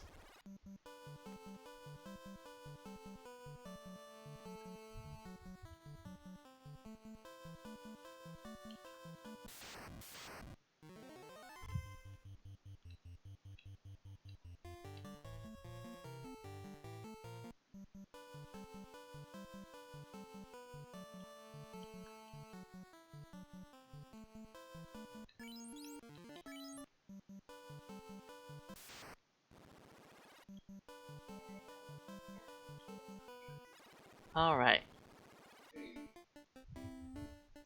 Baku did all the work, and he's the only guy who doesn't have a weapon on.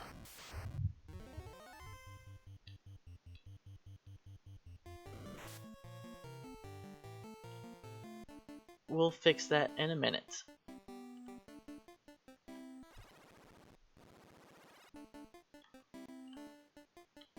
Baku will get the second best thief weapon. Arguably the first. It'll have the most damage out of any of the weapons, with the second highest crit rate. Beep beep bat, you're in my way. Rune Sword is technically the strongest, because it has the highest crit rate. And we know that thieves do nothing unless they crit. Like, we just finished the battle that proved that.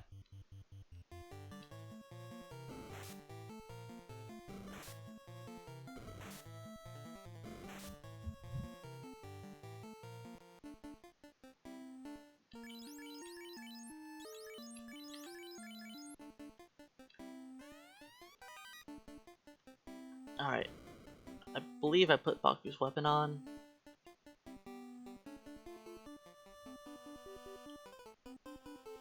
Beep beep bat.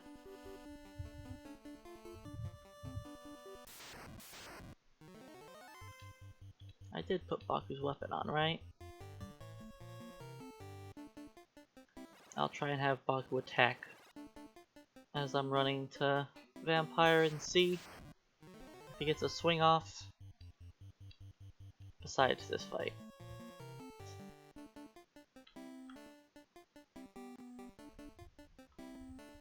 But I'm pretty sure I equipped him.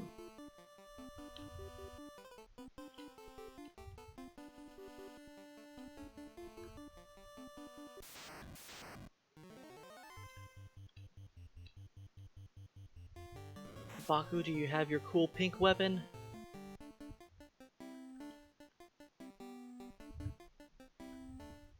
If he doesn't show me, then I'll just check right before Vampire.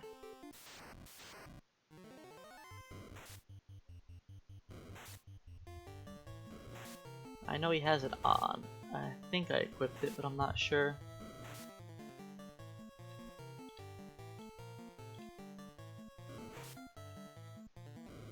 Man, that's a lot of poison.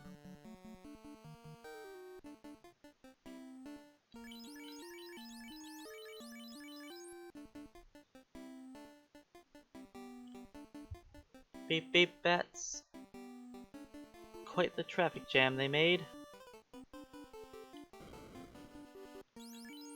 Alright, it's equipped.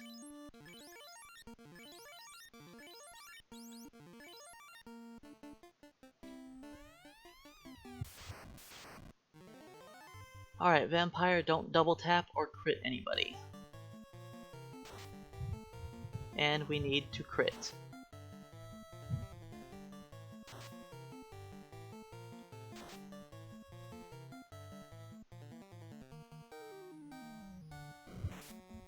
Okay, this is a good vampire battle as long as we can kill him off. Good, we're getting crits. So our odds to crit are much higher now that we have better weapons.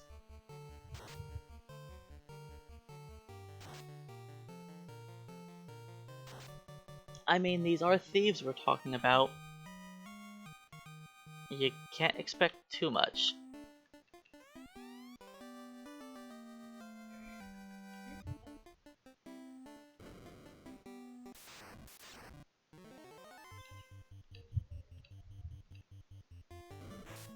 No monster mashes around here. We want everybody to spread apart. Let's use COVID rules, bats. This is a very bad battle to be ambushed by.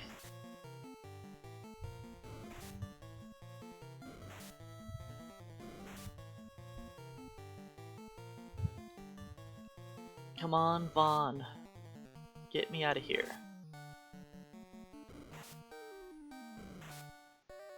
Okay. We survive. Bat, out of the way.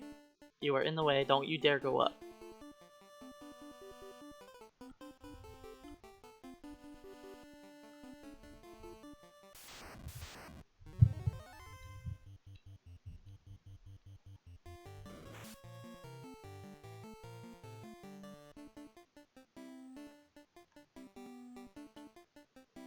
Out of the way, Mr. Bat. Thank you. And I'm going to need to heal up. Hey, Thunder. Yep. We're actually doing pretty good right now. I had a better than expected level grind. Like, a lot better than expected. I was just hoping to be like 3 or 4 minutes ahead.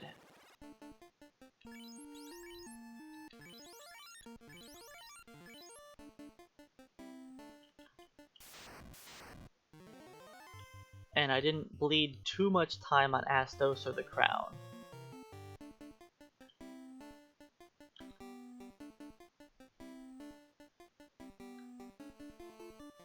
My vampire battle was a little slow, but it's not a big deal. I have a tiny bit of time to make up on the level grind coming up here, as long as I don't get screwed over by the peds. Beep beep bat. No, you went the wrong way.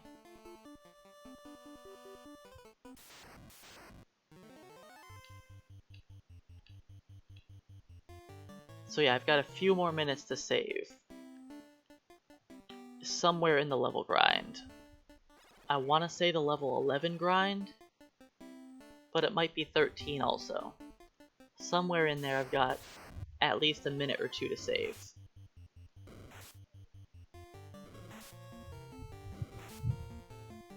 Then everything else is probably going to be plus minus 30 seconds. You know, depending on how many ambushes I get, or preemptive strikes. Getting ambushed by a lot of enemies like this does not help.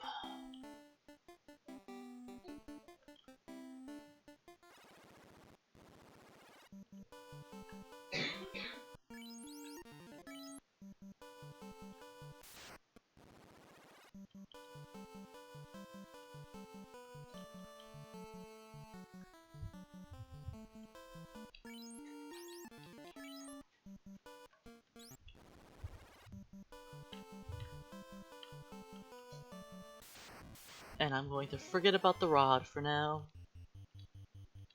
We'll grab it later. Because grabbing the rod is part of my setup for Earth Cave.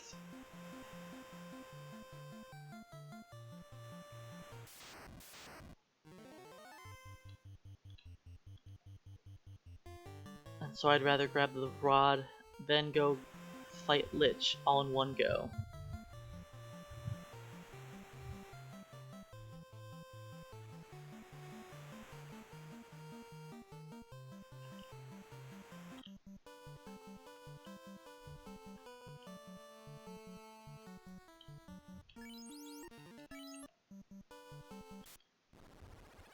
Skip the first battle.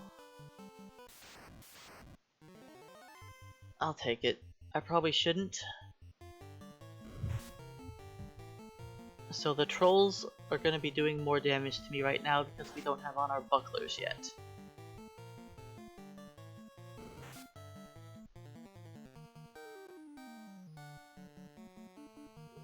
We're going to go grab our bucklers in Crescent Lake. And while we're level 10, these fights are going to be a little sketchy.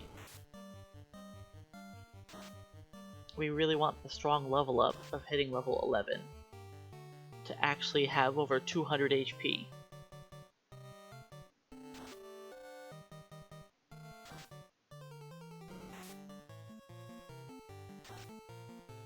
Okay, so I need to make sure that I don't have Edge on top.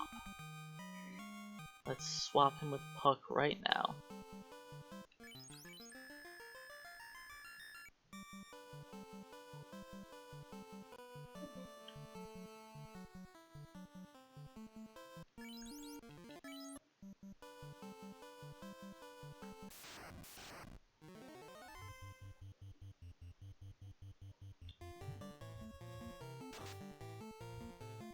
Alright, as long as we keep getting crits on these trolls.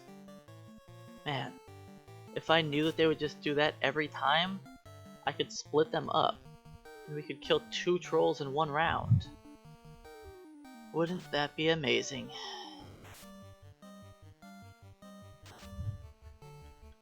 But of course, there are rounds that we don't kill a troll in 1 round, with all 4 of us attacking it.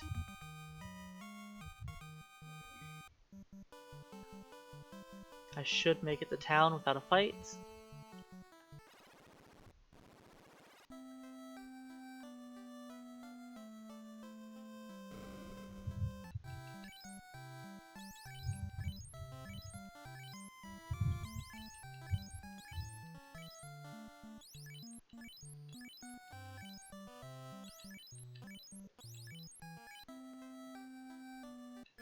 Let's put Baku on top,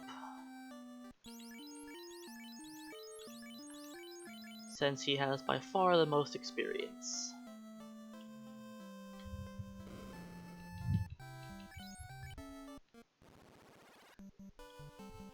I'm not sure where everybody else is at.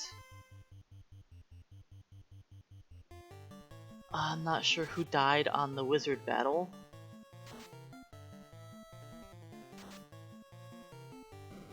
I'll find out when we hit level 11 for who is how far behind.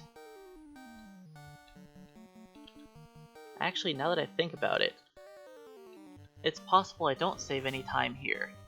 Since Baku's the only one who survived Astos, he's gonna be really far ahead of experience and everyone else will be behind. So it's definitely possible I lose time here instead of saving it.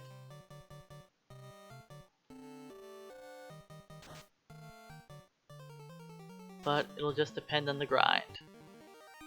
Mostly on the peds. See, Baku's already 11.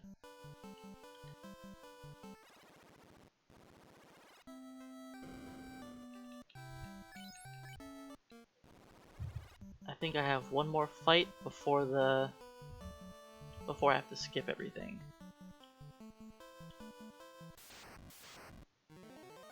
Ah, this is a pretty bad encounter. This is actually the worst encounter I can get into that I can take and win. Because the bulls are not worth that much XP. Good job, team. You didn't kill the troll.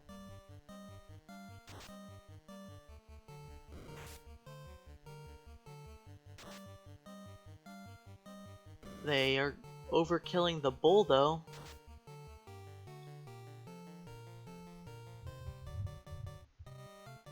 So yeah, when I get to like a double or triple P'd battle, if Baku can die on that and catch everybody else up some, that'll help. Because Baku is like 2,000 to 3,000 XP ahead.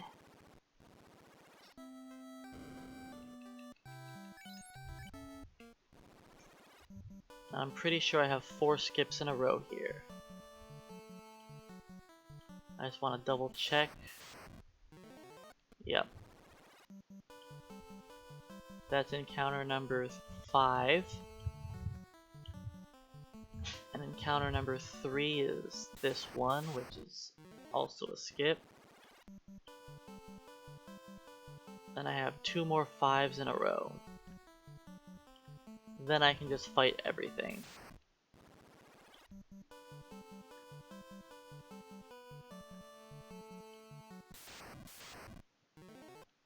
Yep. That's the last one. And now I think encounter 1 is a P'd? It is the P'd. And it's a 3 first strike. This is a perfect opportunity for Baku to die. And for people to catch up. What? We killed a P'd in 3 attacks. How? That never happens. Well, Baku, I think you're going to survive.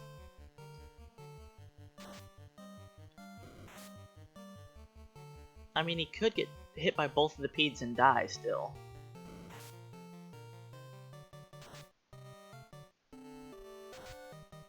This is more of what I expect from the team.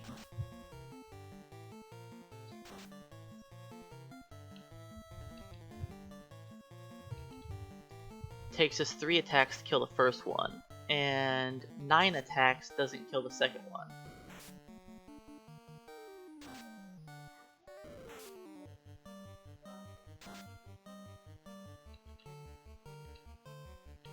Alright, Edge, finish off that P'd, please.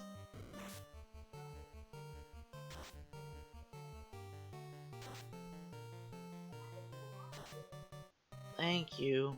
Okay.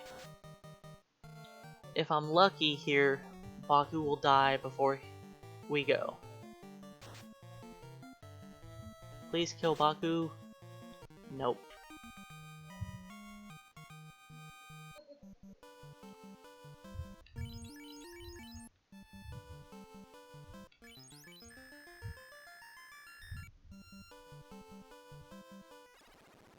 Not sure how Baku survived it, but he did.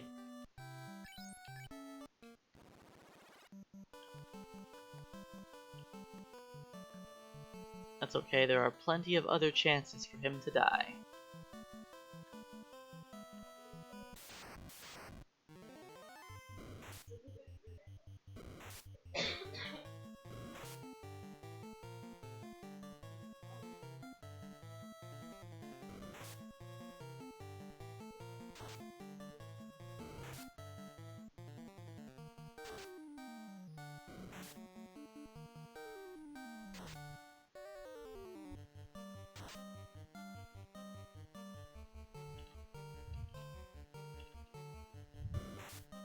Now I should probably have put my 3 thieves on the bull and just hope that they killed off the bull in one round. Because it's way more likely they kill off a bull than a troll.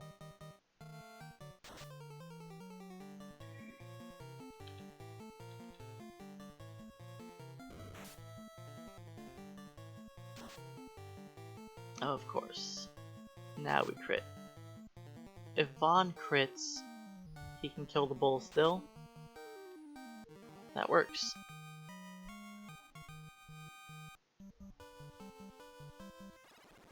Oh boy, Baku is so far ahead of everyone.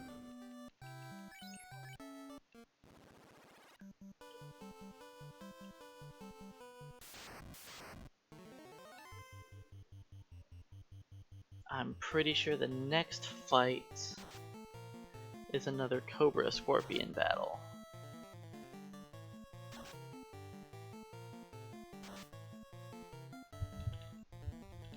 Well, that was looking promising.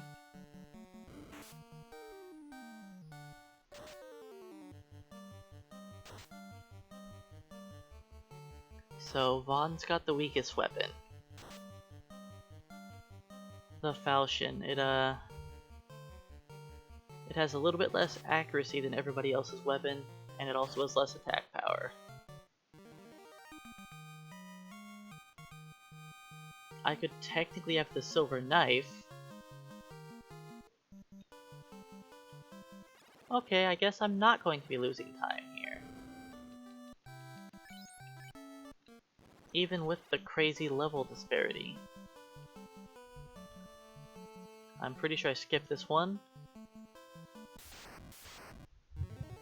Yep. I could have just ran away from the strike first, but it's fine.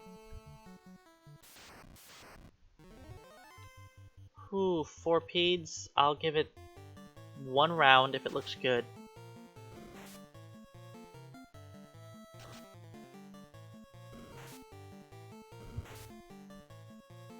We didn't take a whole lot of damage, but we didn't do a whole lot of damage either. Alright, I'll try it. I want Baku to die anyways, so...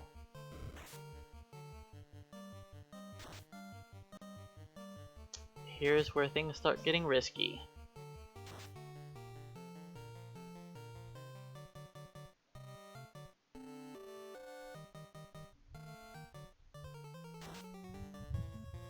As long as Edge survives the battle, that's the most important thing. I mean, ideally everyone will live except for Baku, but I don't think that's likely. Alright, please leave Edge alone.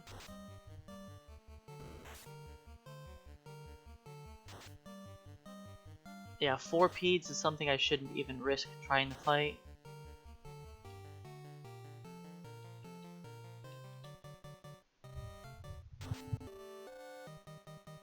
Alright, Baku, please kill it before you die.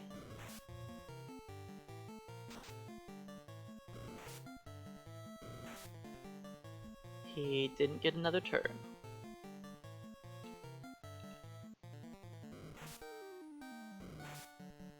Yeah, I'm probably not beating this.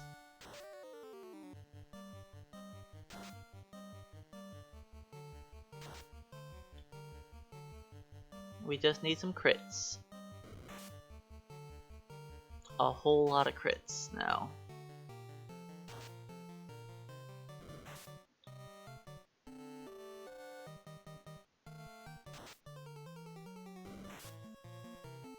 Edge is dead. This isn't happening. Well, that wastes like 2 minutes.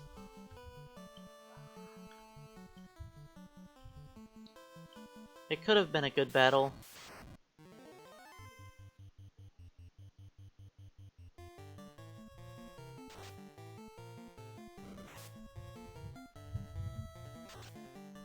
Peds are worth the most XP here. They're worth even more than Zombuls are. There's Edge's level.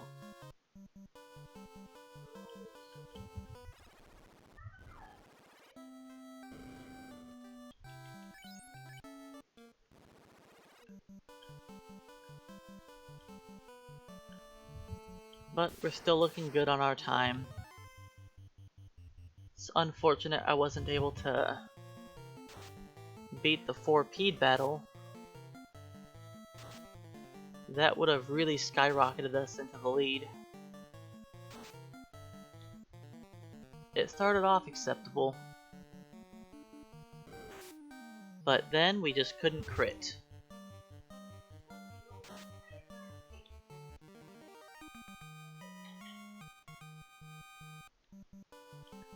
The Peds are worth the most XP out of all the monsters here. The best are Peds, then Giants, then Trolls, and far down in the back are the Bulls. I don't really want to see Bulls. Speak of the devil.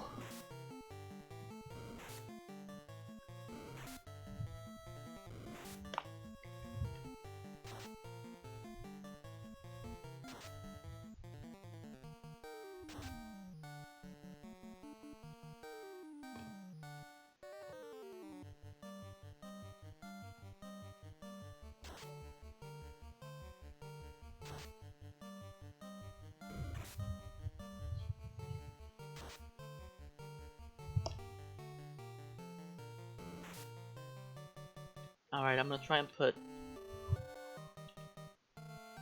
our attacks separate, and maybe we'll get a crit and kill one of them.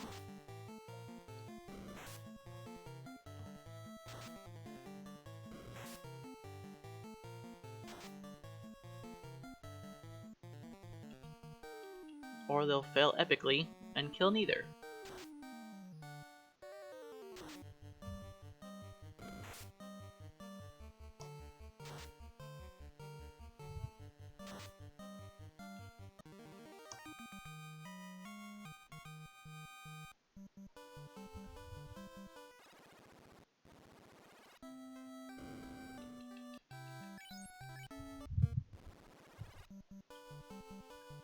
So the thieves they're almost okay now.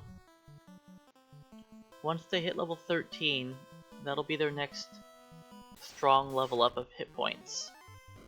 And it'll also be when they get another point of strength. Because level 11 is the first time they didn't guarantee gain strength. So I just assume that none of them gained strength at 11. And so the next level up where they actually do increase damage will be level 13. And that's also when they get their next strong level up, so it's the best time to go fight Lich.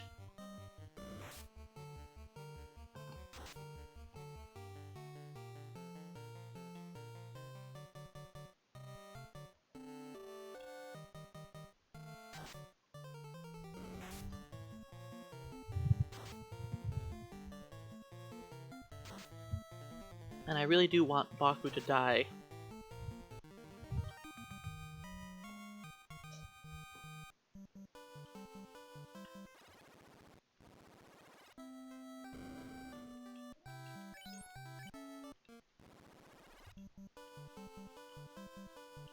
Just need him to die to one of these fights.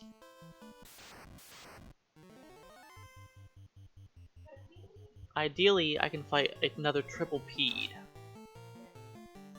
without a first strike, and he dies to that.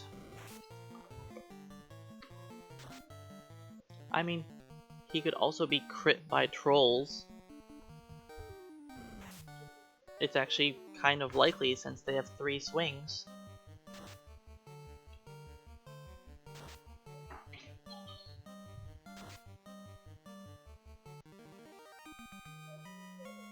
Baku's probably going to be 12 pretty soon.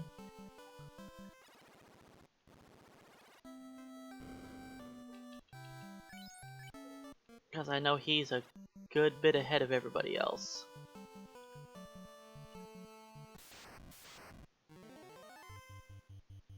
If I can get Baku to die, and everybody else survives, I can probably leave him dead for like an extra fight or two, to catch everybody else up.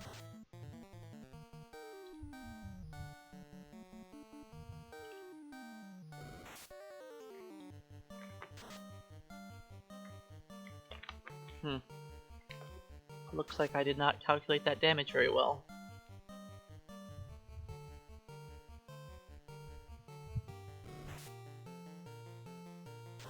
So just a little bit more grinding experience. About another half hour or so. Then we can go fight Lich.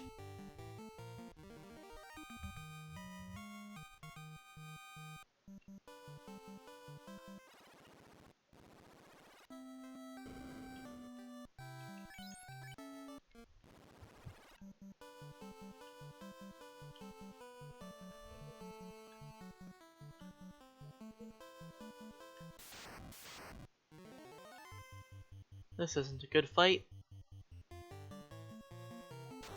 I would much rather see only a single troll than fighting a troll and 2 bulls. This just seems like a waste of time.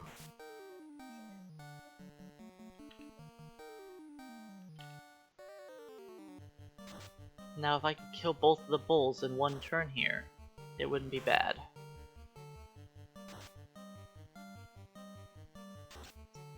But, just like last time, they failed to do so.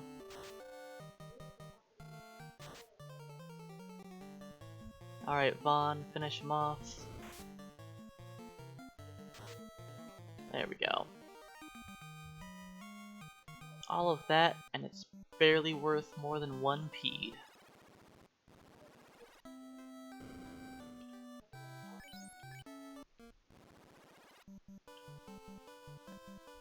If I see a 4 peed battle, I'm not gonna take it. Okay, 3 peeds. This is good. I want them to focus Baku.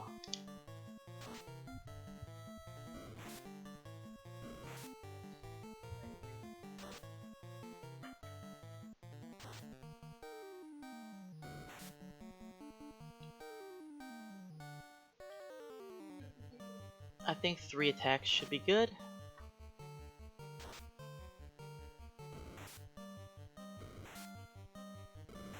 Okay, Baku's looking close to dead. Welcome back in. We're doing pretty good. Working on our XP grind again. But this time, we're gaining XP a little bit faster than before.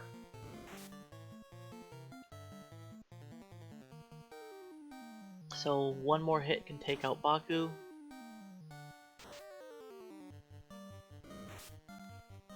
I would like him to go down sometime soon. Like, now would be good. Okay. I have a choice here. I can just focus the Pede and try and kill him.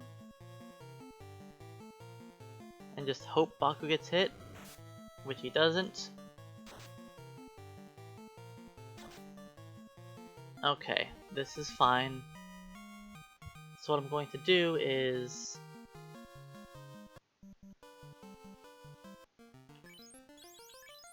put Baku back on top. He's going to die.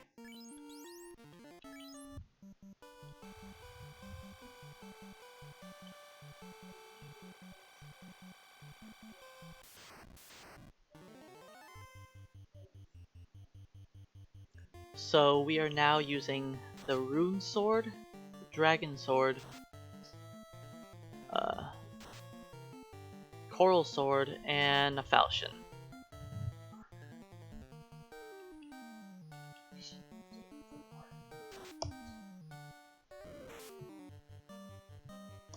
Alright, Baku is dead.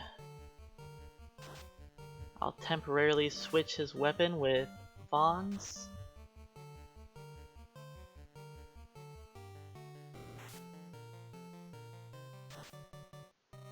And I'll just do a 3-man XP grind for a little while.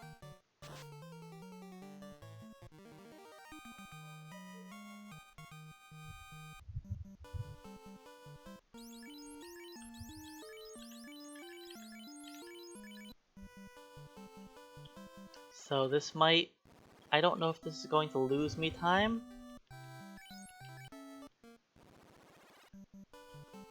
Yeah, I wanted Baku to die because he was well over 2000 XP ahead of the rest of the team, which is like a 10 fight difference. So I would like everybody else to catch up to him.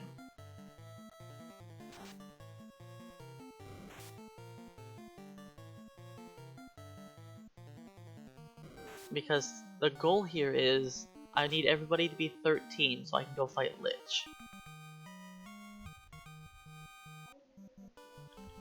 And then we also want to stay under level... we want to be level 14 when we class change, so that I'm not wasting levels for spell charges. I'm not even going to try that.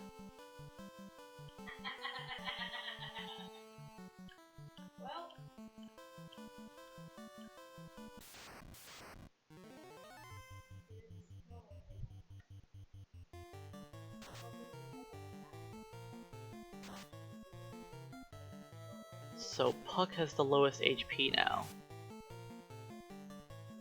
So I think I'll give Puck the worst weapon once I level everybody up.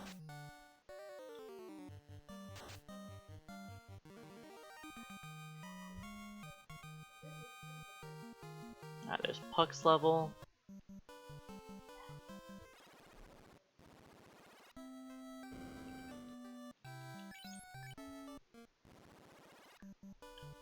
Probably one more fight and revive Baku. Yeah, I think I'll revive him after this. This should level up Vaughn. I can revive Baku, then Edge will level up in the next fight.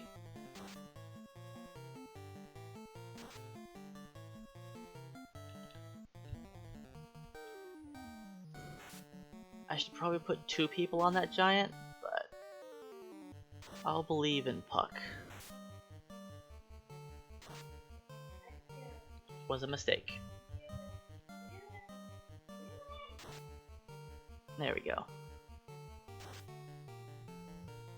Alright, Edge, you need to live through this. Edge being on top is not smart.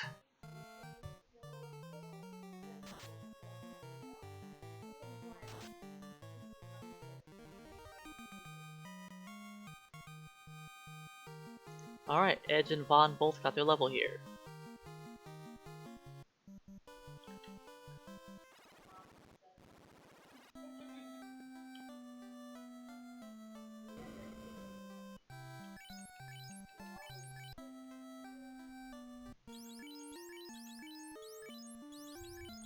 Yeah, let's do that.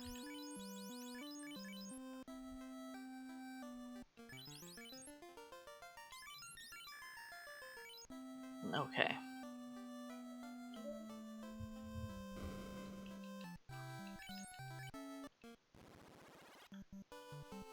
That helps even out the XP curve.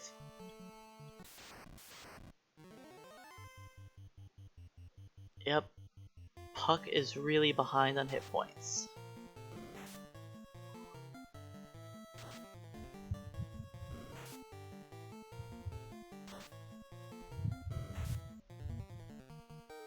So he's going to be my dedicated decoy.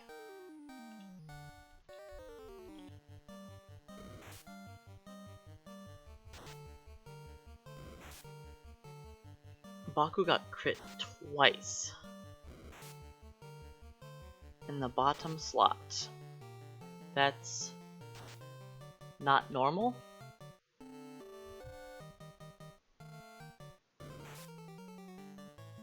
I would have been really annoyed if he would have been attacked again and crit again and killed while sitting in the bottom slot.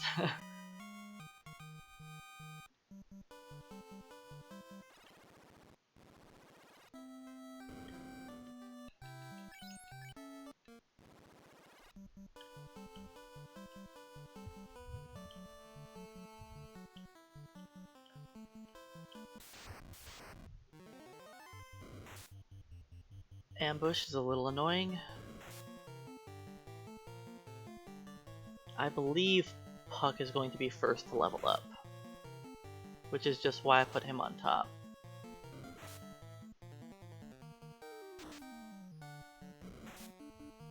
We didn't do very much damage. That crit helps out a lot.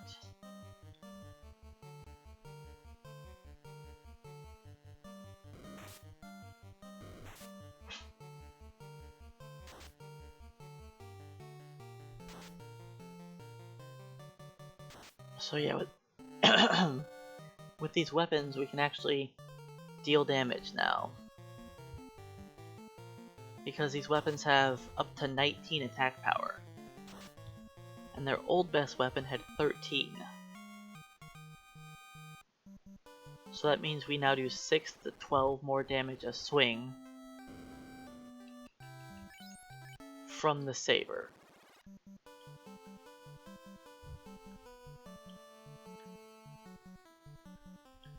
And we also have more accuracy. And a much higher crit rate.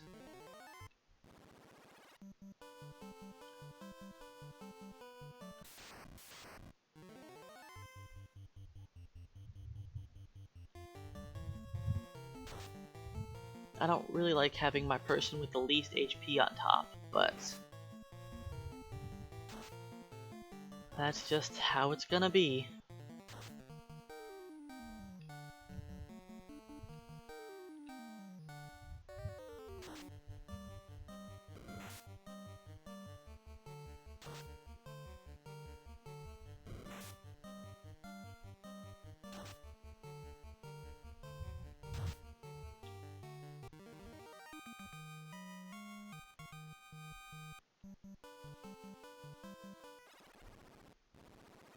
But we're making progress.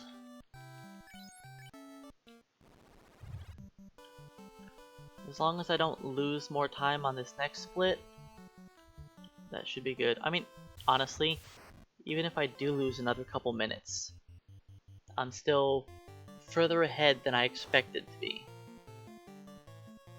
I expected best case scenario I'd be ahead by 3 minutes.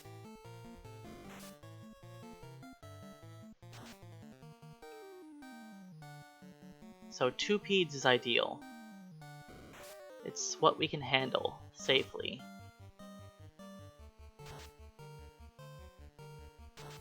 I do need people to crit though. Thank you.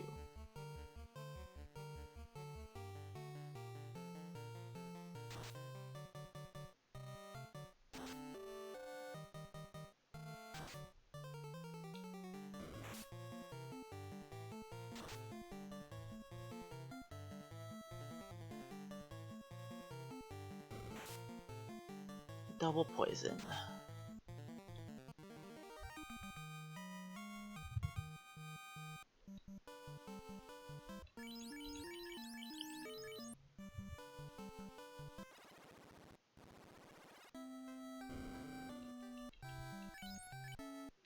I'll shop for some more pures when I'm done. Or at least about done with the grind.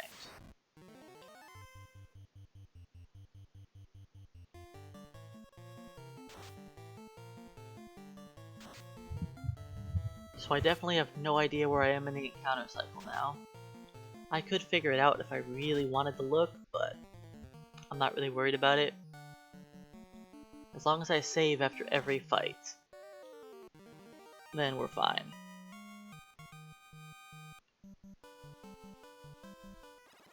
And it's not like town is that far away. And money doesn't really matter.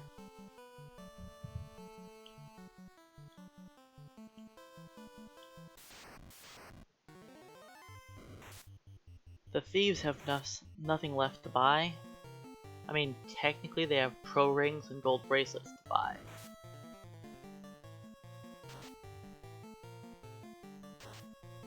As thieves, for their best equipment, but they're going to become ninjas, so I don't have to worry about that. I'll just buy the pro rings once I get there.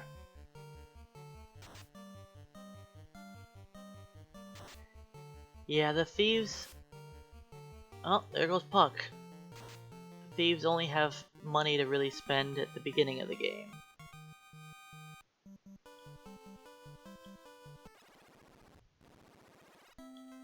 Okay, I think Vaughn is going to be the first to level now. And I think Puck is going to be last.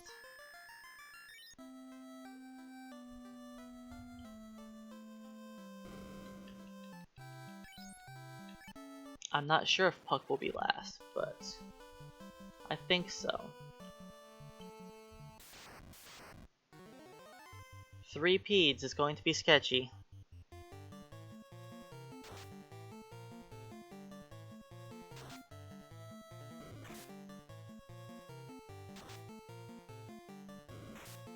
Okay, good. We can do this.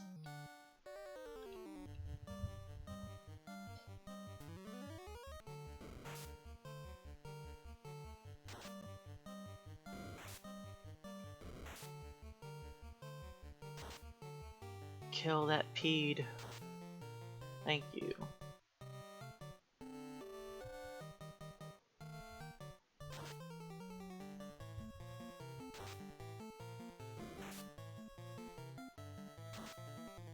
I'm not cutting Puck any slack. He should be able to carry this team. Okay, just don't die, Vaughn. Okay, good. Pete is dead. I'm going to throw another heal. Just to make sure. Vaughn will live through 1 attack, but I'd like him to live through 2. I probably shouldn't have taken this battle. I should have just reset the second I saw it.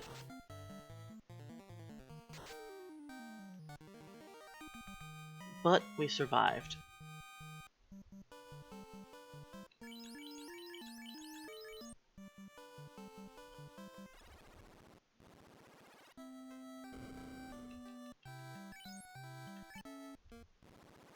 It cost me some heal potions, but that's fine.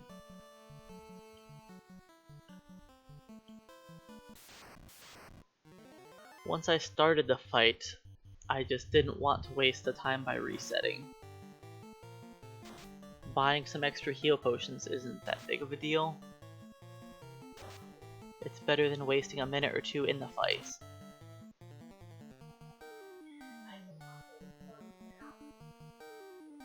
Like, even though Vaughn's got the most XP, I'm pretty sure, him missing out on that XP is too much.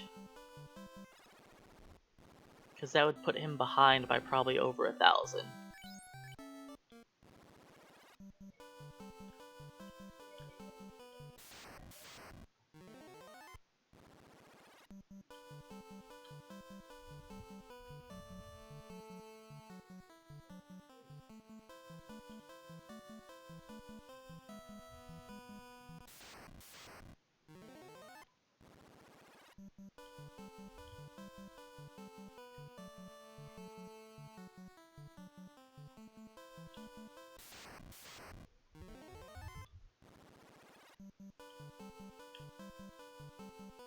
That's a lot of cobras and scorpions.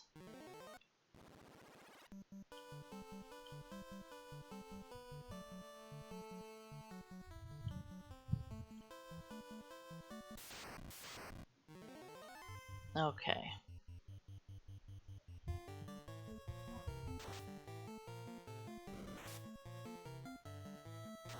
It's annoying having to skip those 4 battles, but that's just what we get to deal with. There's one near the beginning like that, and one near the end of the grind.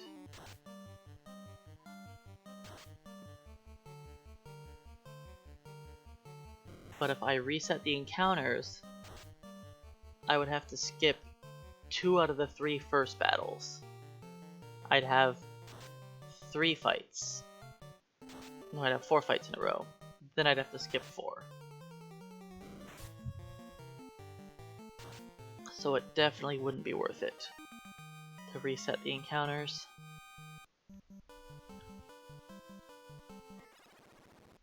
Alright, I'm hoping we start to level up soon.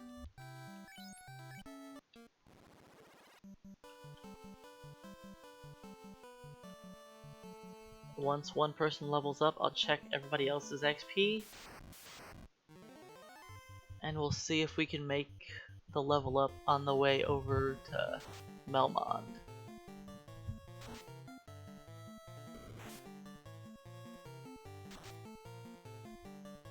I could finish this fight without taking damage, possibly.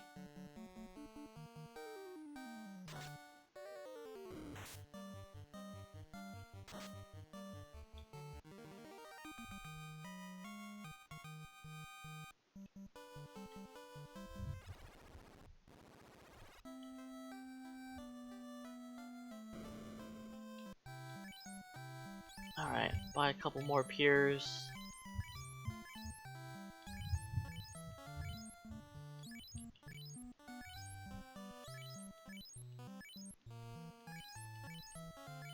And I should have enough heals to make it through the next 2 dungeons. Because I shouldn't need more than like 10 heals in ordeals. So this should be good.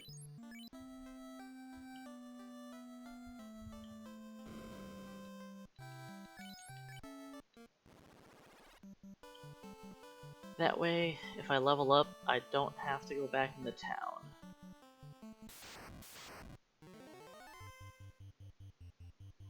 Assuming our XP is close enough now. I think it's close enough that once one person levels, I can probably work on leaving this town.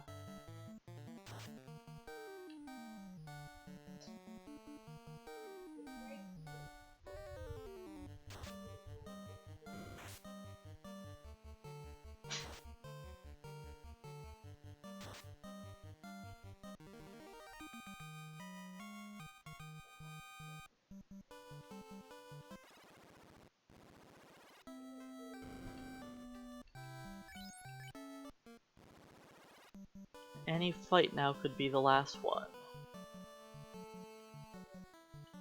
I think we're close. That's unfortunate.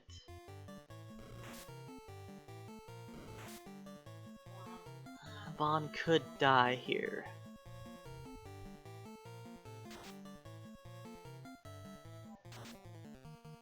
Okay, that was good. Take out the bull quickly. Or the troll quickly.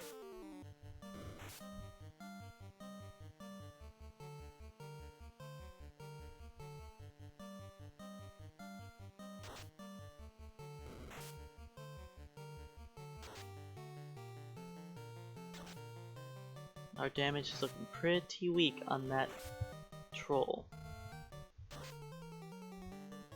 Vaughn crit, but it wasn't good enough.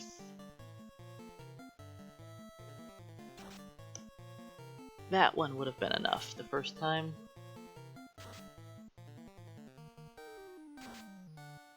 Baku, good job. Okay. Now we should be fine unless the bull crits Vaughn. I was a little worried with how the fight started out. Is this our level for Vaughn? No. Baku's still in the lead. Huh.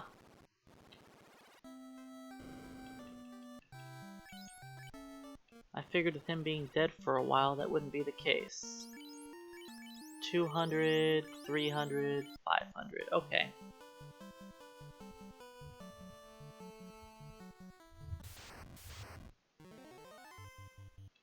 I'm not doing that. It would have been enough XP. But nope. That's not worth the risk. Not at this point.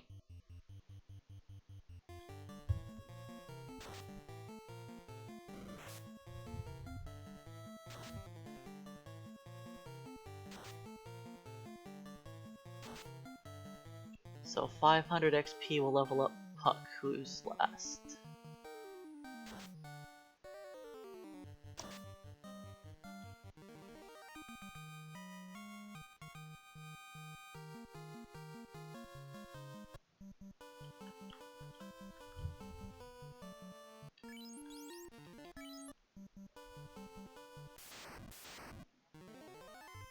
And that's not a great fight, but it'll do.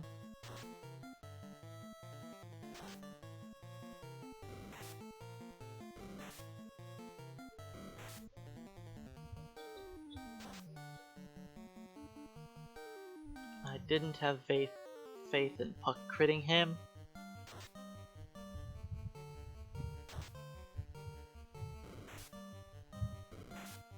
So yeah, I could use a silver knife over the falchion,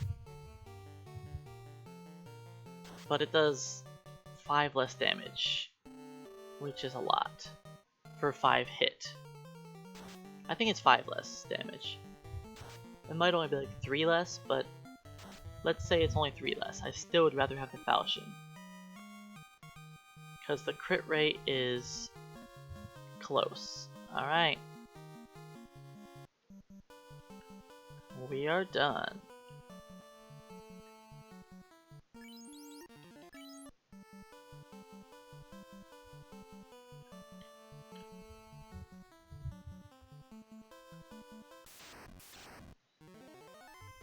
Figures.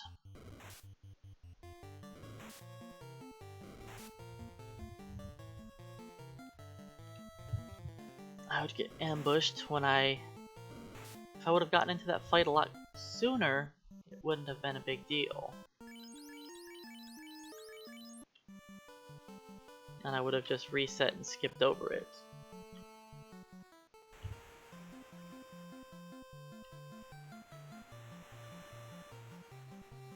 Alright, that was an acceptable level grind.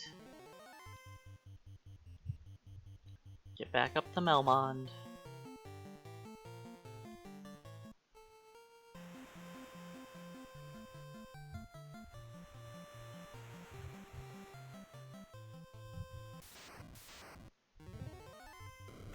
Can I stop getting ambushed, please?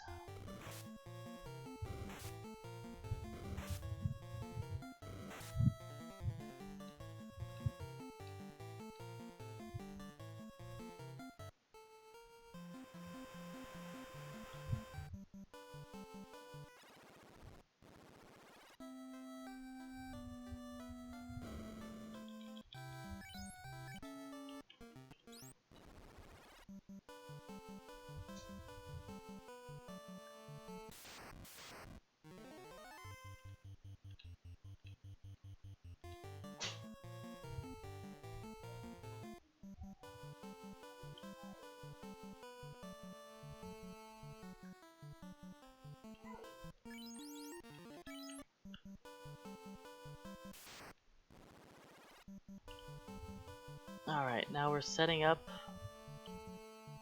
for Earth Cave.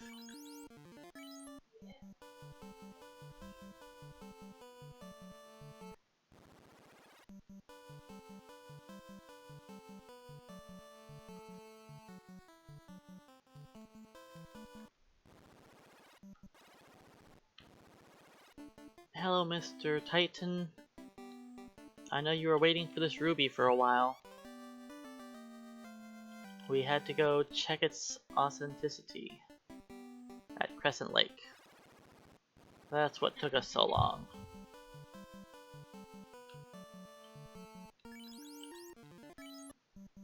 Had to make sure we weren't giving him a fake.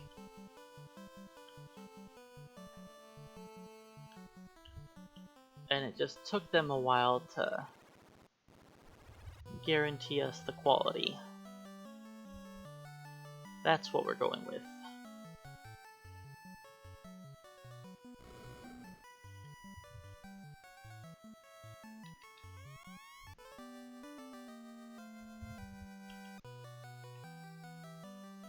That 5 seconds was just me getting ambushed twice.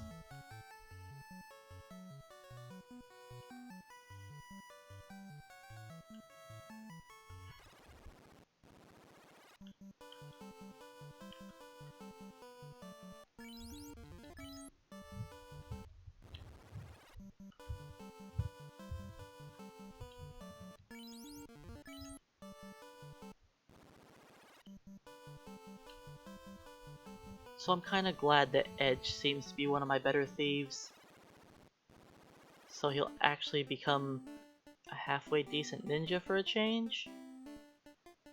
That's what I would like to have in the ninja run. Welcome in, and yeah, we're looking pretty good so far. As long as we beat Lich in one attempt, we'll be good.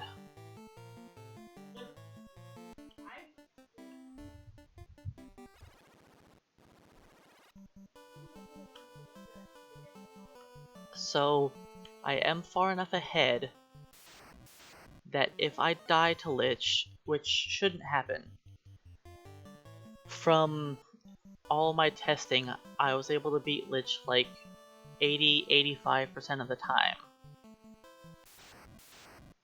But if I do die,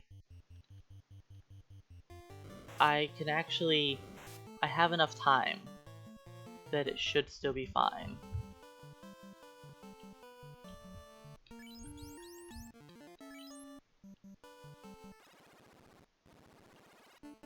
Which is weird because I've never even been close to having enough time.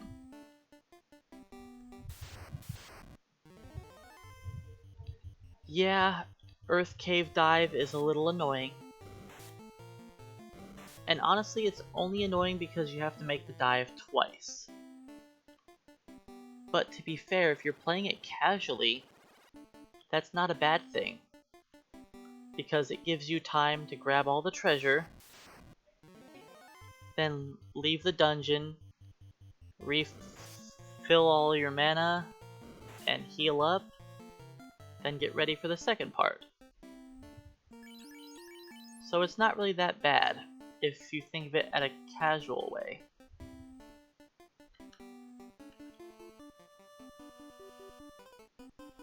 But yes, a lot of the treasure isn't that good either. And there are a lot of earth elementals in the way, which can be a pain to kill. Right. I was thinking of my first setup and wondering why I didn't fight the arachnid there, but I fought the arachnids way earlier.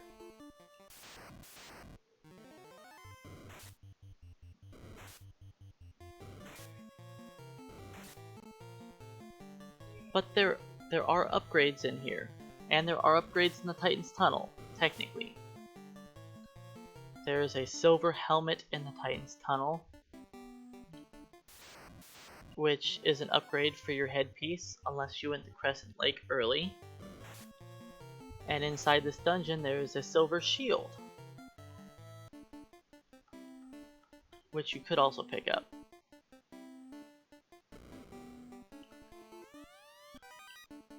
Which is technically 2 upgrades. You know, as long as you have the best character class.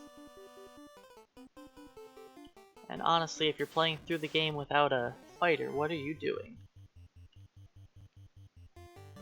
Yeah, Astos went okay. It took a few tries to get one that made it anywhere. But Baku clutched out Astos by himself. He was the sole survivor, and he barely survived. And that's why I got him killed off during the XP grind. Was because he was so far ahead on his experience from being the only survivor of Astos that I needed to cut him down a peg or two.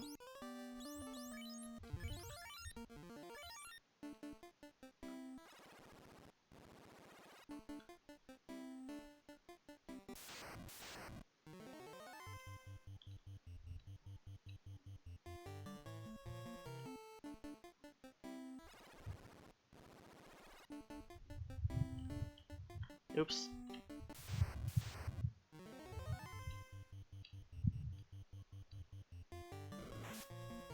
I normally take one more step over to the right, so I don't have to do the little extra back step there. It's not a big deal, but it's the same amount of steps total. Just doesn't look as good in my opinion.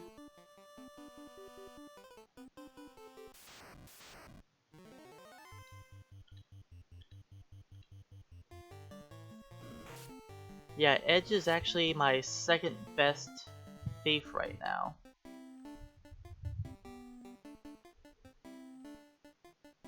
Which is nice to see for a change.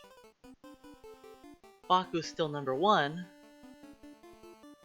Beep beep bat. You wanna get out of my way today?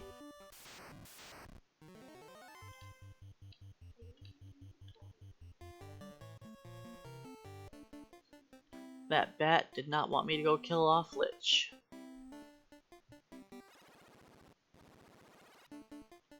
I think Edge is finally ready. He's ready for this to be the ninja run. So he's finally showing up.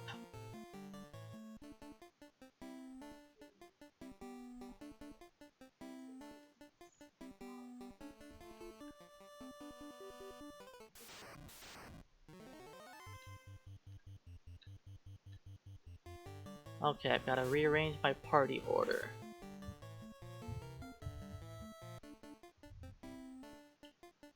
Make sure I have... Who do I want on?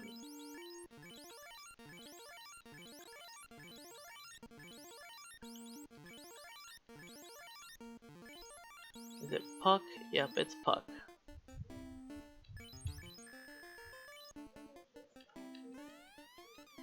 Alright, Lich. Don't be a jerk.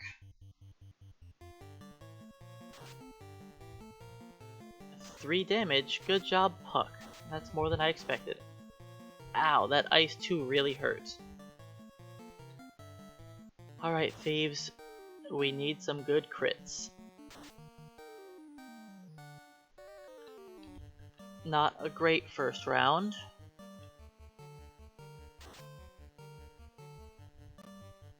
I don't like that Puck has one of my highest amounts of HP.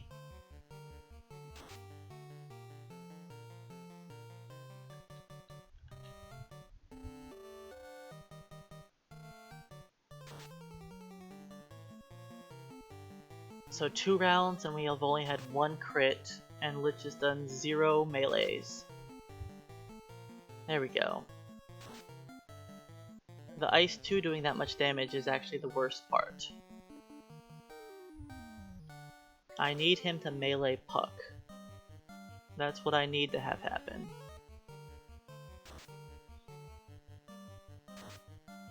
Alright, everybody please survive. Thank you.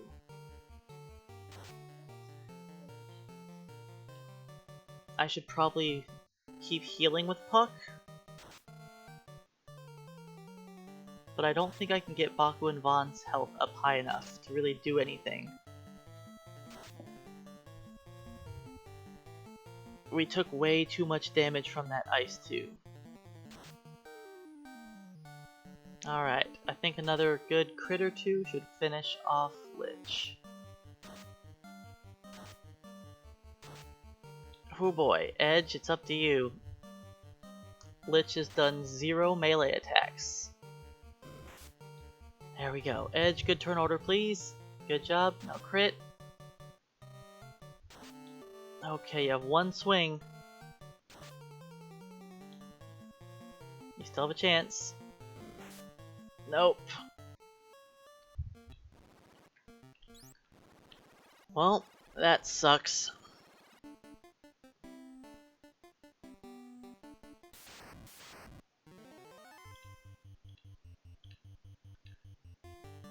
It was very bad.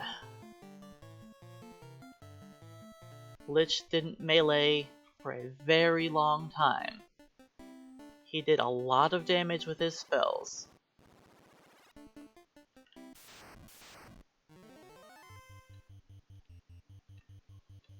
Oops. So yeah, that was bad. That cost me probably all of my time save.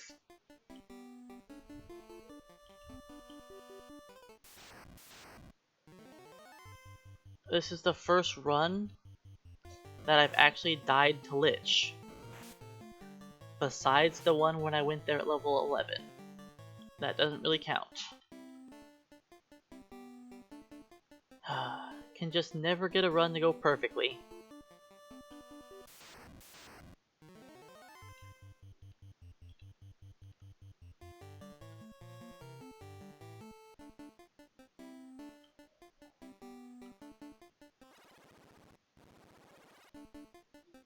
So, I don't remember my backup route through here.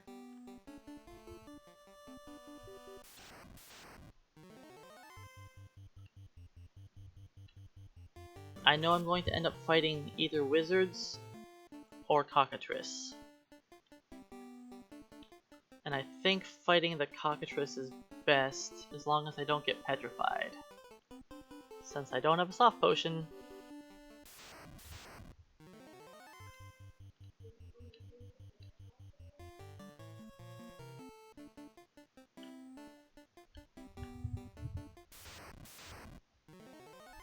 There's the mummy battle.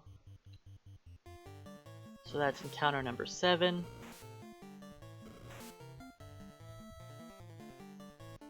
I think I'm gonna get wizards.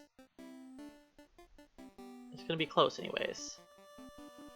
No, maybe I'll be fine. I'll be fine. I made it far enough.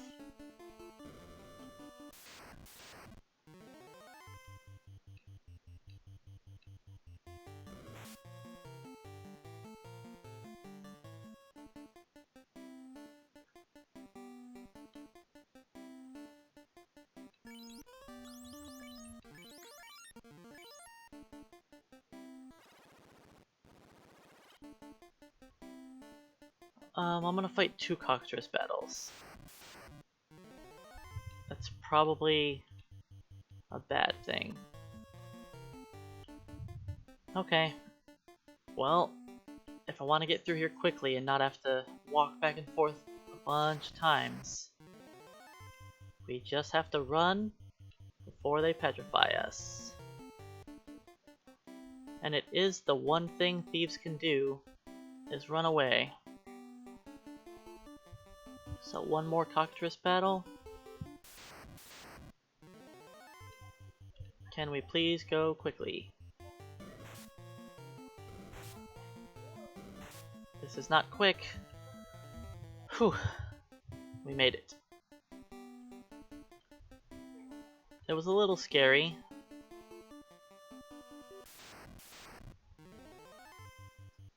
And that is because I dodged the bat. Me dodging the bat made me fight this.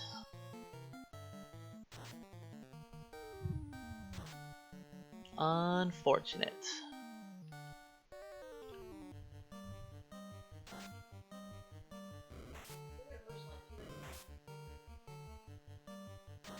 So this cost me an extra minute. Maybe more? Okay, good.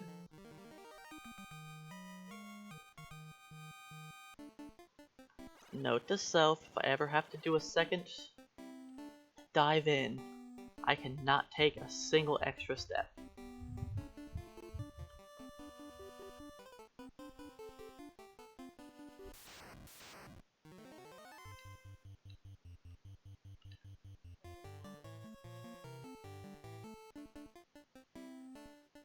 I was not expecting Lich to be what kills this run.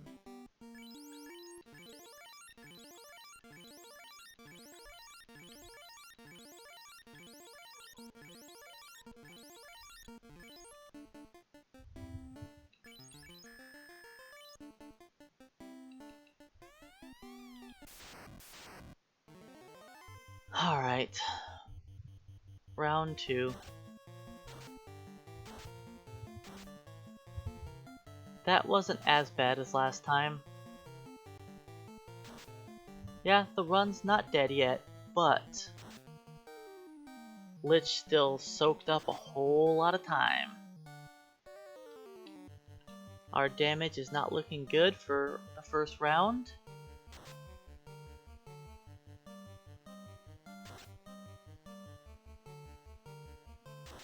mean, luckily, Puck crit.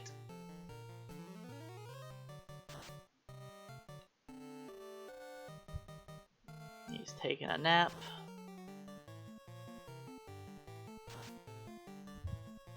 Guys, we have to do more than single-digit damage. And he is rushing his spells.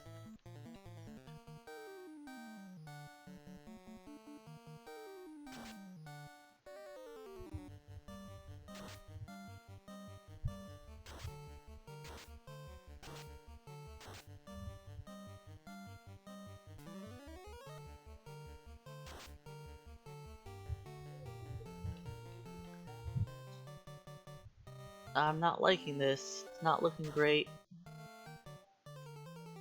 We are not critting enough.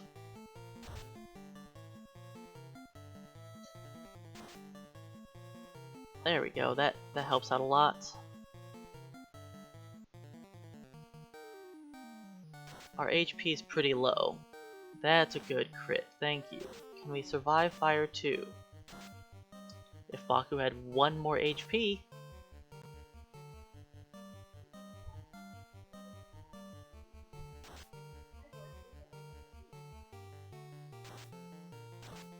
Now we're down to 1 attack. Thank you. Oops. Let's remove that.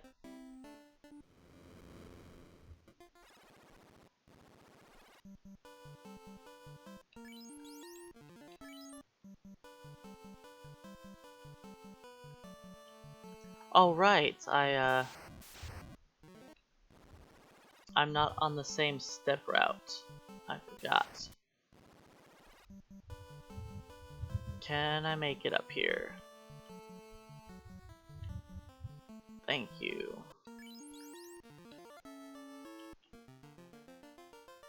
Okay. So this is our stats. So yeah, generally, Lich isn't too bad.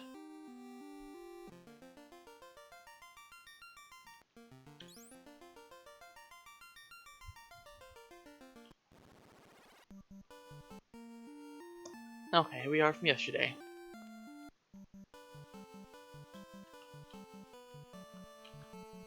Picking up on day 2.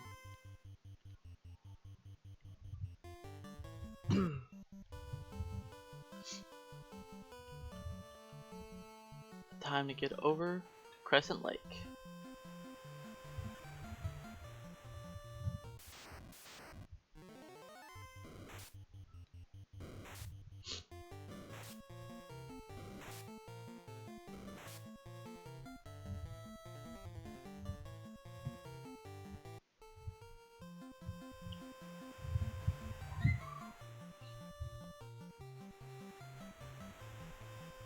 So hopefully today I don't have any bad deaths that are unintentional.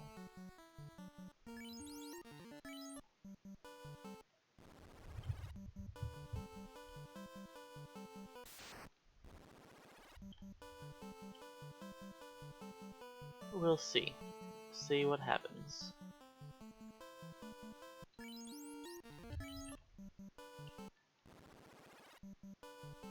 Skip all of these encounters.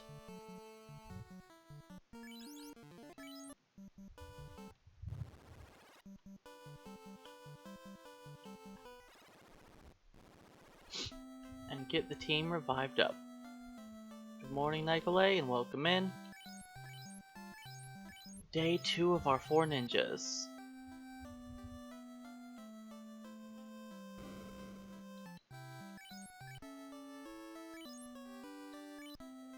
Working on actually becoming ninjas today.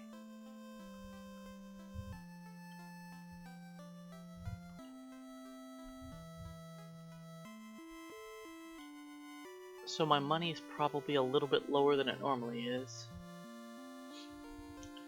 I didn't pick up the treasure room in Earth Cave the second time.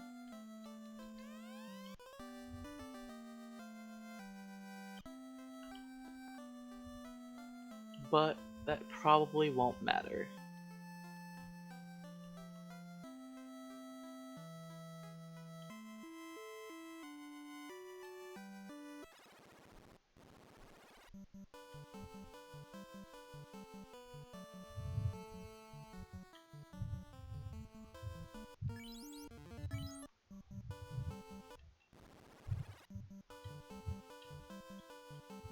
So all these skipping encounters is just me setting up for Ordeal's castle.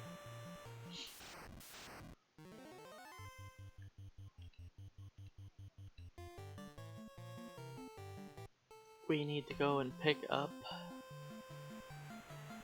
the Zeus Gauntlet, the Heal Staff, and an Ice Sword for after we class change.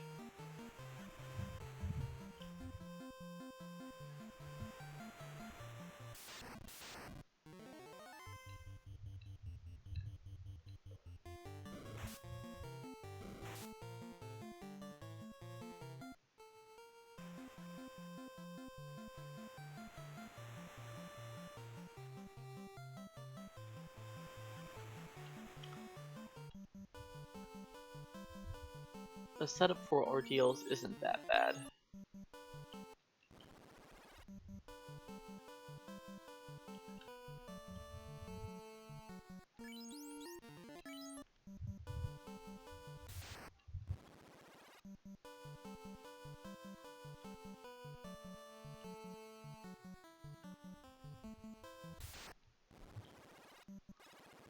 That's all the setup, and now we're going in. So I guess it's like 4 minutes of setup.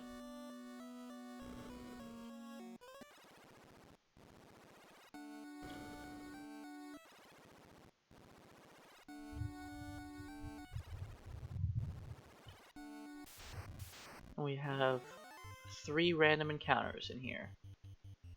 I have this fight twice, and a group of zombies.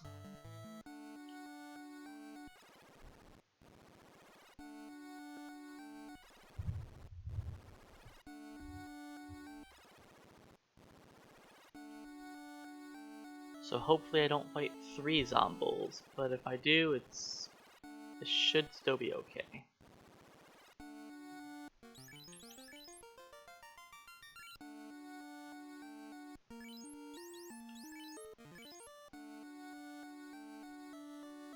Alright, make sure we're full, just in case it's 3, and it's 3.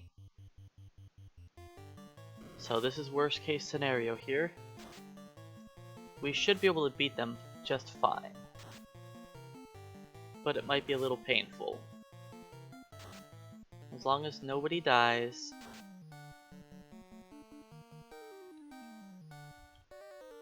I'm going to believe that Edge can finish off that zombie.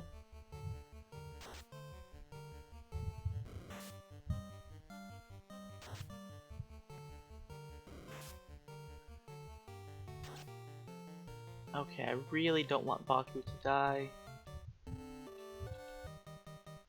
I probably should have put 2 on the bottom guy, just to be sure. But it worked out. Hopefully Baku doesn't get hit. Good. Everybody's full except for Baku. And of course, he's the one who gets targeted again. What is this game?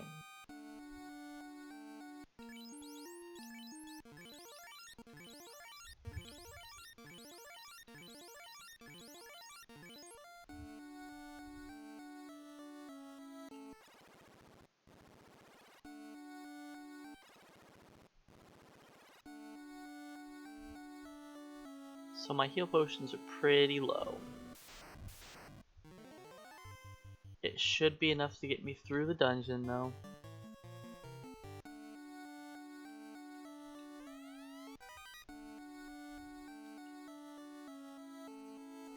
I'll give somebody the heal staff later.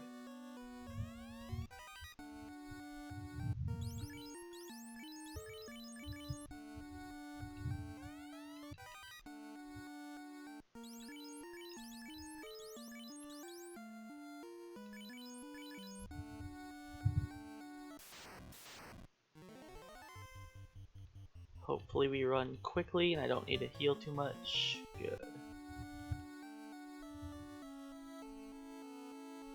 Because I don't have the healing potions for if we actually took a beating.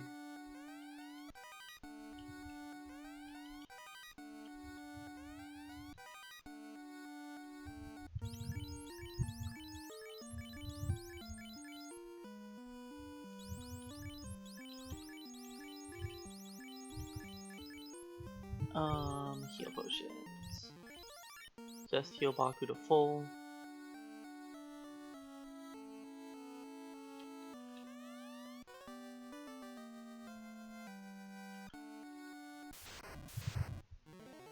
Of course it's 2. It is always 2. I don't know why, but every time I've gone through here with the ninjas, it's always been 2 zombie dragons. It's a little annoying.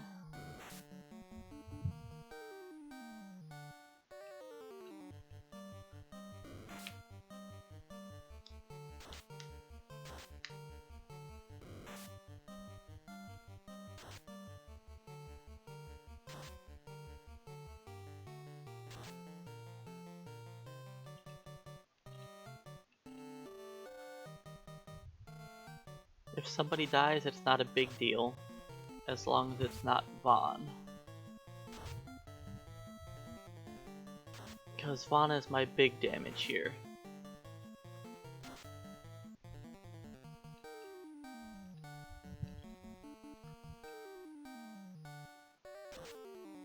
They're probably both going to die now. I would assume so.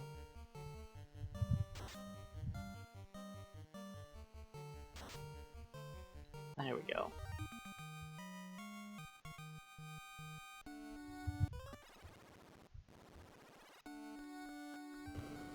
So that's ordeal done, taken care of.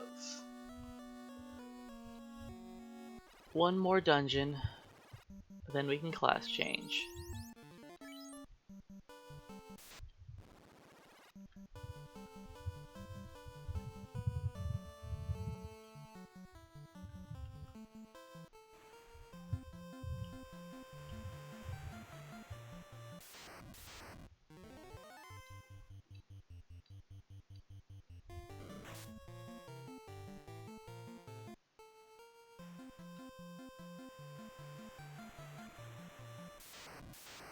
So Ice Cave shouldn't be terrible, but it could be. I get to fight 2 groups of frost dragons in a row, and that could be deadly.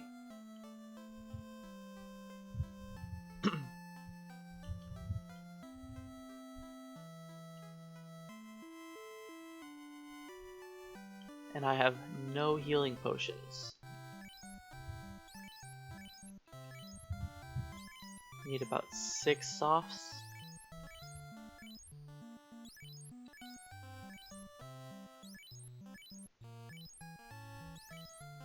I think I have enough pures. I'll just buy 1 more. And I need to buy a lot of healing potions.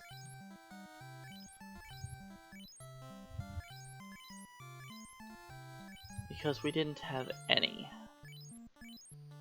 I think I had a single digit amount left. And honestly, I should probably buy... Do I buy up to 99 now? It doesn't have to be 99. But I need to buy a lot.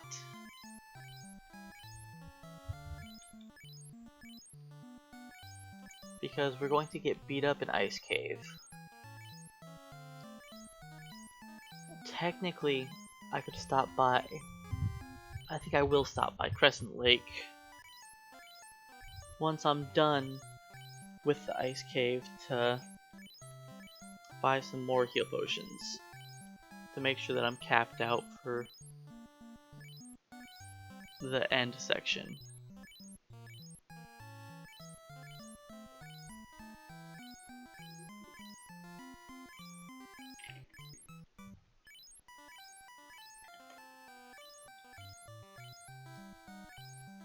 So yeah, I have... The only real time save I have is the Tiamat split. Everything else will most likely be plus or minus 30 seconds. But for Tiamat, I have like 20 minutes of time save.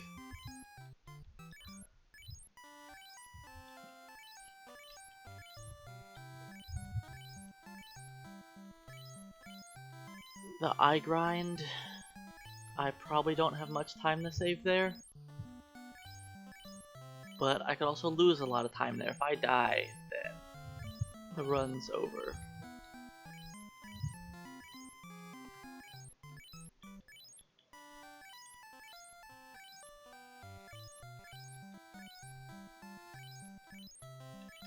I technically have a tiny bit of time to save during the grind, because I'm probably not going to get my guys as high level as I did the first time. But we'll see. I'll deal with that when I get there.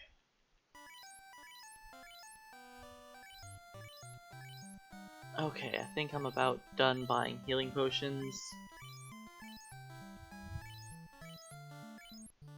I'll spend like another 500-ish. Then I'll call that good.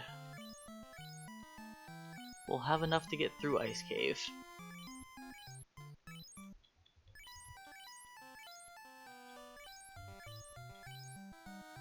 Alright, last heal.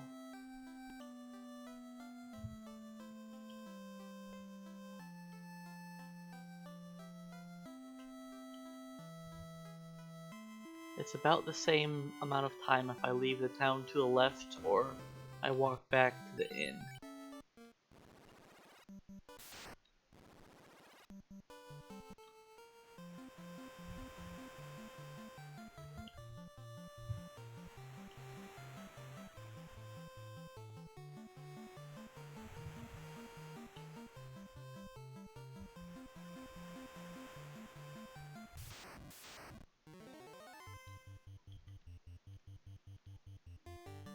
So I put Edge and Baku on top because they're my tanky boys.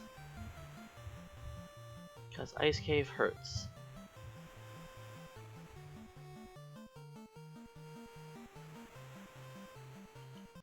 And I want the two who can actually take some hits to be on top.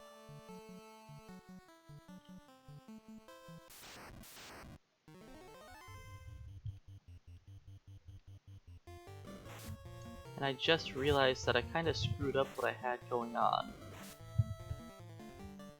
I normally put the Zeus Gauntlet in slot 3. And the Heal Staff in slot 4. I guess I could still do that. Give the Heal Staff to Puck and just swap them.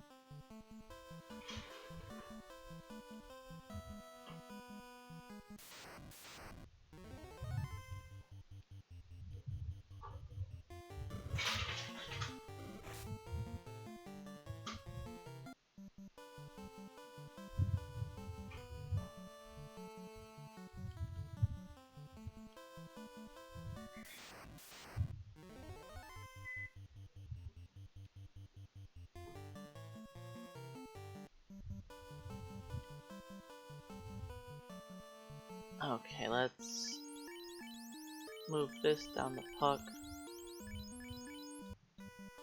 Swap those two.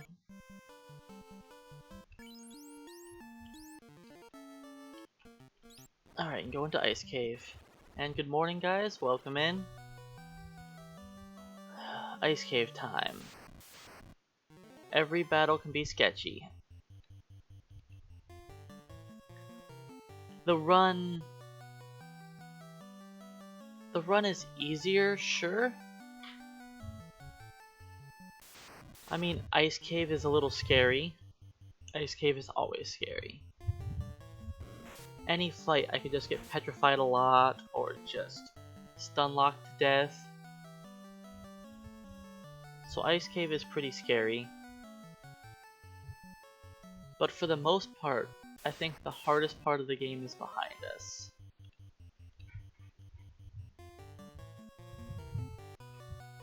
Like, Ice Cave it's bad, sure, but the route that I have makes it not the worst. I mean, yes, I get to fight 2 Frost Dragon battles. And the Frost Dragons can be... they can be very scary if they ambush me. But I do have thieves, and they do excel at running away quickly.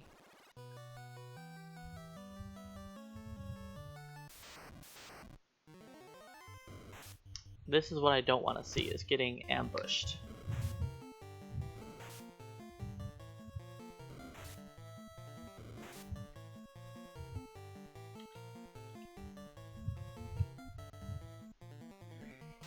I could try to run with Vaughn, but I think I'd rather just use the Zeus Gauntlet a couple times.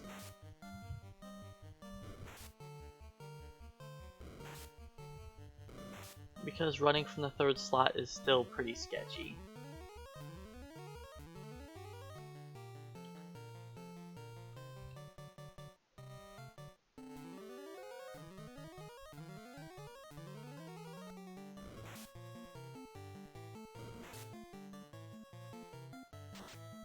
So yeah, the ambush here, that makes the fight pretty bad.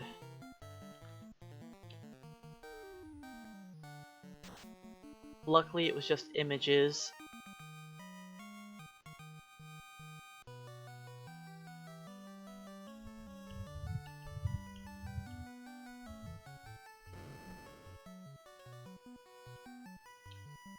Go pick up the flame sword.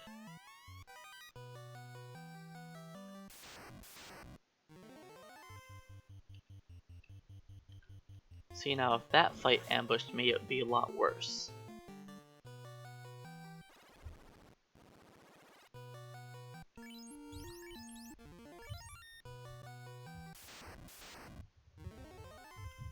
Okay, that is bad. I hopefully run away quickly. I use the Zeus Gauntlet as just safety insurance to try to kill some of them off. Or if I don't run away.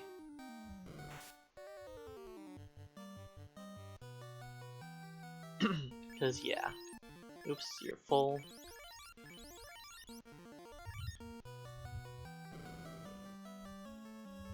Okay, I should heal up to full after this.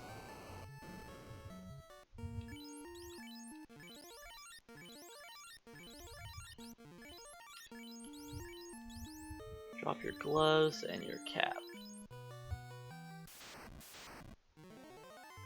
If I get ambushed here, it is very scary. I just want to run away before they get a turn.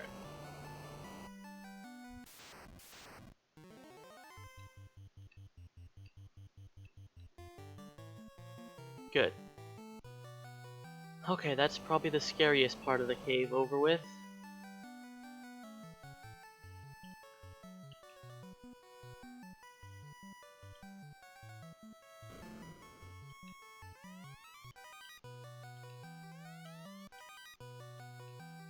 Now I don't remember if I have the Frost Giant next. I think I do.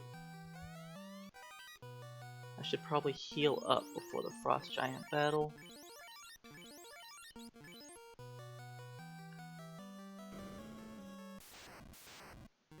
The Frost Giant is next, okay.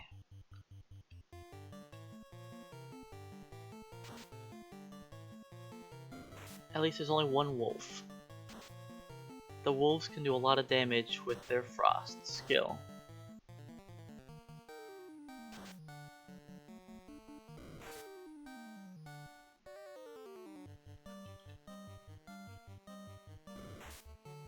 Good, the giant spread out his damage.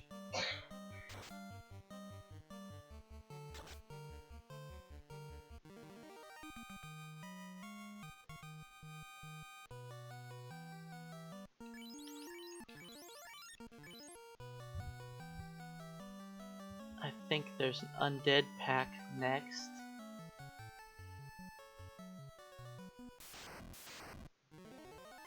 Good, it's a small pack.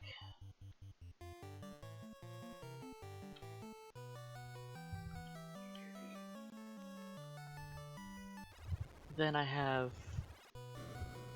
2 Arbone battles here.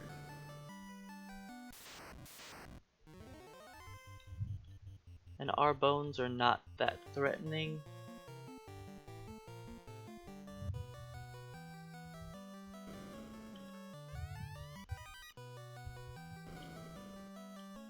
So I am using the route that I came up with for my white mages.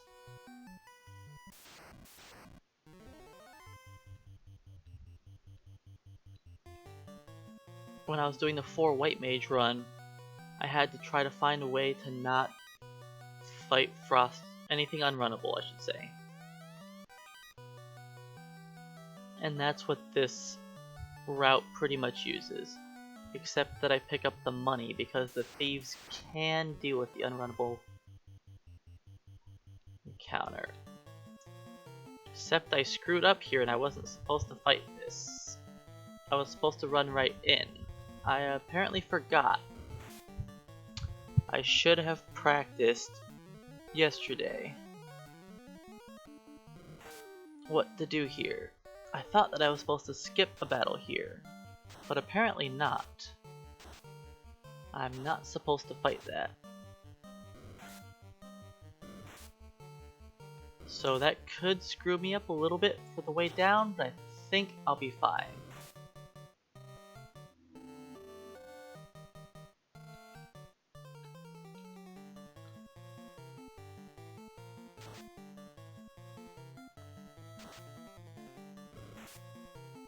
So yeah, I messed that up. You don't want to fight wizards. And of course we got a full pack of 7 of them. They come in packs of 4 to 7 here. Or is it 3 to 7? I think it's 3 to 7 here. So yeah, that lost me some time.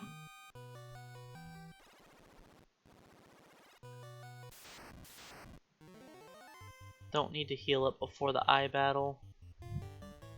I just hopefully can go before he goes.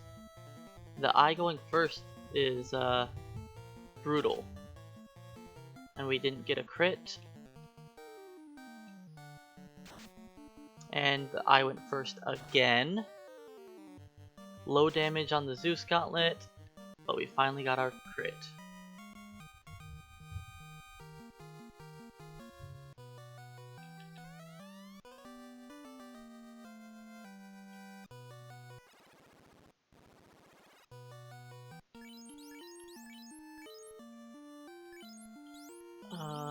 Heals. Heal you up. Put edge back on top.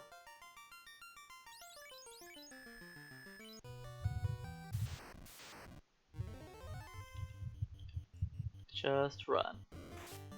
This is actually really scary, because there's 5 of them with multiple swings, and Vaughn got his turn but couldn't run. Puck, please go before you're paralyzed. Thank you. So I believe I'm only going to get into 1 battle down here. Hopefully it's near the exit. Okay. I don't know if I'm going to escape without getting into another encounter. We'll see. I don't know if I have the steps since I messed up. But we made it out still. That's good. So I screwed up, but it just cost me like 2 minutes, that's all.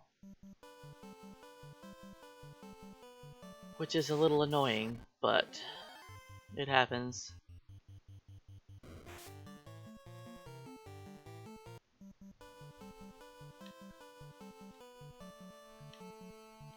And now my fights are going to be off here. I think I'll just save.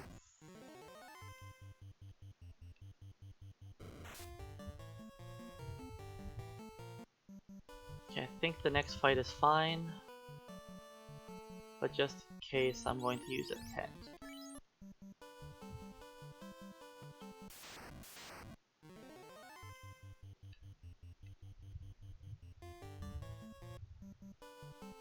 So yeah, I'm not sure where the encounters are going to land now, out here.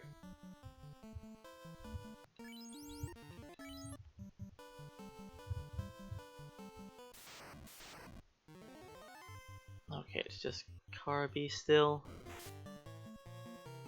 And I have enough HP that I should be able to easily survive the Ocho fight here.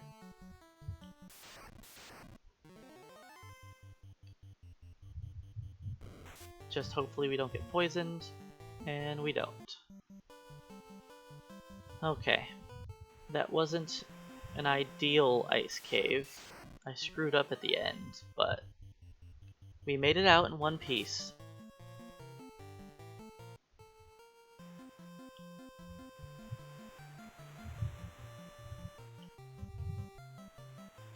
And that's what matters. Because now we can go class change. I expect a fight.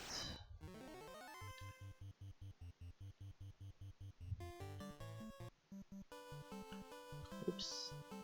Extra step.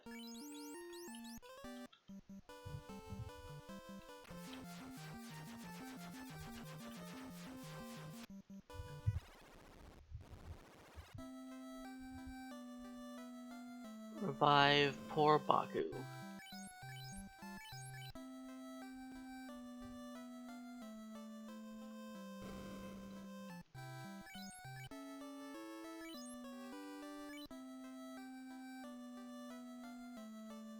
And I think I'm gonna max out on my heal potions.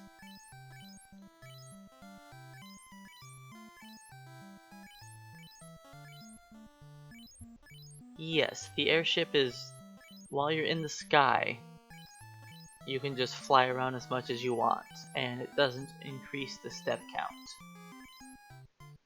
Now, when you land on the ground, it's also safe. But the step back into the airship does still increase the step count. So you can get into encounters while standing on the airship.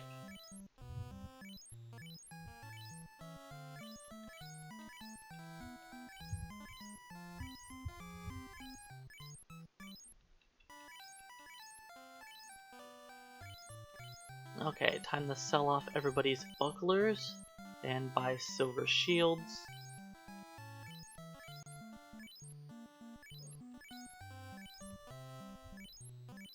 I might lose time in this split because I'm buying potions here, but it doesn't really matter because I'll make it up in the next one if that's the case.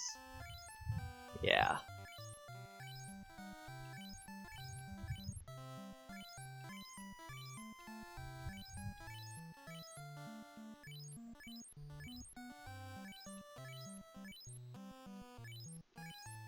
Okay, there we go. Maxed out on heal potions.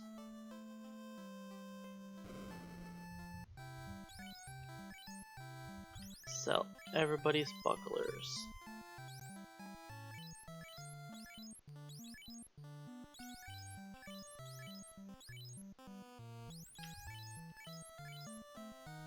And buy 3 silver shields.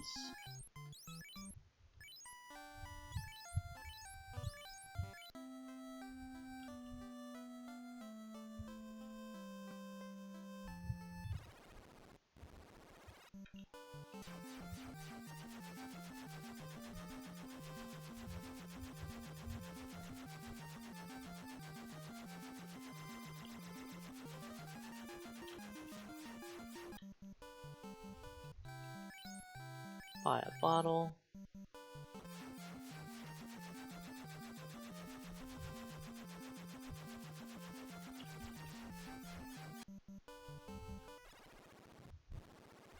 Then we'll class change.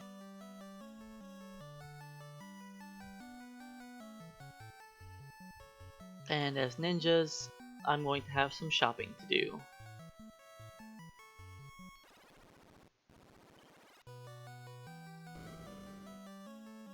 I now have 2 weapons that are better than before. So I'll have the flame sword and the ice sword.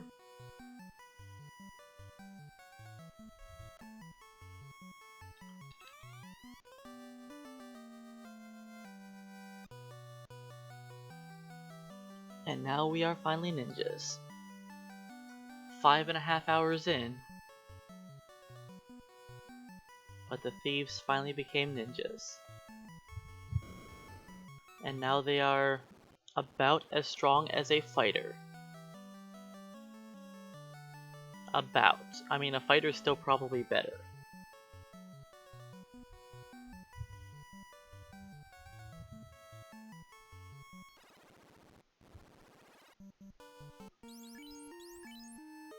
Okay, put flame on... You know, put flame on Baku.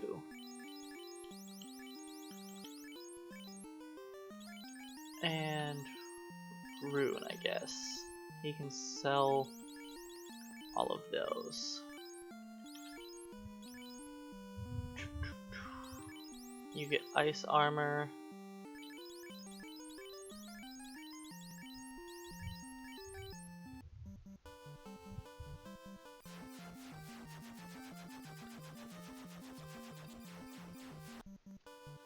The fighter may not have fast, but the fighter actually deals damage without having fast.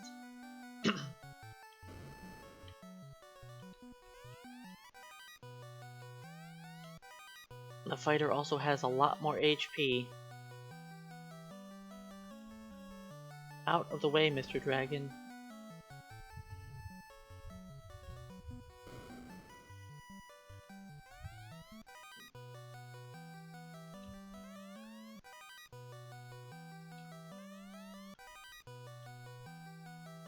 Alright, rob the dragons of their money.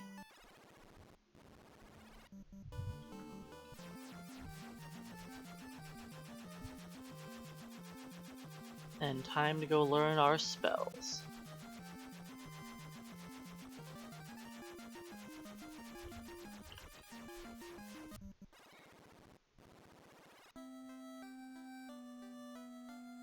Let's sell off all these weapons I don't need.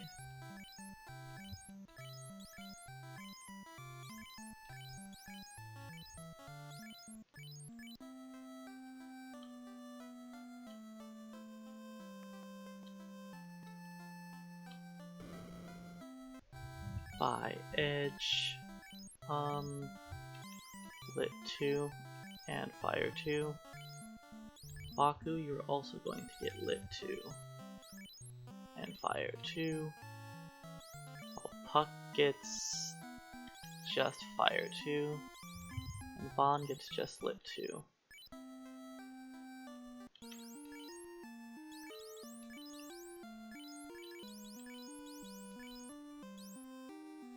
Sell off the first one.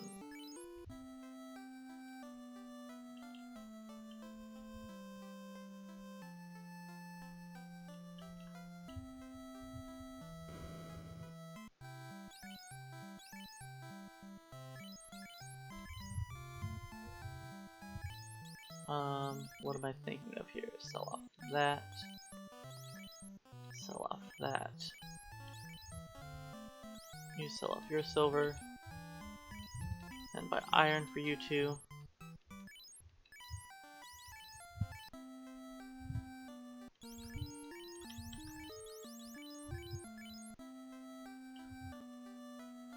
Black magic shot, that's right.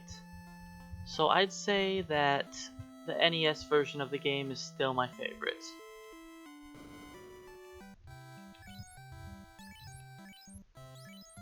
It's definitely the one I put the most time into.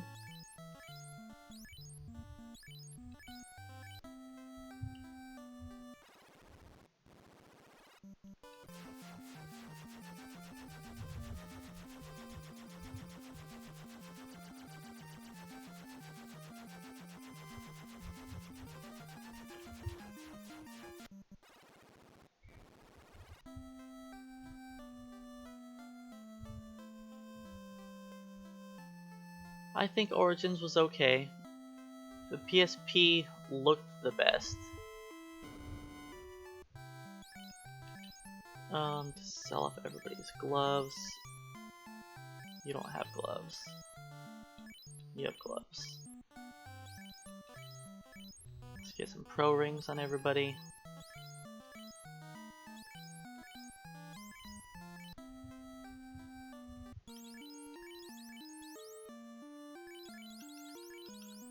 Let's swap with you. Move Puck down to slot 3. Okay. Oh, and of course, I actually forgot the ferry. Okay, so we actually have some defense now. It took a minute. I had to buy a lot of new equipment. Getting silver shields for everyone helps out. And the pro rings really helps a bunch.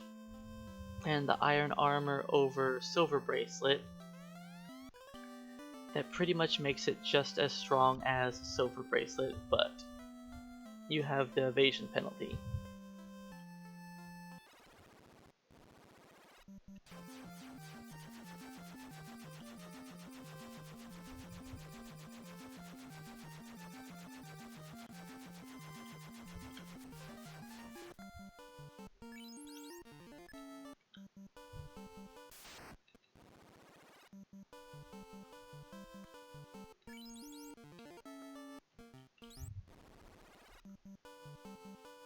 Okay.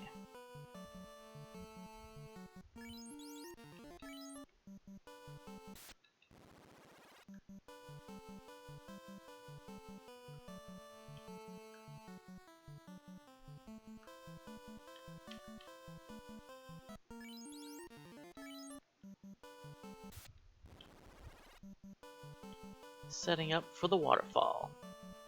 Waterfall is not too terrible.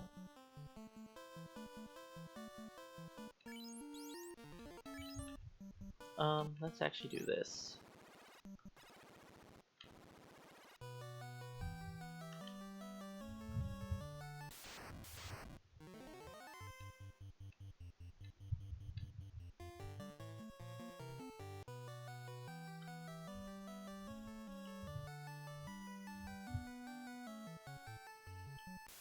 I decided to do a hard power there instead of a Puck. You don't have...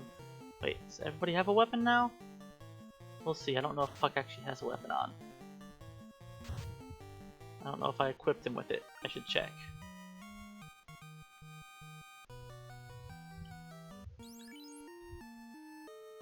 Vaughn does not have a weapon. Okay. I think I can technically equip this. I can. Sure.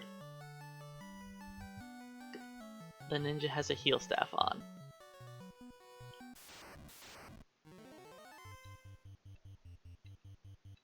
I will probably not be using it, but I need everybody to hit level 15 now.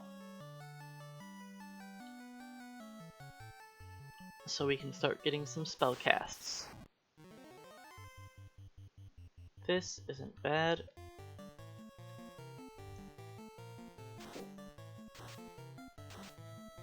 It's not an amazing battle, but we'll take it.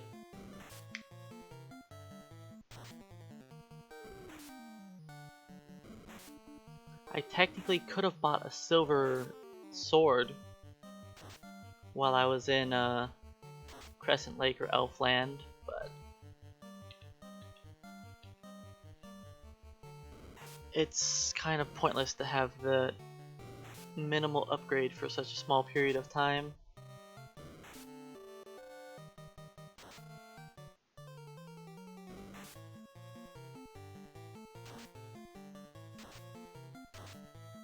Two Zeus gauntlets did not kill off 2 mummies? That's pretty bad. Well, this fight definitely cost us some time.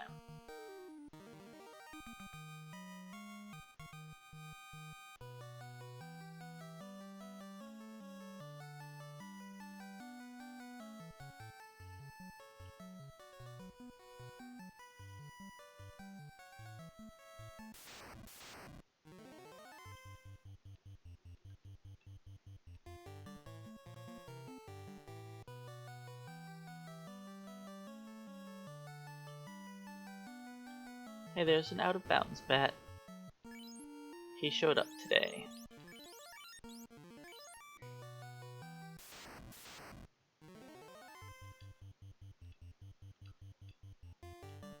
Okay, hopefully we don't get petrified. I don't have any ribbons yet, so hopefully Puck can go before all the cockatrices go. Good job, Puck.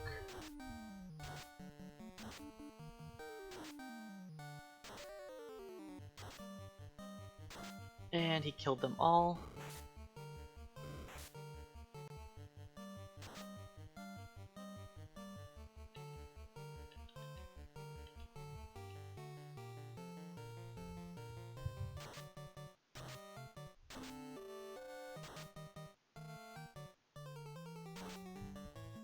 Alright, all the Wiz Mummies will die except for one.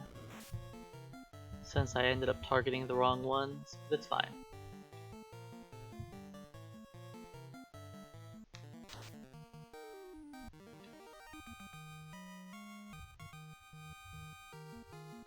Alright, Edge got 14, so it's Puck.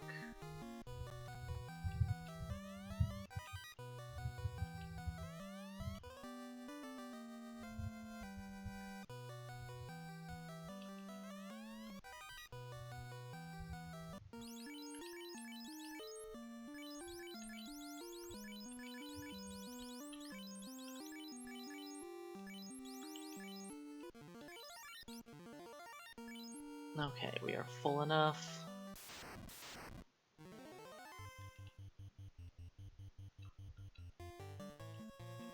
Just double up on the Wiz Mummy, make sure he dies. Oh, it would have helped if I equipped the ribbon also. So with the defense sword being level 13, we finally have enough swings, or we finally have enough accuracy to hit 3 times per round with the defense sword. Once we're level 13. I mean, we're 14 now, but that's the minimum.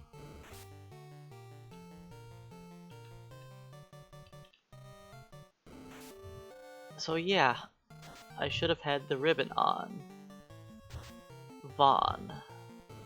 No, Puck? Puck gets the ribbon, so I guess that wouldn't have changed anything. Vaughn would still be a statue.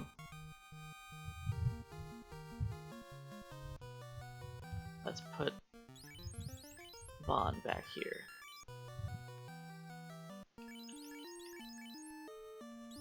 Armor. There you go, Puck, you get a ribbon.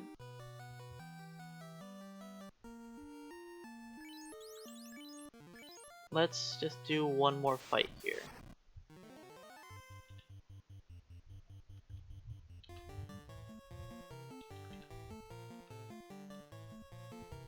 I should probably attack the mummies. It was dumb of me to attack the birds. The birds don't have much HP. But I didn't kill many of the birds, so... whatever. I do want to hit 15 though. So I think I'm going to try and force a few fights here. Normally I don't.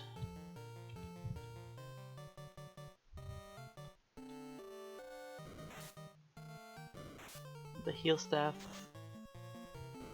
technically should be on Baku.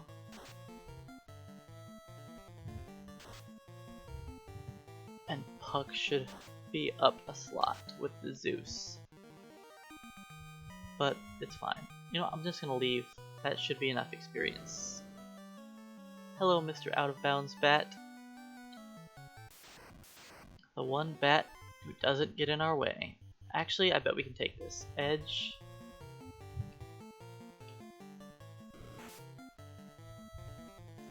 As long as Edge crits, okay. And I think we can kill this in one round.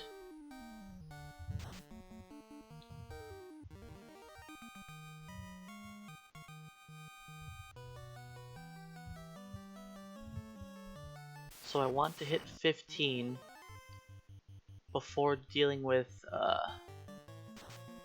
before I fight Kraken. I want everybody to have fast and lit too.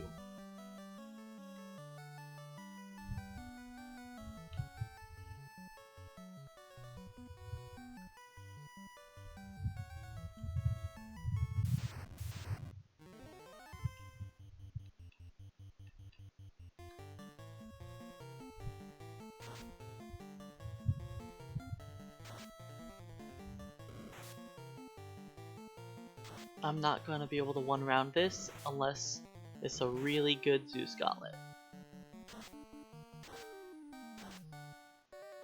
And it wasn't.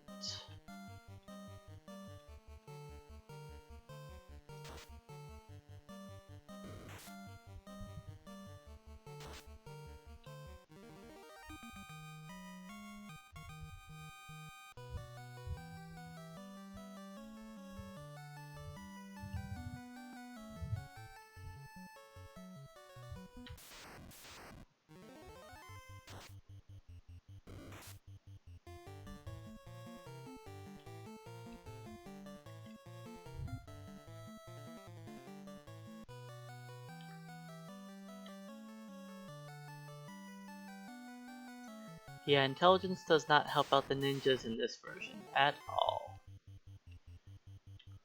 Oops, don't do that. Do that, and Zeus.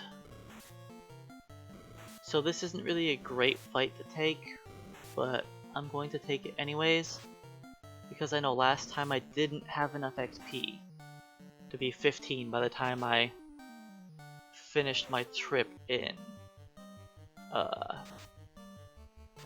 the Sea Shrine. So yeah, intelligence, it wouldn't help out the ninjas that much if it did work, because ninjas have the second lowest intelligence gain out of everyone. And yes, even the monks gain more intelligence than the ninjas, even though they don't cast any spells.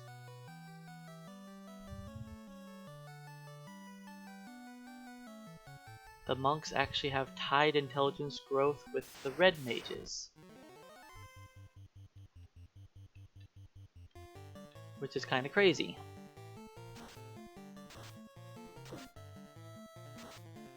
And white mage has amazing intelligence growth for like the first 30 levels or so, then just stops gaining intelligence after that. Not that intelligence does anything, but it's still interesting.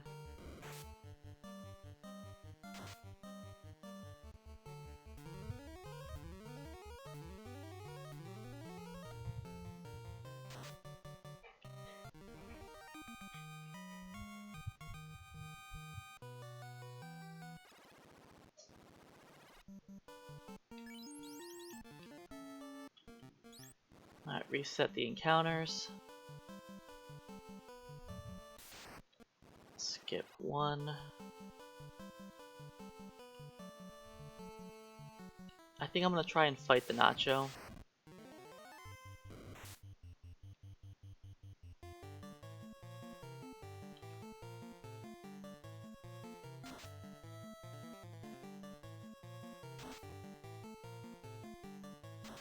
It'll probably be a 2-round battle, especially with Edge not critting, but that's okay. Hopefully we go before him and nobody gets poisoned.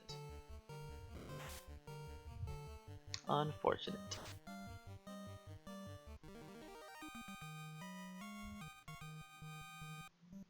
Alright, I want Vaughn in slot 2.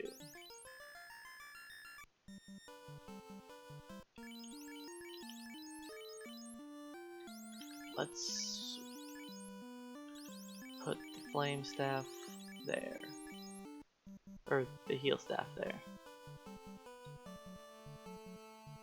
So that's battle number 2.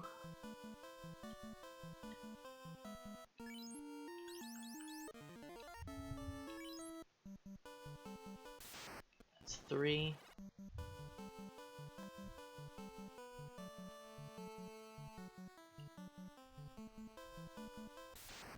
4. And 1 more.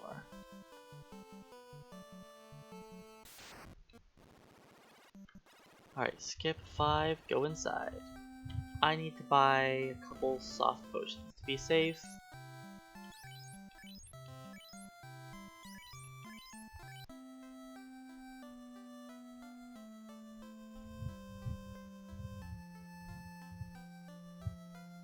And I don't need to stop by the inn.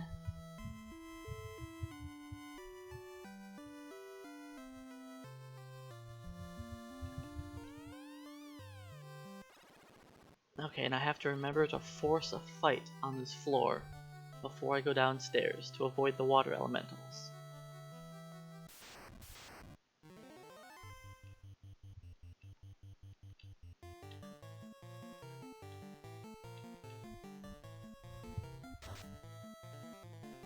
So sea snakes are not the greatest battle, because we kind of struggle to kill them.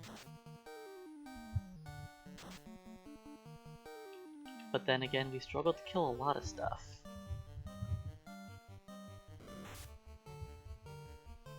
The heal staff's probably a waste, but I figured they'd all die to lit too. I was wrong, but I figured that they would.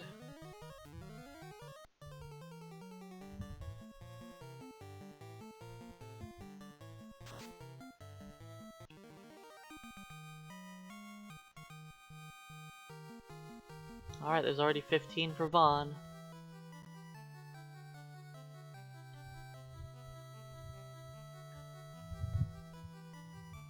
Alright, so I have to force this battle here.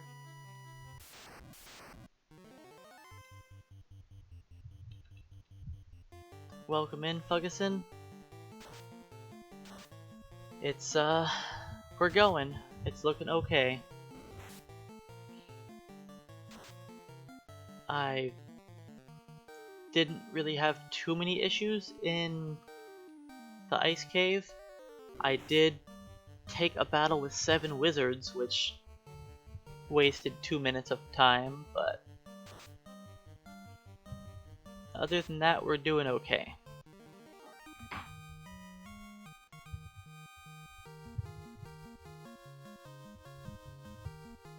Alright, we're already like almost all level 15. So I can skip some of these battles.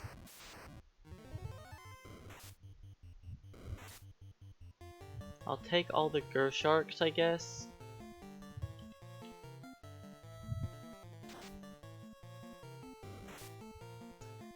Well, I'm sure I'll still be here by the time you get back. Yep, Tiamat is the big time save.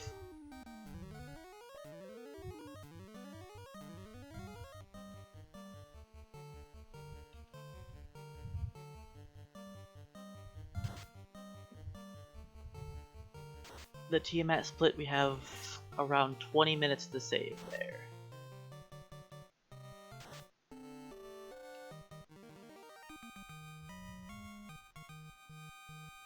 Alright, that's 15 on everyone, I'm pretty sure. Yes, everybody is 15 now. So I'll be able to skip most battles. And I will run from most of them. Not all of them. Okay, the mage staff I think has to go to Vaughn.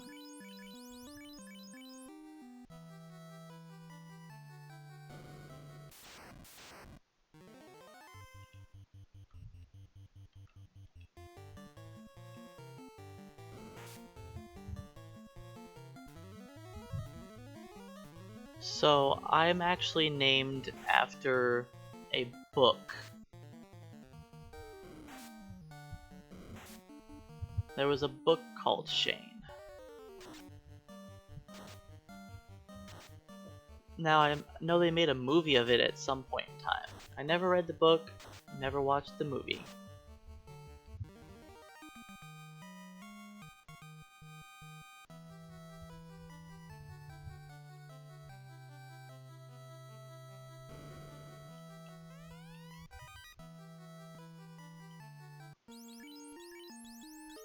Light axe.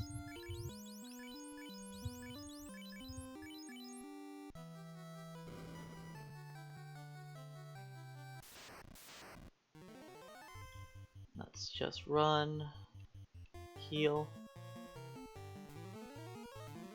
So the whole reason why I'm not doing carry until last was carry isn't important. You don't get anything in that dungeon. The only thing you get there is the flame shield and flame armor, which aren't that important. We get a lot of better gear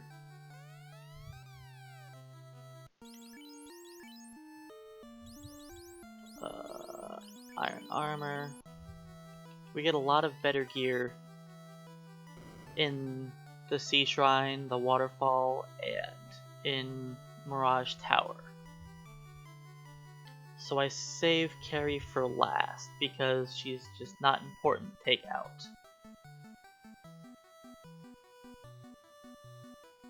And I can also use Carrie as setup for Temple of Fiends.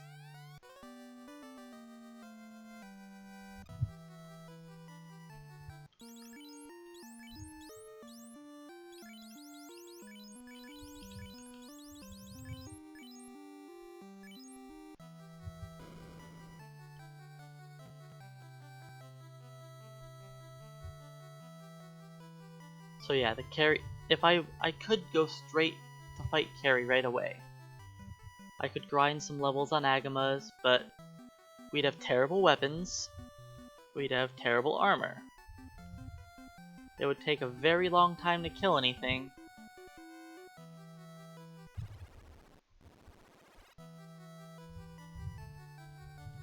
So with most of my classes that aren't very strong, I save Carrie for last.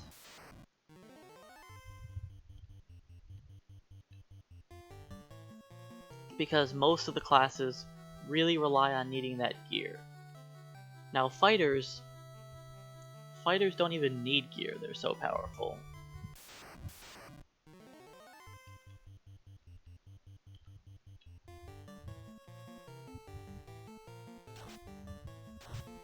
So this fight I'm not going to skip because it is worth really good experience.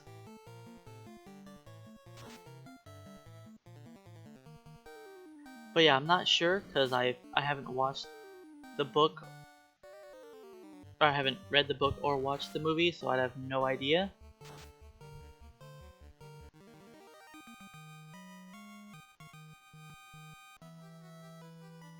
But yeah, breezing through Carrie's lair is kind of the idea, and I use it for setting up for Temple of Fiends, because I have to skip a bunch of battles before I go into the Temple of Fiends. And so I reset the encounters before I walk into the volcano.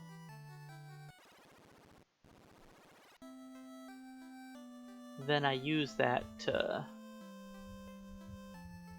save time later on. Because normally if I do carry earlier, then I have to do a longer setup. Okay, I think I want to skip 3 battles. 1,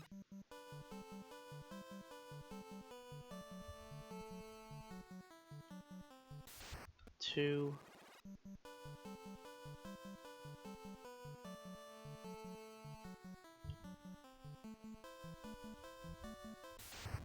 3. Okay.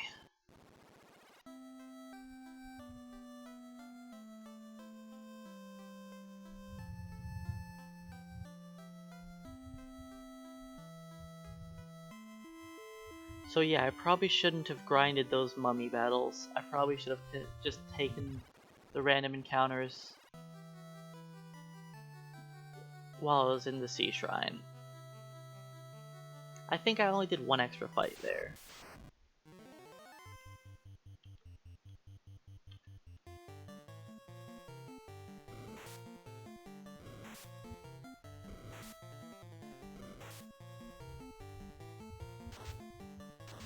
So it may seem odd if I take this battle, but this battle is not threatening, at least. The first 3 fights, there are Naga water elementals, and the Naga can cast Lit 2, which does a lot of damage to our pathetic little team.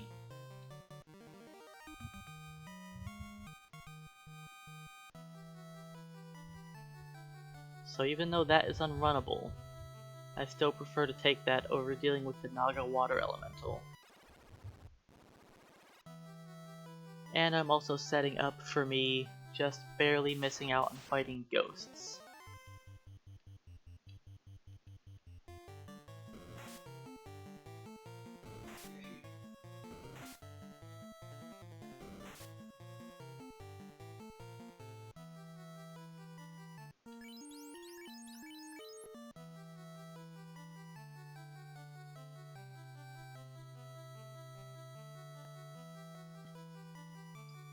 Yeah, Edge actually has had the most HP on the team for a little while now, so I think it's fine. Edge can lead the way for a little while. I need to put Baku back on the bottom.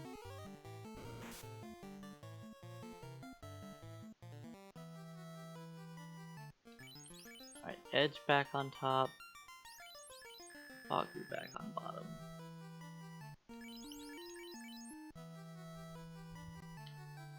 So I set it up so I get into this next fight one step before the stairs. That's not a terrible battle right there. But we're not going to take it still.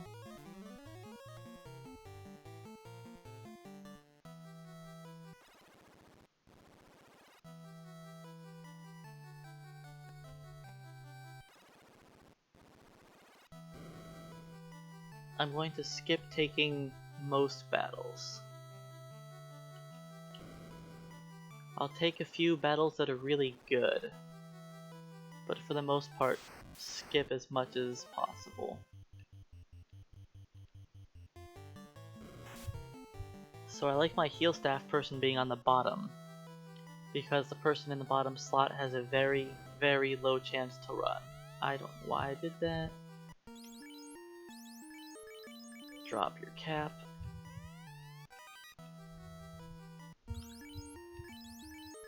You know what, let's switch this. So you have a ribbon. Okay. My top 2 characters have ribbons.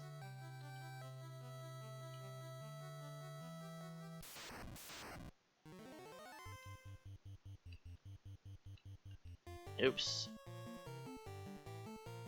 Who has the... You have the Zeus now, okay. I should have used a heal staff, but I got confused by my party order being different.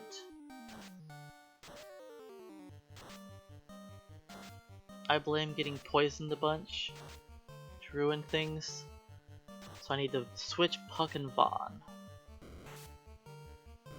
That's fine.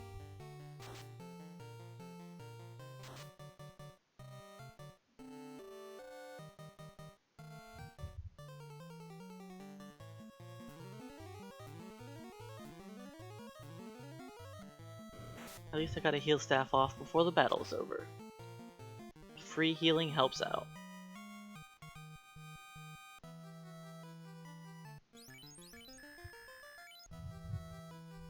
There we go.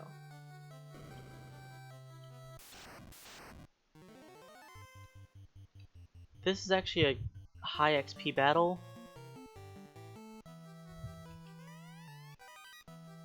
but we'll still skip it.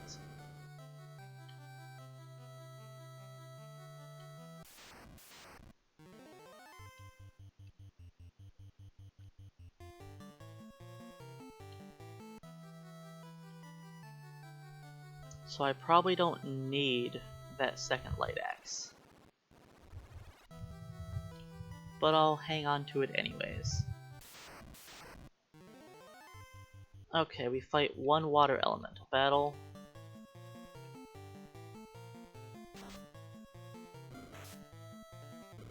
I I believe we only fight one.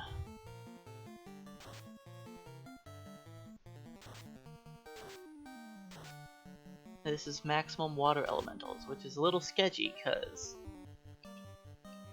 actually Vaughn, you use Mage Staff. Just to make sure any stragglers are taken out.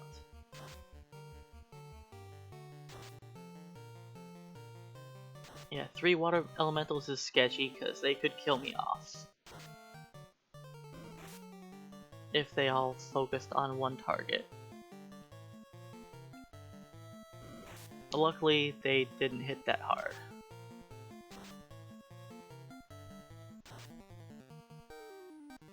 It's actually pretty good experience. Okay, I'm pretty sure that's the only water elemental battle. Unless I messed something up in the step route. So I'm gonna try to just heal up in battle as I'm running away.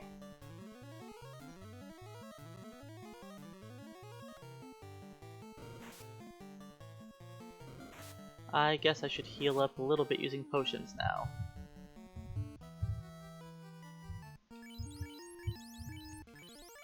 Hey Charlotte Moon, welcome in. Have some kind of faith in Edge. He's the only true ninja here. It's about time that he learned how to lead the way. I know it's a first for the party. The Edge is actually in the lead.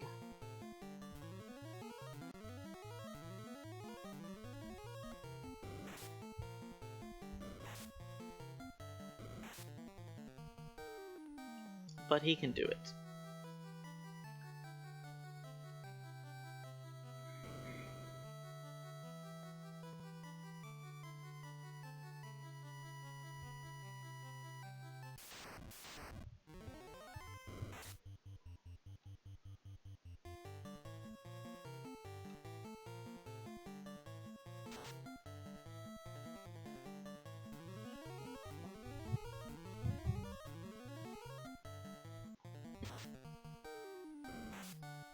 You guys better kill this in one round, please. Thank you.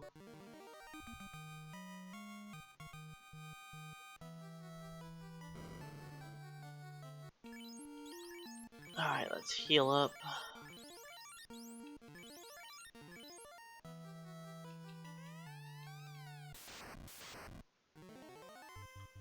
Defense. Lit 2. You actually just cast fast on Edge. Lit 2.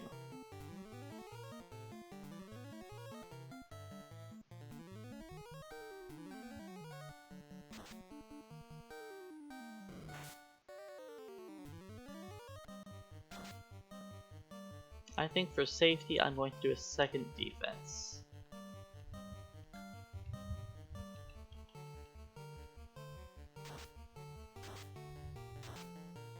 I normally only do one defense, but I'll double defense up. It is fine.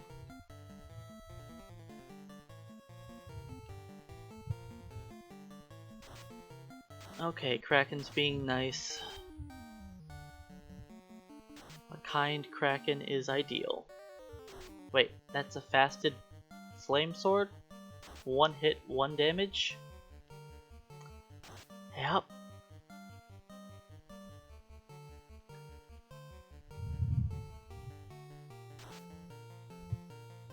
There we go, doing a little bit of damage now.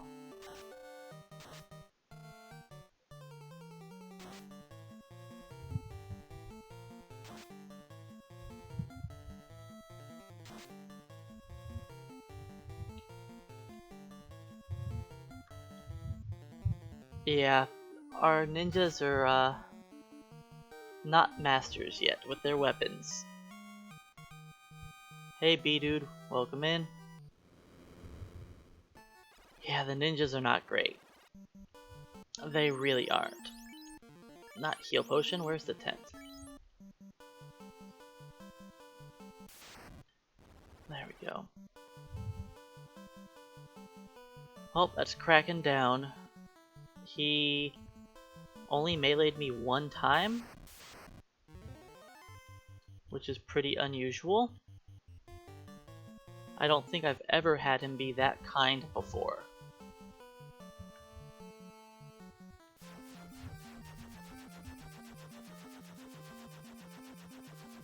Yeah, that's why I wanted the ninjas to be level 15, so they could at least cast Lit 2 once.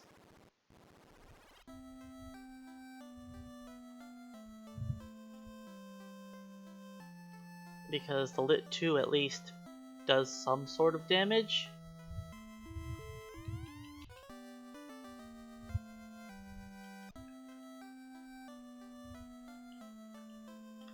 Okay, NPC. You're next to get murdered. I hate it when they do that to you. I'm going the long way around the world.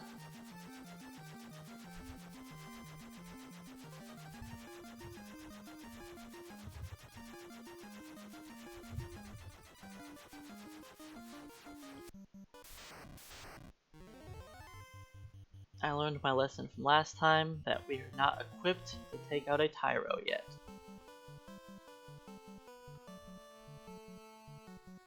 So every time I take a step into the river there, I save a step. Every step in and out of the river is a safe step. So technically I save 2 steps by walking into the river each time. There's a few safe steps on the world map, but not very many. Most have just encounters. I'll be taking one more safe step near Lufania here. There's a tile right by the town right here. That is a safe step. So I take that twice. Once on my way there, then once on the way out, to save 2 steps. Just helps us hopefully not get into an extra encounter.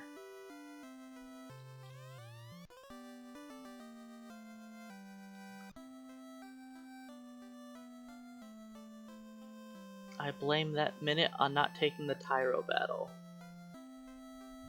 Thank you.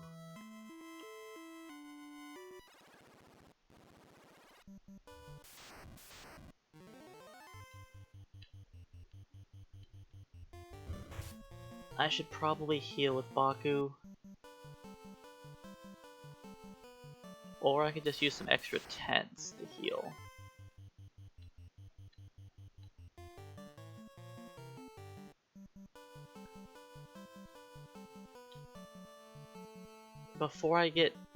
When I'm near the little river again, I'll heal up. Because a lot of these enemies are not that threatening. Like giants. I mean, we were killing giants when we were thieves, so they can't be that powerful, right?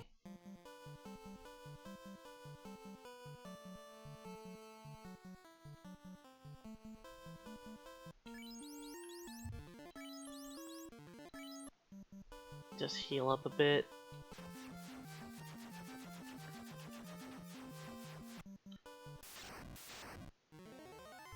Okay, good. More Tyros. As long as it's not Ankylos or Rankylos. Those are the worst. Okay, I lied. Sandworms are the worst. Because if they use crack, 2 of my party members will likely be dead.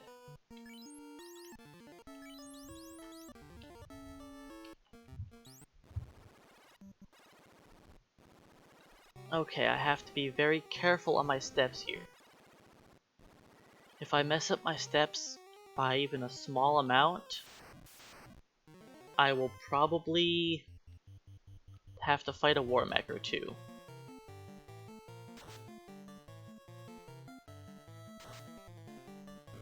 Well, I wouldn't have to fight the war mech, but I'd run into the war mech, which is what screwed me over by the 20 plus minutes in my PB. So I'm going to try to avoid fighting the war mech.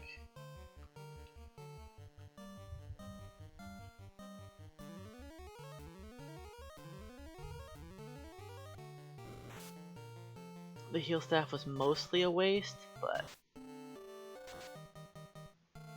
free healing's free healing. Wow, bad job, Edge.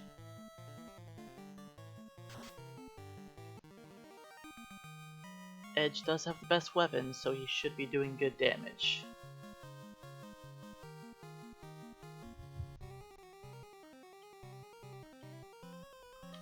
I'm going to pick up another weapon now, which is technically stronger than the defense sword.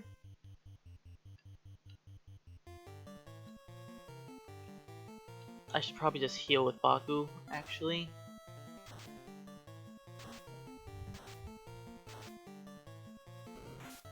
Because vampires do really hurt. Baku doesn't get a turn anyways, so it's fine.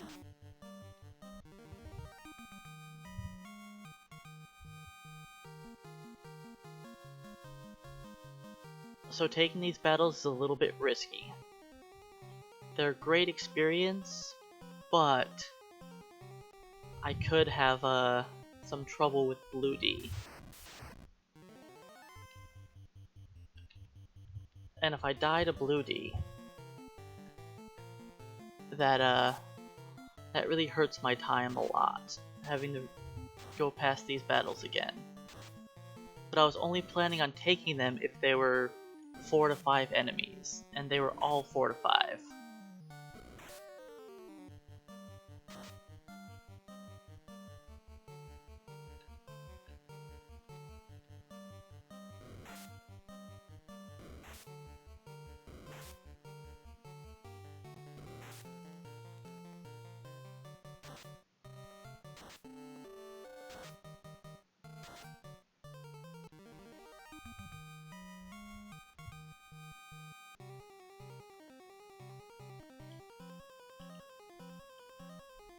The next battle is Catmen?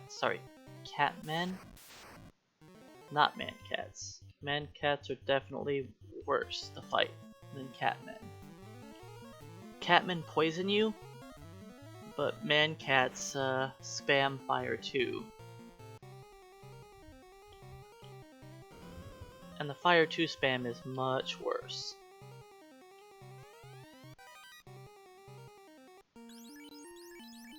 Sun to ice, ice to flame, flame to you.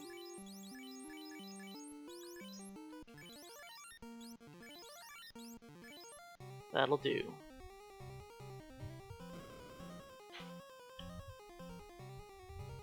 Alright, so the Sun Sword is technically the most powerful weapon we have until we pick up the Katana.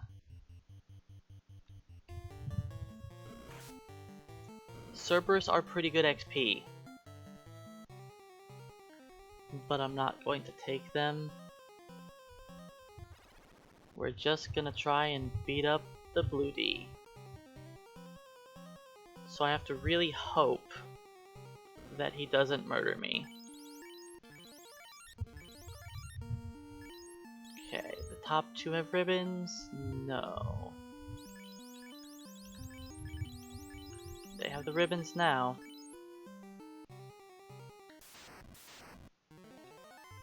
Okay, so they've got my strongest weapons, so I'm gonna go fast. Fast, hope I get good turn order, and I hope that Blue D does not use Thunder. Good. Punching somebody, that's perfect.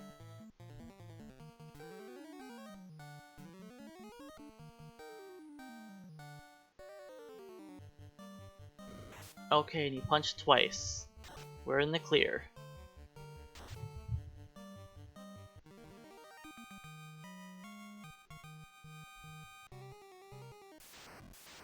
Alright. You know what? We can manage this.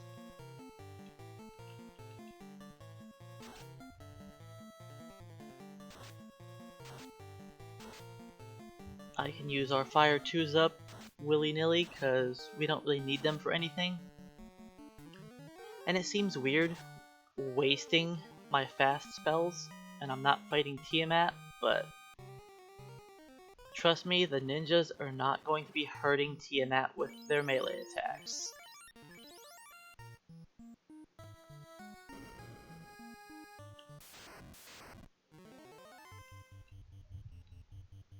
You use Mage. You use Zeus.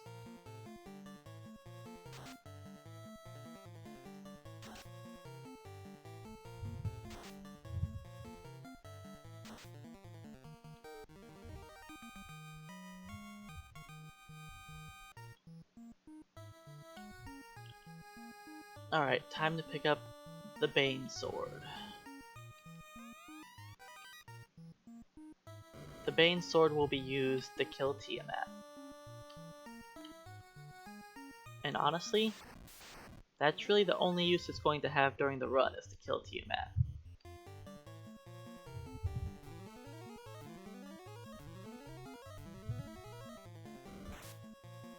The Tiamat fight can be very quick, or it can be long and drawn out.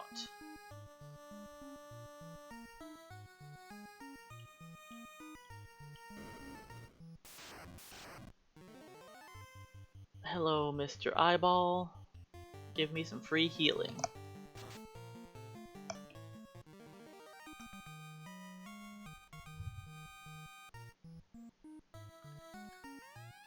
I don't know why I did that.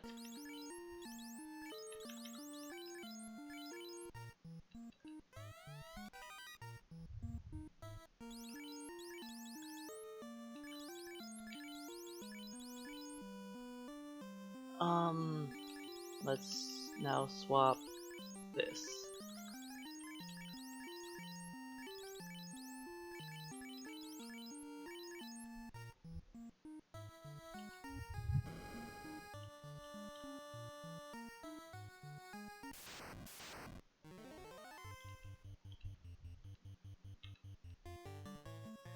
So I don't really use the Zeus Gauntlet anymore. I'll be dropping it on the ground in a minute anyways.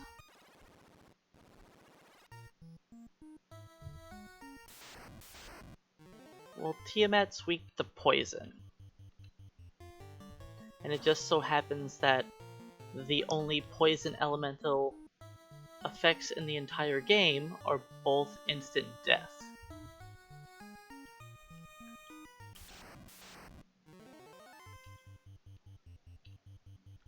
It is kind of odd though, because you think about most bosses and they are generally immune to things like that.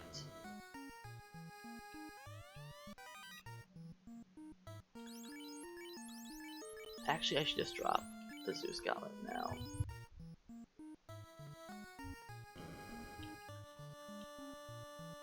Because I'm not going to use it.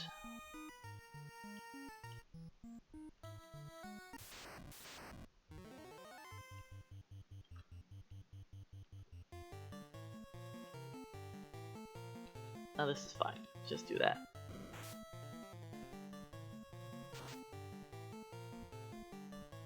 Girl Medusas aren't... They're not really that threatening, and they're worth pretty good experience. Like, that's more than an eye battle, and it's not really a threat. I'll move around the white shirt later.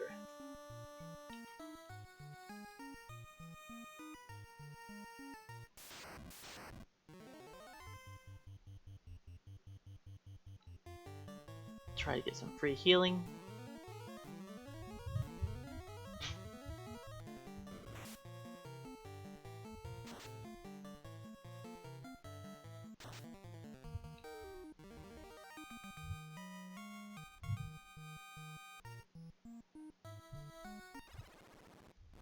And now, time to go grab our katana. This is another fight that's worth pretty good experience, but we don't have ice damage. If I would have picked up the black shirt, we could have done some major work there. Let's give you that. Let's give this to you. Yeah.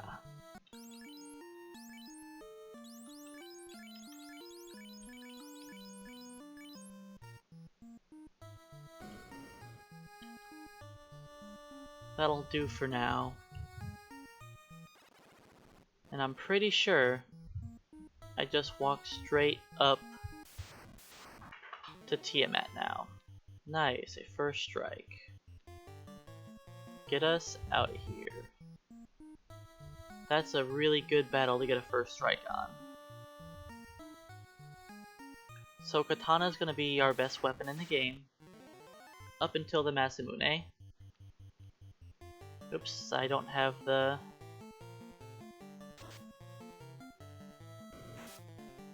I don't have the Zeus Gauntlet anymore.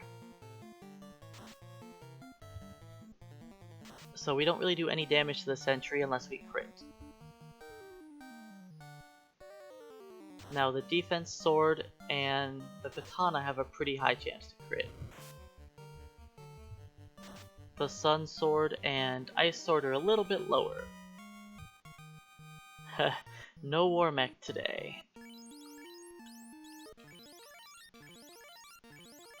I'm pretty sure I did my step route perfect. Now I didn't do any practice of it, so it's possible I could be off. I should make it most of the way there without a fight. Yeah, we are set up correctly. So this floor has got the highest encounter rate in the entire game. And most of the time you're going to get like between 3 to 7 battles on this floor.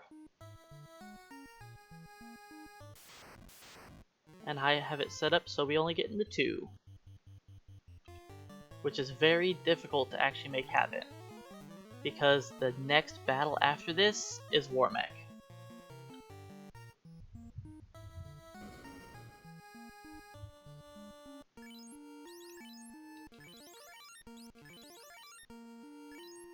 You know what, let's give...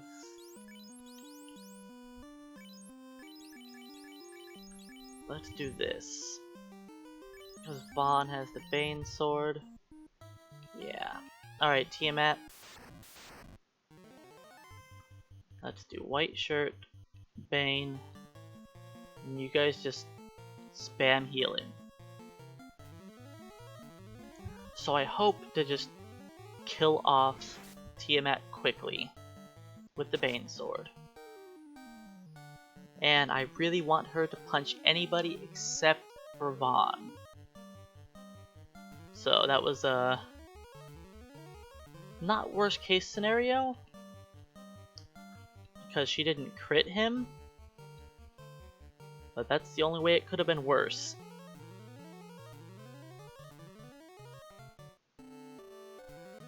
So if I tried to take her out with damage, we would be hitting her for single digit damage. Unless we crit, then we'd do a little bit more. It's much easier to just try and instantly kill her.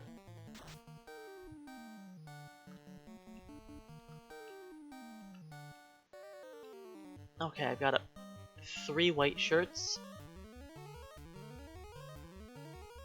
Yeah, magic wouldn't really do anything either. If we used the Zeus Gauntlet and things like that, we would only be doing about 15 damage an attack. The Bane sword has a 1 in 7 chance to hit.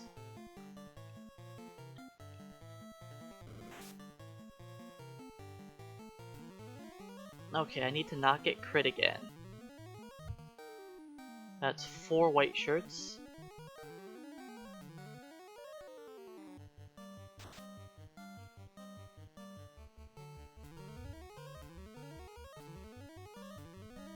So yeah, the odds of it working actually aren't that bad. There are plenty of times that I've killed her in the first try.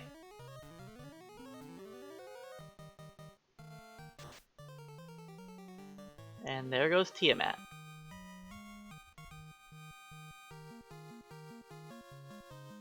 Edge and Vaughn are already 17. Ooh, Puck is 2. Everybody but Baku. So yeah, Tiamat, not that bad. And I'm pretty sure I have it set up so I don't get into a battle right here. That's correct. I don't. I should have gone up instead of down, but this is fine.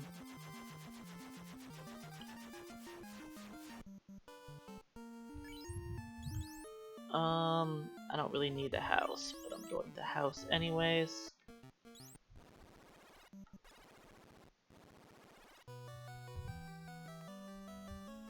So yeah, that's the Tiamat battle. And since I didn't get in the War Mech and run out of healing potions this time, I was actually able to save my time there. But yeah, I generally expect it to take a few rounds on Tiamat. And that was like an average to be expected Tiamat battle. She punches you a few times, uses some skills, and then dies.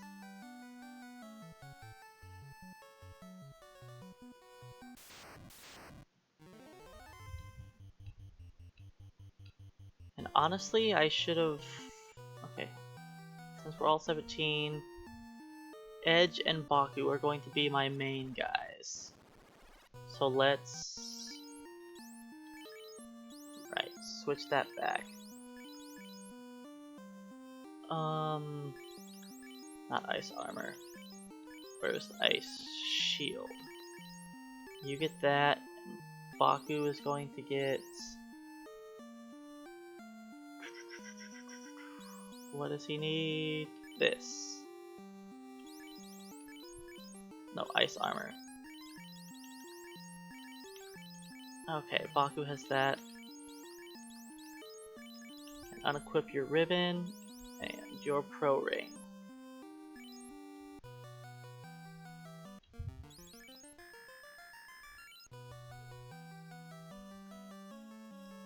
Yeah, thanks. Tiamat went down in, I think, 5 or 6 rounds. And now that I'm thinking about it, I probably shouldn't have taken off the ribbon already, but it's fine. So my top 2 characters I'm going to get killed off.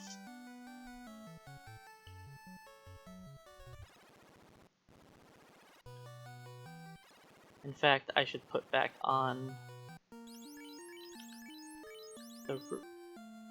You don't have a ribbon. Now you have a ribbon. Which katana and defense are on the 2 characters I want them to be on? Okay.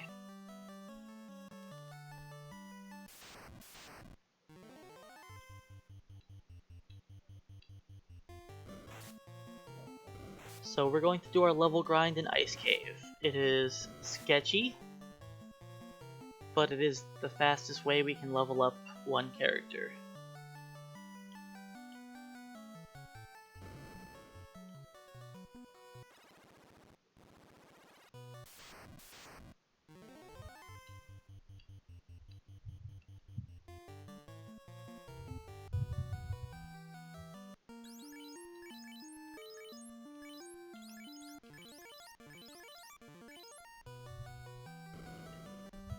So we're gonna fight mages down here. The mages could kill off my top 2 characters.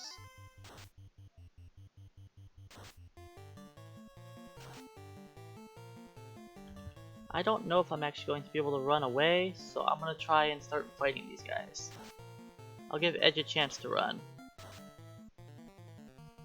Okay, good job, Edge.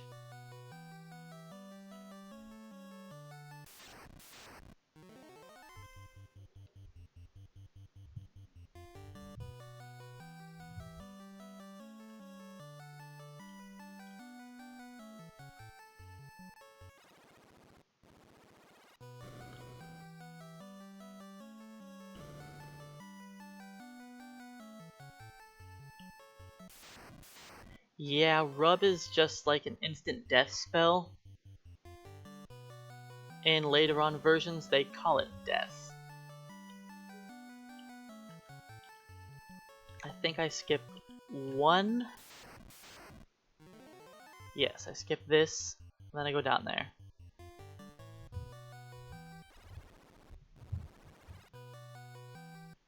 I don't need to heal,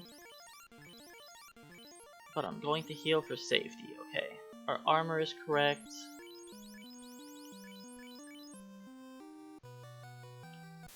And we start our eye grind. I'll figure out which one of these two I plan on leveling up to 29. Later on, I'm not going to worry about it right now.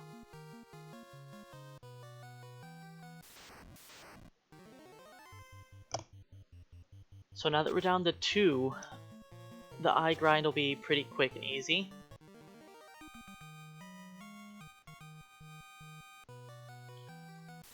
So yeah, on the eye grind, there's a good chance I can get into an RNG loop, which is what I definitely hope for. Because the eye has a chance to instantly kill me at any point during this run. When I'm down to one person, it's very sketchy.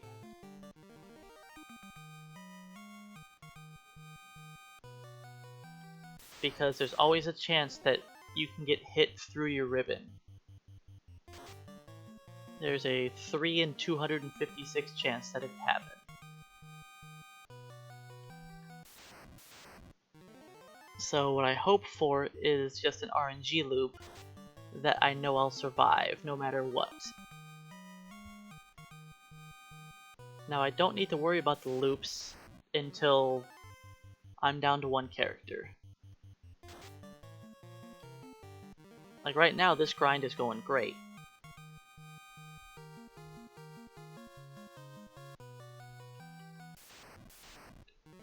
So I'm probably going to be saving some time on this split because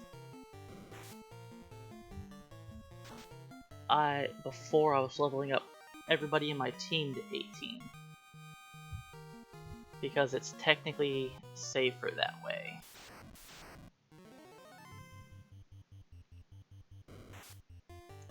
The eye has about a 12.5% chance to melee you. It's not something he does very often. I know he just did it twice in a row there. He's most likely to cast XXXX, which is instant death if you have 300 or less HP. But we are completely immune to it as long as we are resistant to death, which we are because of our ribbon and our pro ring. Having either one of those on keeps us from dying instantly to that spell no matter what. There is no 3 in 256 chance for for XXX to hit you through your ribbon. And that is the main thing the eye can do. Now, his second spell, if we don't kill him in one round, is Brack, which can hit me through my ribbon and petrify me. And if he uses a skill, it is called Glance. And Glance is petrification that can hit me through the ribbon. So originally when I made these splits, I was planning on doing this grind in the volcano.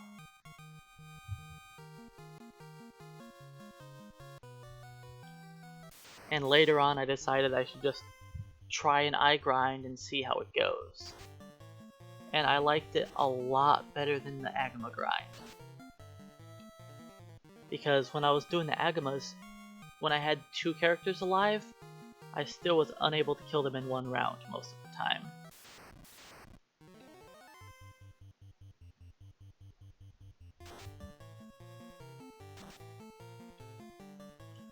So the levels for these 2 ninjas are 22 and 29. And I'll honestly be getting one of them to like 29.5. Because I think I'm gonna have him get up to 30 in the Temple of Fiends, so that he has a bit more HP. So yeah, Glance, that's his skill. Most of the time it's not going to hit you, but there's a small chance it will. And when I have both characters alive, if he crits me with his spell, it doesn't matter,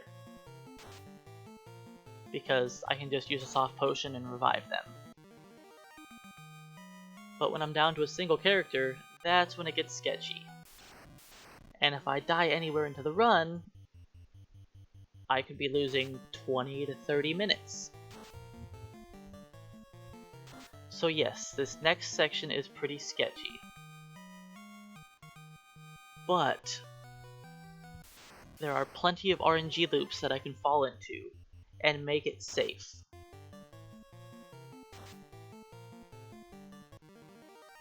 So the most common one that I was able to get into during my last few attempts at this was that I would cast XXXX on me, it would fail, I'd attack him and not crit. Then he'd cast Brack on me, then I'd overkill him. And I would just do that over and over and over again.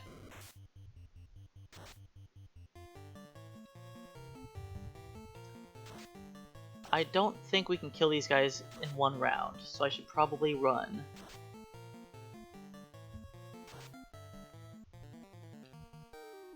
And neither of us even crit.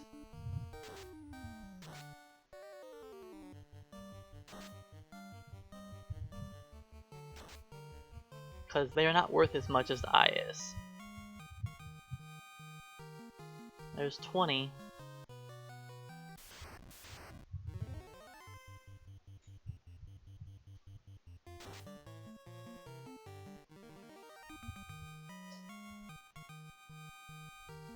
And 20 for Baku.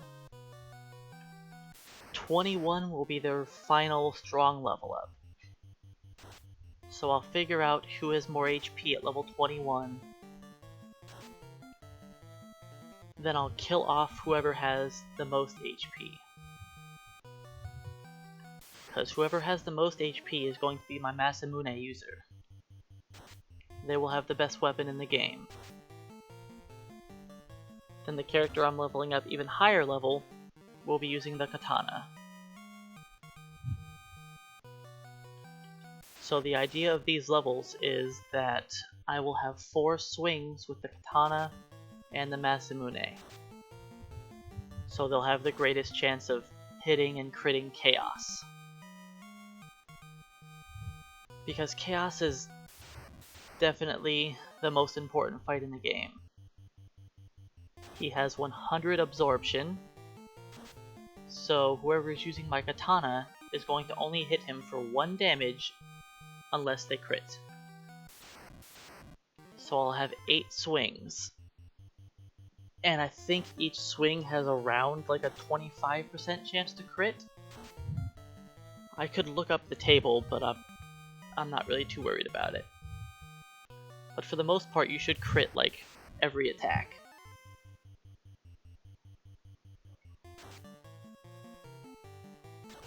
I mean, even right now, we crit most of the time.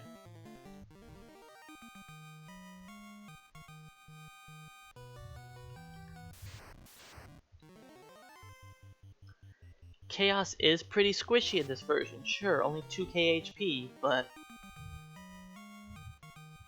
that's because Saber and Temper don't work.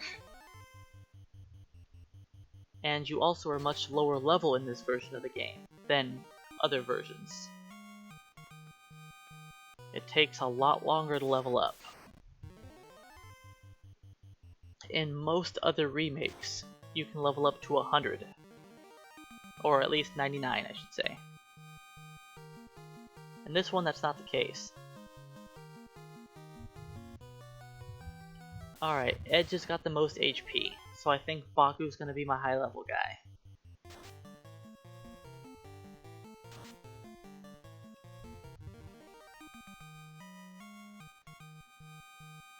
Well, you see, Charlotte, we're actually going to have 8 hits once we're fighting Chaos, because we'll have fast up. But yeah, the odds that you don't crit are a little low, but you will see them happen.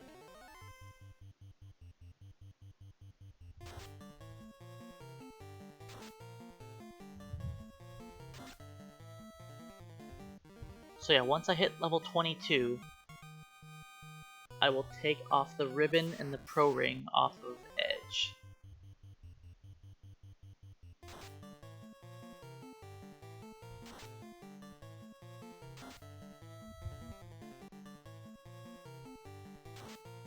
Brack! There's his second spell.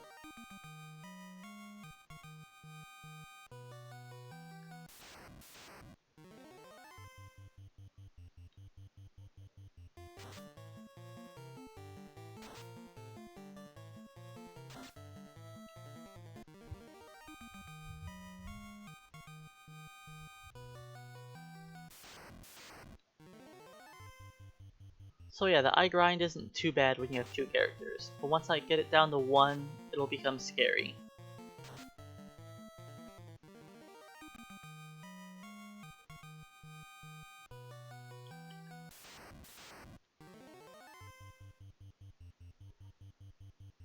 Brack is fine if I'm in the RNG loop that I'm used to. But if I'm not in the loop, then yeah, it can be sketchy.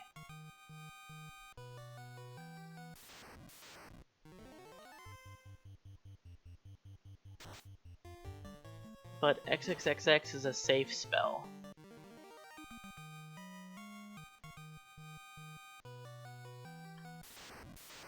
Even with us having less than 300 HP, it's still safe.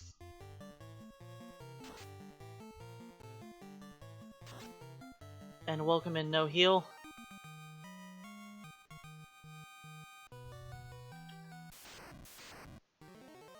We're about ready to get Edge killed off.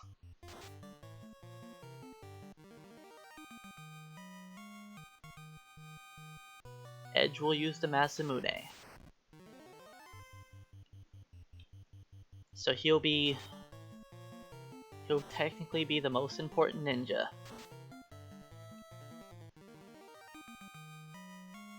It's a risk, I know. Alright, there's 22. Pro Ring Ribbon, give you the best armor.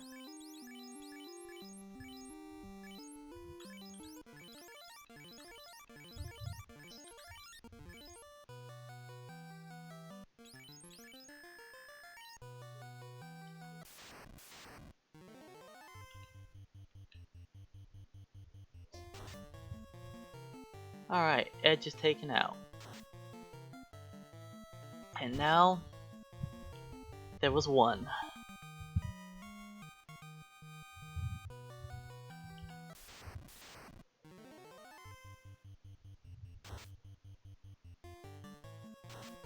So the next part of the grind is the scary part.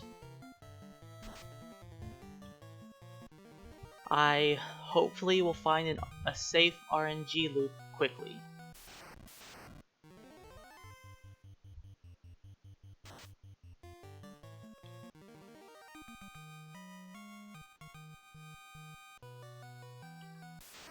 And if I can just kill the eye before he goes, that's great.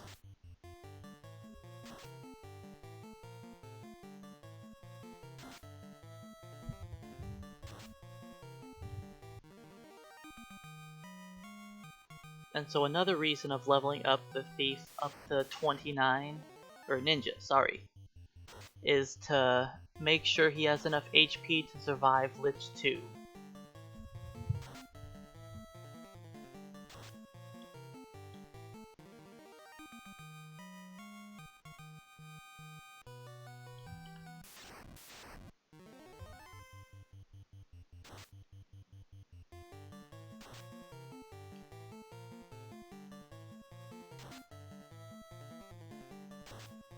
So yeah, every time he's casting spells right now, I get scared.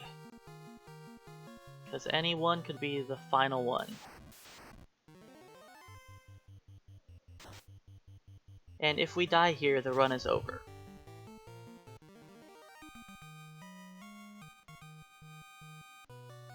Like, I know I'm 37 minutes ahead, but if I died, I'd have to redo the grind.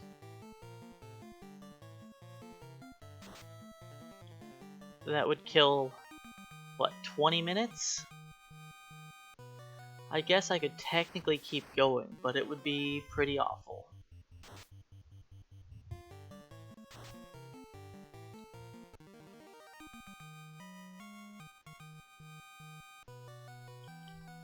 I haven't seen a loop, at least I don't think it's a loop.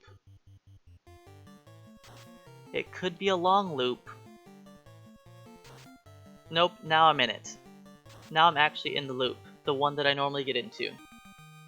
That's the first time I saw it, but it's going to be the loop, watch.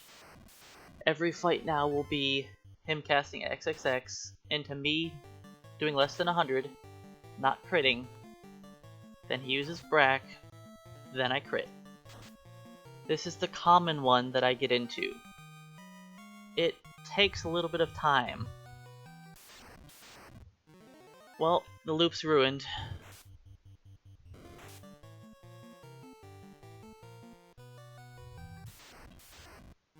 I was in the loop for 2 fights. That's unfortunate.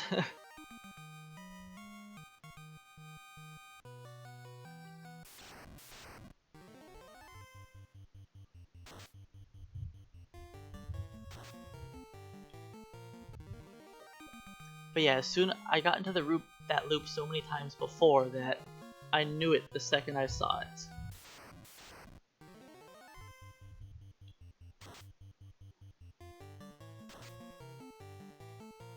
So, if I left the dungeon and saved, that takes a lot of time.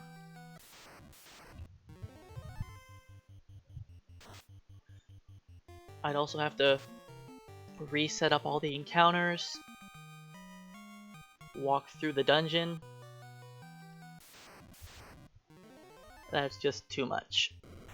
We risk it here. Gotta go fast, right? Who has time to leave the dungeon and save?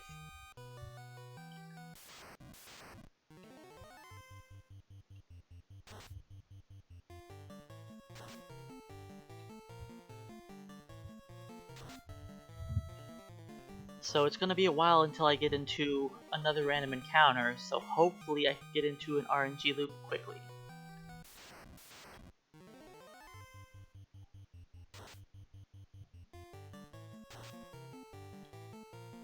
Every time I see the I cast XXX first, I get hopeful that I'm in the loop that I'm used to. 2 damage? Ow! He hit pretty hard.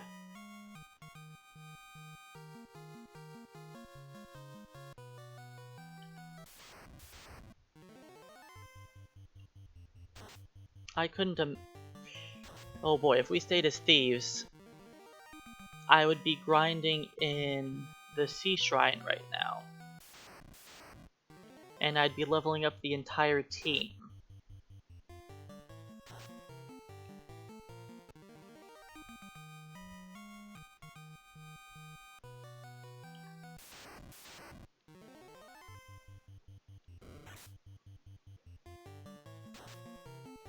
I'm happy seeing the eye melee attack. It's the least likely thing for him to do, but I like to see it.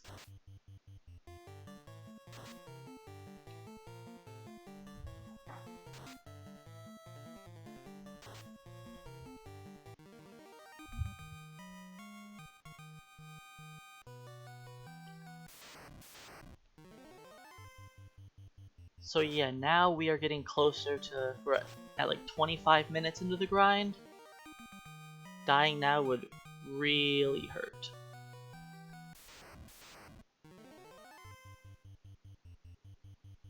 And I'm still not in any kind of loop. It's possible I'm in a really long loop. He hit me for 2 damage twice.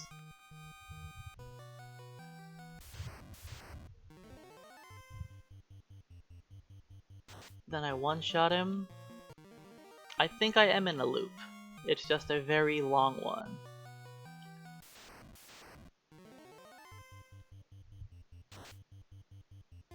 So until I level up, I should stay in this loop and be safe. And of course I level up right away. Was that 26?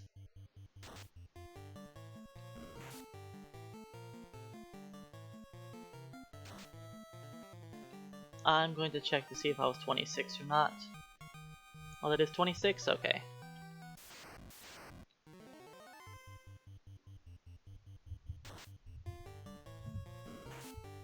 Okay, I don't believe I'm in any kind of loop. He's just meleeing me a bunch. It's possible though. I have seen him melee me for 2 damage quite a few times. I think it's a loop.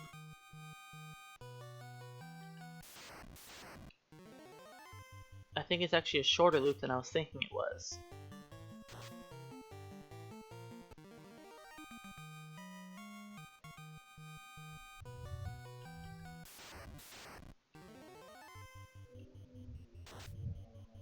I think this is the one I don't one-shot him? Yeah.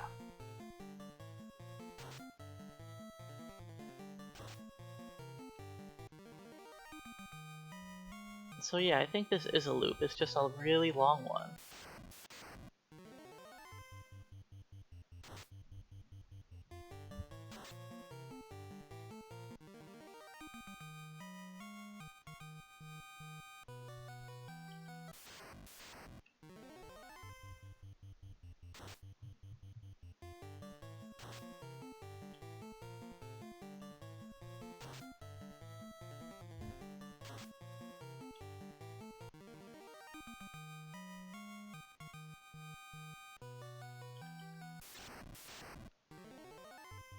Okay, I think he's gonna melee me again, like, next round? I think the next one melees me.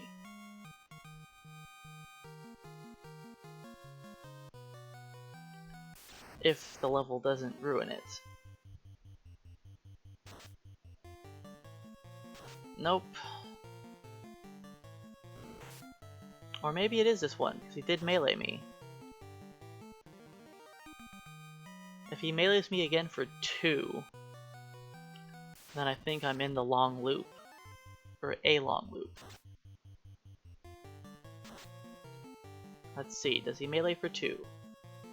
No, I'm in the good safe one now. Oh no, I'm not. No, I'm not. I did a weak hit the second time. I don't know what I'm doing. I'm just swinging away and hoping to survive.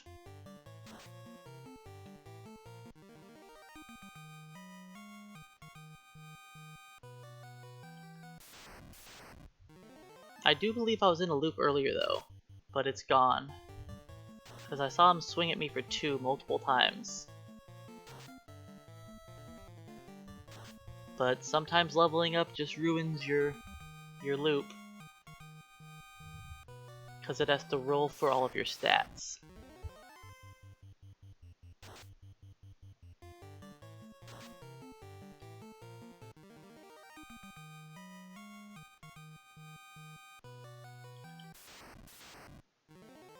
And every random encounter like this definitely changes things.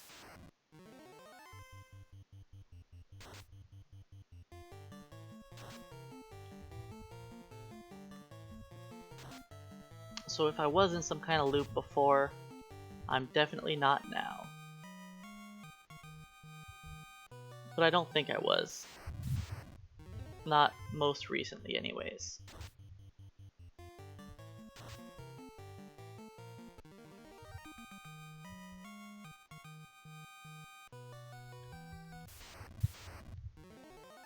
The first time I did this grind for my PB, I got into that same RNG loop so many times in a row, which was kind of crazy. I'm definitely saving time not being in that loop, like 30 seconds on a split.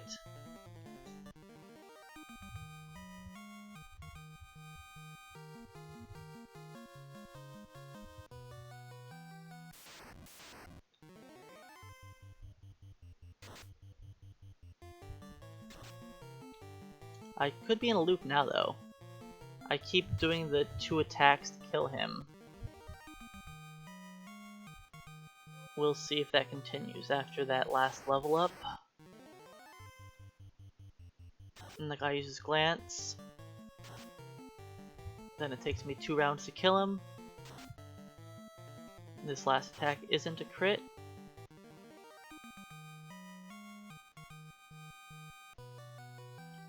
Then I do it again.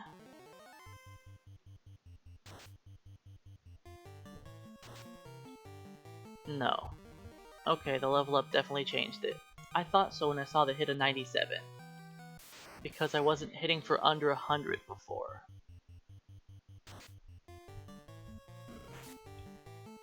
Punching for 2 again.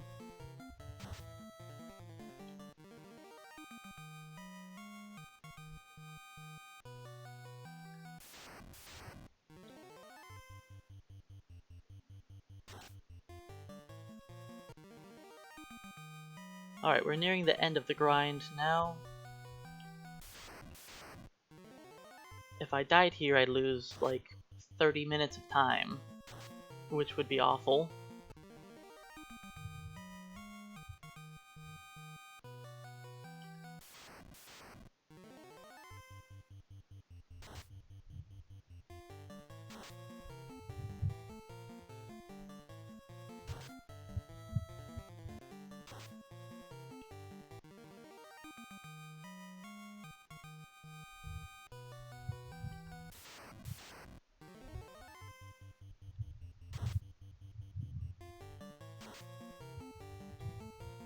But yeah, hopefully I'll beat the game in less than an hour now.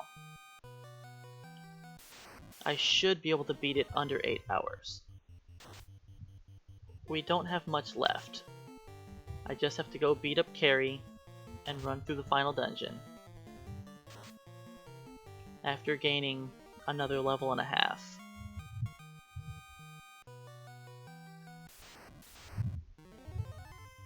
And I should be pretty close to my level.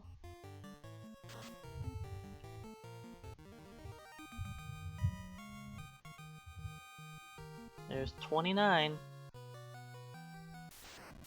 Okay, I think I'm gonna fight like 1 or 2 more eyes.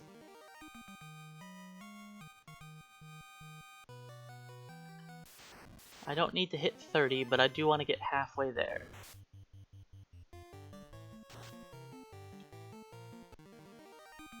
I'll just fight a few eyes, I should say. That's 6,500 XP.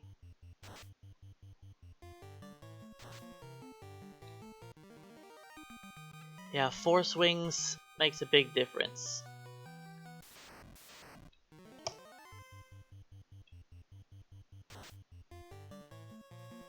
Like, that makes it so we actually can one-shot the eye most of the time.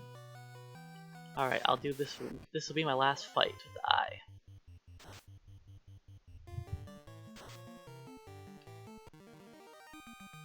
Well, hopefully you get to see the end of this.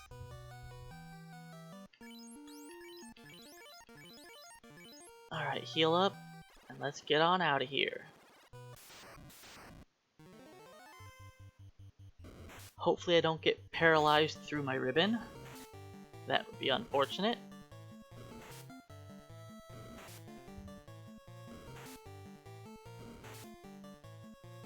See, normally I've had a petrified character each time while leaving. So I've just unpetrified him and leaving the dungeon was perfectly safe.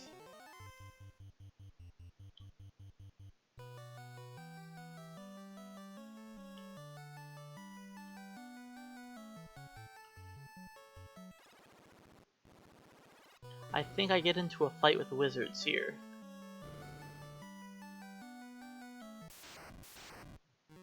Yep, and it's maximum wizards. I only have one lit 2. Hopefully lit 2 kills at least one of them. Okay, good. And they should be running away from me.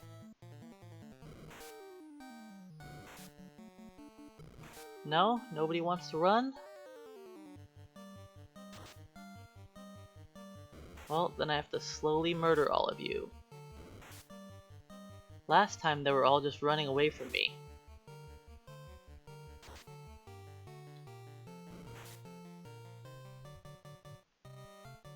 There we go. Of course, the one I'm attacking ran away.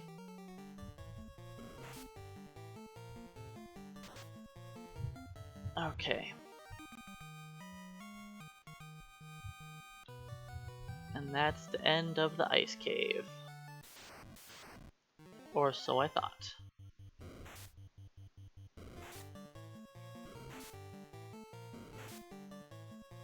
I think a level 29 ninja is about as useful as a level like 18 fighter. Give him a little bit of a break.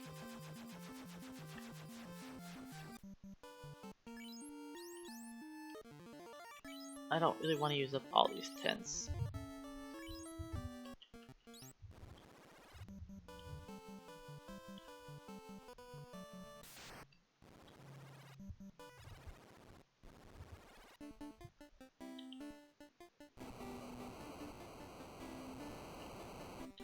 I still have a cast of fast, and I'll use that for carry.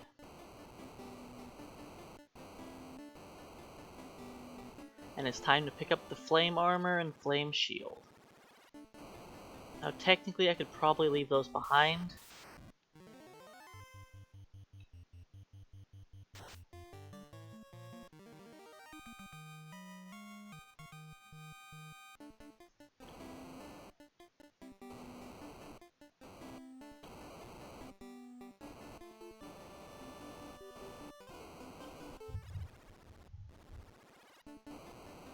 And to anybody not knowing, I walk on all the lava to avoid random encounters. Because every step on the lava is a safe tile where you don't get into encounters. So you'll see that in most of the speedruns that everybody walks on the lava. Because one more point of damage is a lot better than getting into a fight.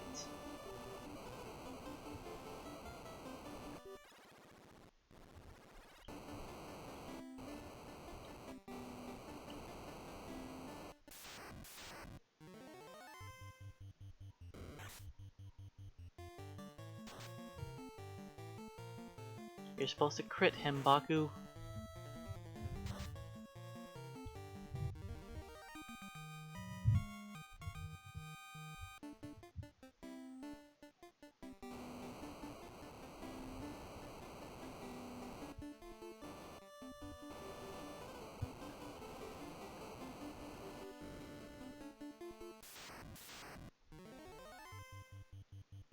I could run away from the Grey Worm.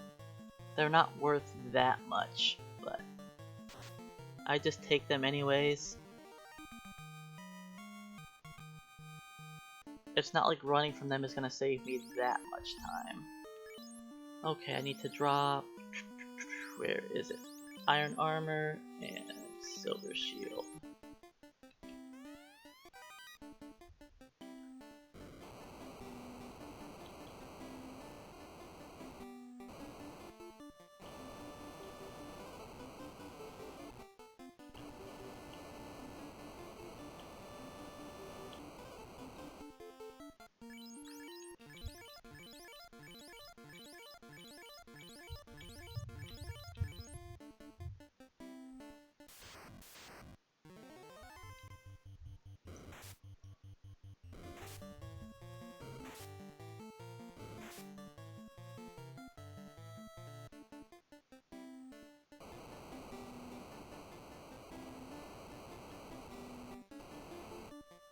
I shouldn't have done that little zigzag, but doesn't really matter.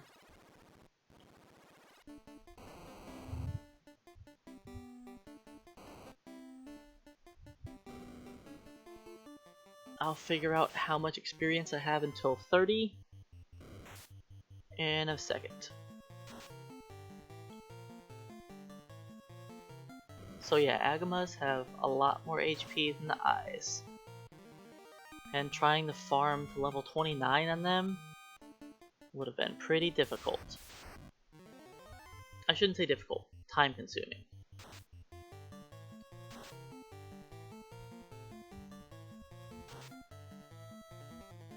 And farming on Red D would just be very painful.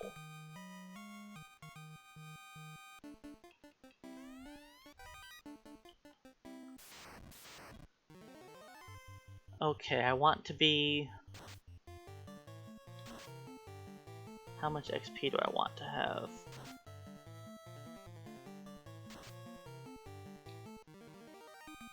Like 5,000 or less. There's 30, perfect. That means I probably fought like one too many eyes, but that's fine. So 30 is another strong level up.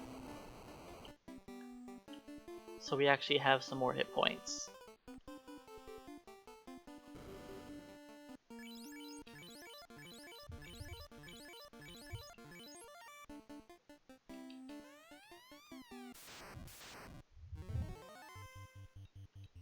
Don't bother casting defense.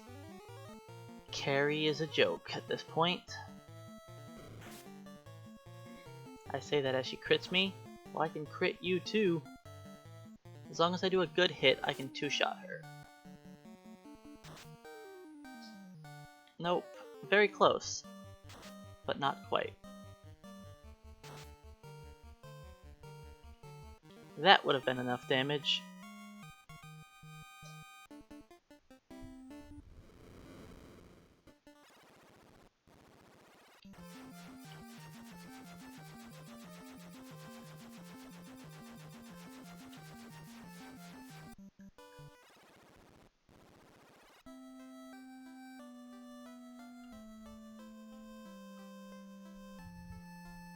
Alright, I need to max out my heal potions and revive all of our fallen comrades.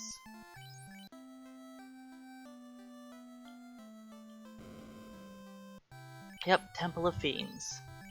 It usually takes about 25 minutes, I think, to run through Temple of Fiends. And it looks about right looking at the timetable. 25 to 30 minutes. That's really the usual. It depends on how long it takes you to get petrified when fighting the Gurmedusas. So I need to rearrange my armor.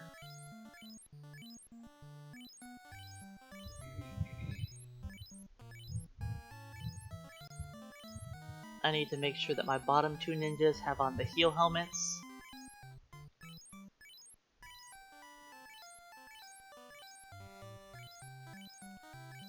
Yeah, the ninjas can't really farm experience in there since they don't have warp or exit. That's saved for the white mages, red mages, and black mages. That's it. All of our melee-oriented classes have to manage elsewhere. And farming in there is really only great if you're trying to level up your whole team. Otherwise, just taking out a single eye is definitely faster. If you have a lot of levels to gain. And if you only have a few levels to gain, the Agama's not bad. Like if I redid my 4 night challenge, I don't think I would take them to the ice cave. Because I don't think the setup time for Ice Cave would be worth the experience difference from just killing off Agamas. But if you have to sit there and gain a ton of levels, then it's worth it. I mean, we were level 17 beforehand. and I had to level up 2 of them to 22, then 1 to 29. And they're ninjas. They don't really do damage.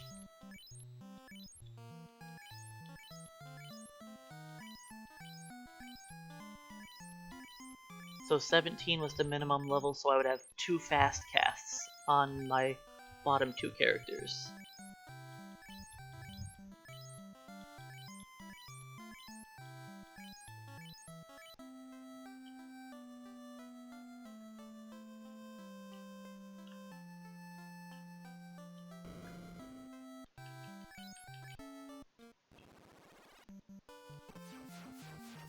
Okay, let me fix my equipment. Make sure our weapons look fine. Heal staff goes to you. Defense is fine there. Let's just get rid of this. Get rid of that. Mage, heal, defense, light, light. That is fine. Armor. Okay, make sure that the guy with the heal helmet has flame, ice.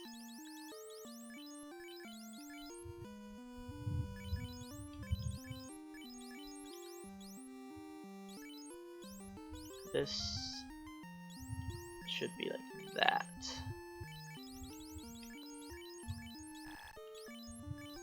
Okay, that looks correct.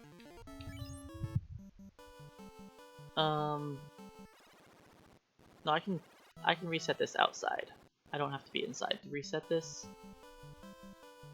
I skipped 2 outside. I want to say it's 2 outside. Then I go inside.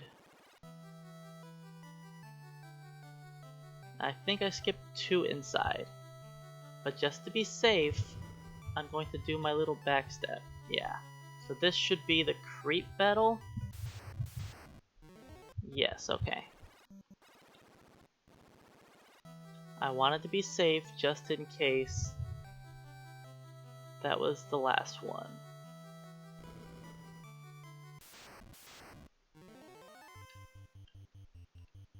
So Baku has plenty of HP to survive Lich this time.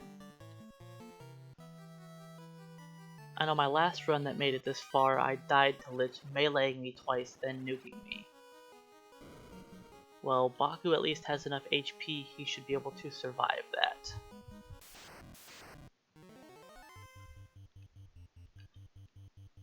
I know we're full, and of course we go first. Now we're not full.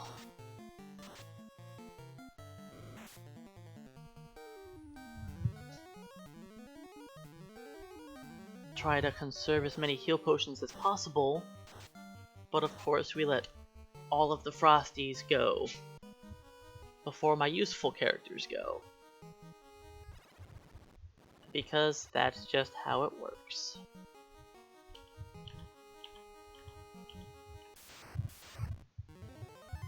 Strike first, huh? You run, heal, heal. So I'm just trying to get some free healing off of this fight.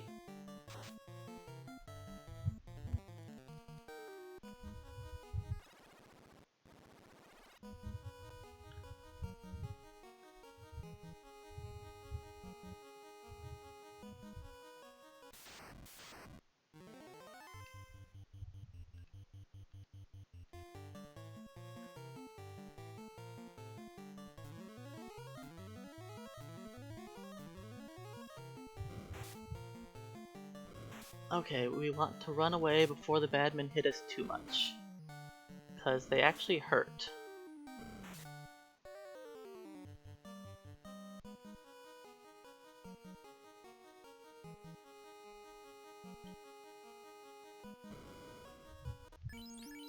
Let's heal up a bit.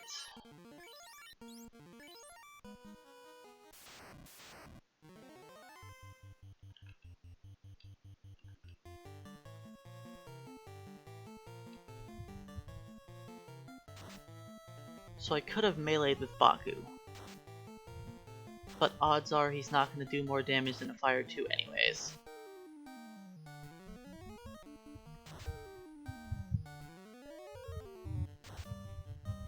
Alright, Phantom defeated. Ready to start our Phantom grind? 1 XP at a time. And you thought imps were bad.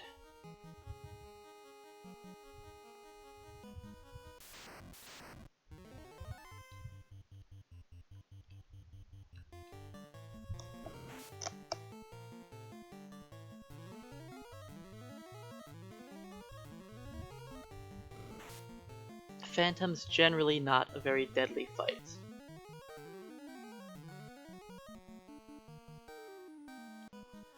But his melee attacks do hurt. And I think he has like a 40% crit rate, which is the highest in the game. So his basics can hit really hard and he crits a lot. So it can be a little sketchy. I probably don't need 3 people on the same worm, but they're ninjas and I want to be safe.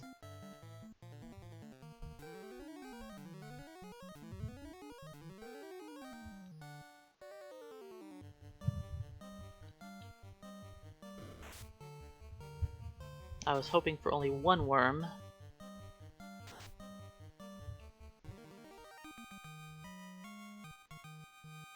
But I didn't get that lucky. It's a 50-50 chance for a single worm. Very nice. I could get some free healing here, but I'll just run away quickly. We're not looking too bad on health. We didn't take that much damage yet.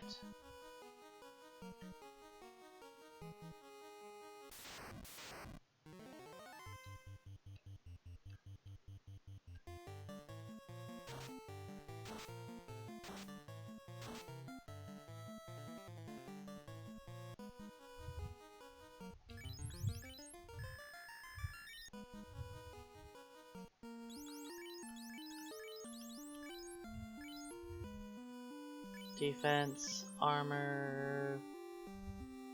It's fine, who cares? Wait, no, I do care. Ribbon. Ribbon.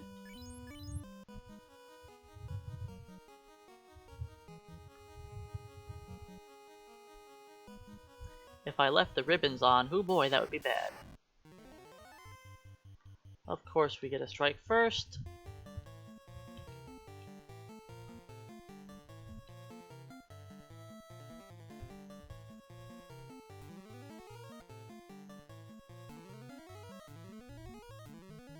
Because when I want to get attacked, they choose not to. Not mage staff, that wouldn't be good. Defense, white shirt.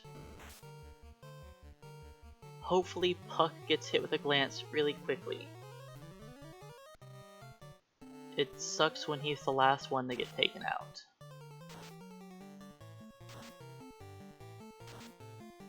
Well, at least the top 2 got taken out right away.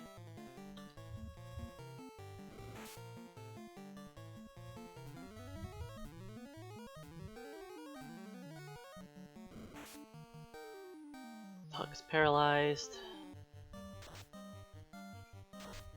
I need to have a glance land on Baku. If it goes through the ribbon and hits Baku instead of Puck, there's a problem.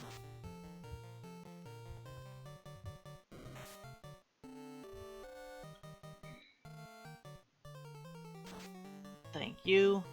Okay. I can either try to run or kill them. And I think I'm just going to try and run. And hopefully get away in one shot. Okay.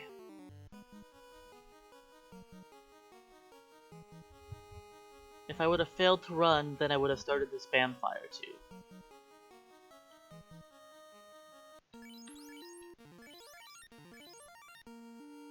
Make sure I have on the best armor.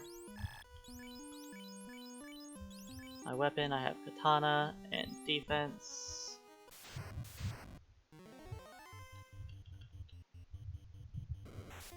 Okay, as long as he doesn't paralyze me. Good hits with the katana, please. That's good. One more of those before you cast nuke. This is the same exact RNG that killed me last time. Except this time I have more HP. He did the same exact thing last time.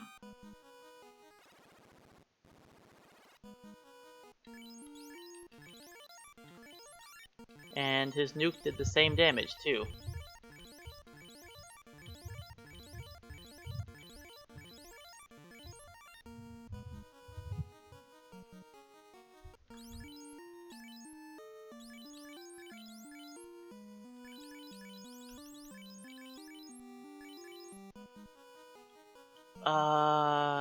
That extra step is fine.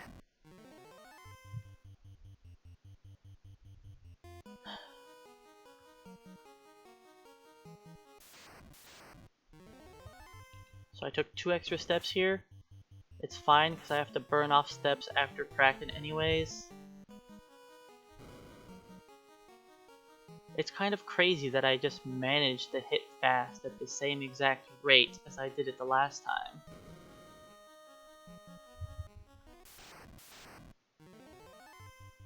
Okay, because there's 4 of them, I'll actually defense up.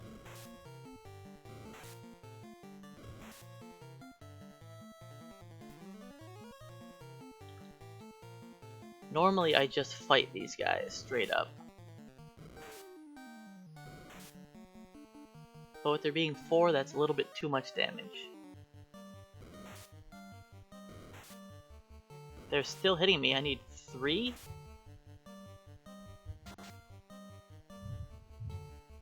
Three defenses is just... that's too much. Alright, note to self, just... well, I guess with 2 defenses, they're mostly missing me.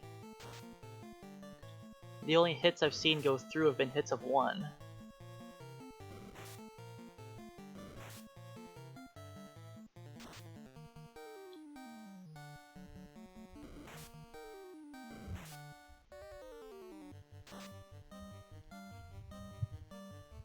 Yeah, last time when I fought Lich, my highest HP character didn't have as much hit points. So he died.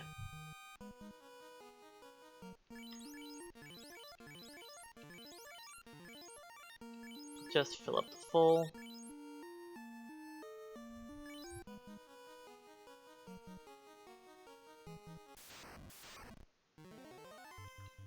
Defense.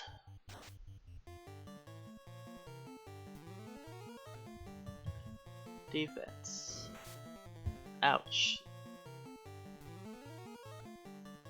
Oops, I need to fast. Why did she crit me again? That's what she did to me last time also.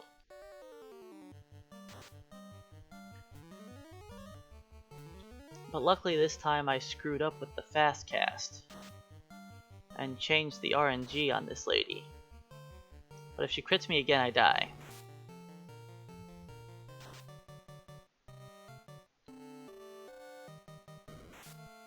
As long as she doesn't crit. Alright, one more attack.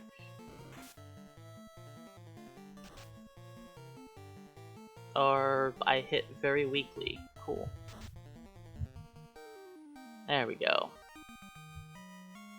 Alright.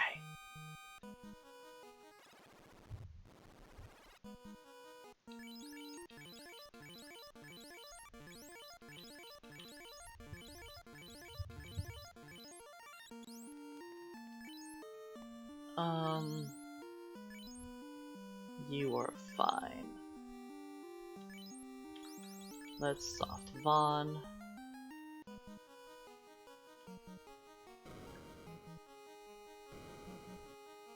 Vaughn has good defense.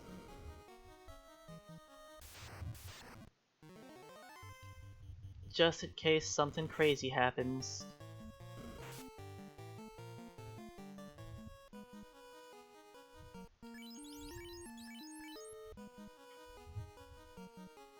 I would like to have 2 characters.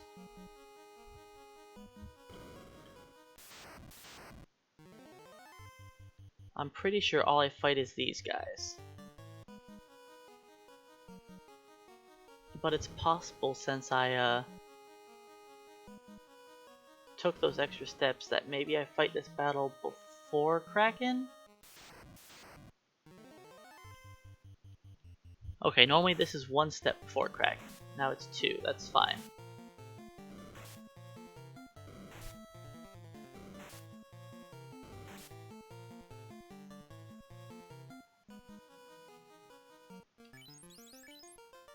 Oops, right.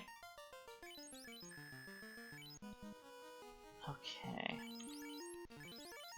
Heal to full, even though if you get hit you're probably dead. Ribbon.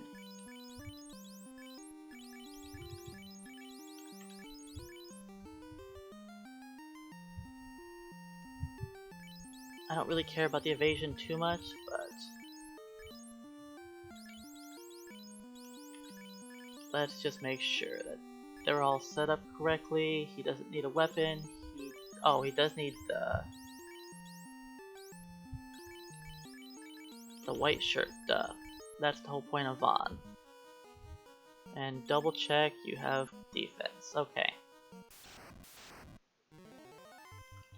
I hope for good turn order. Good. Now Vaughn, thank you. Hopefully he uses ink or lit 2. Good. Defense, white. Good, ink.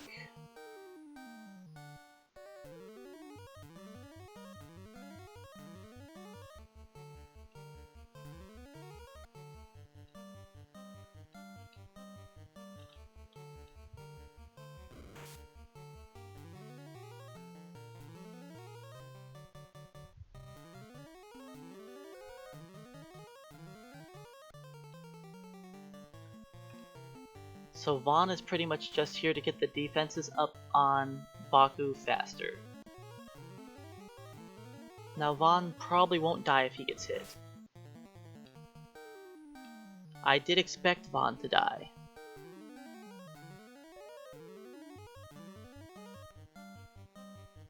But luckily for him, he survived. Okay, and I really could use some critical hits on Baku. Okay, Vaughn is max evasion now also.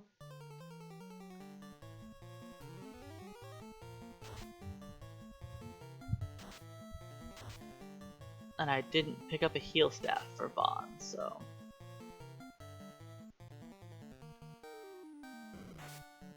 Ouch.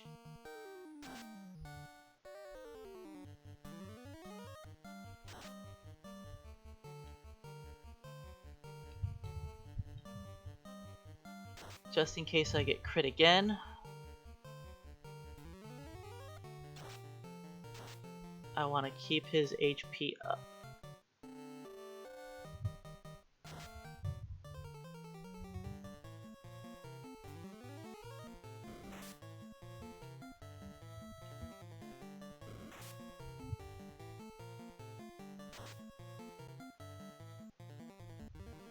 Alright, Kraken 2 taken out.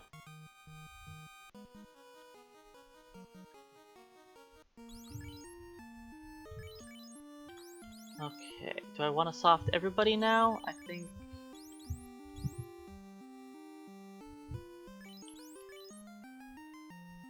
I shouldn't soft everybody. Oh well, sorry Edge.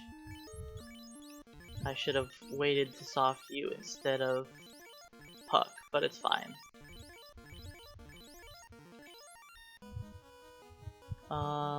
Force 1 encounter.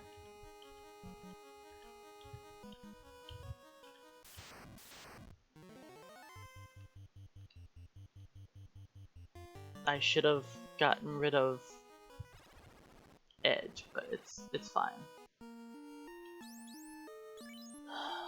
Katana, defense on Puck, and armor. You need a shield. You need a shield. Wait, no, you have a shield. Pro ring.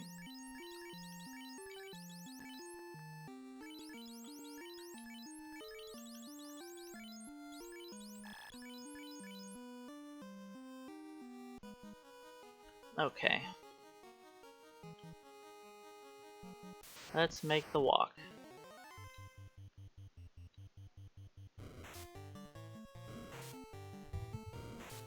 I really should have revived Edge instead of Puck.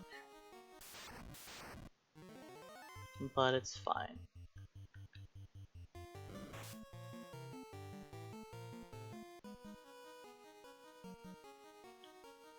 I think I need to heal now.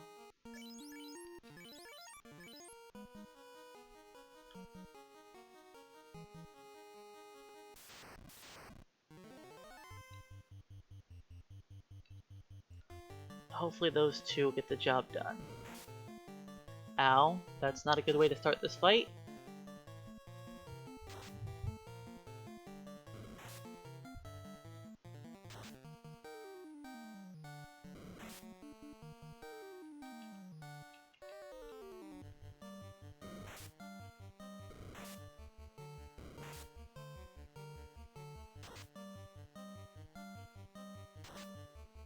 So having 4 people alive on this battle would make it easier.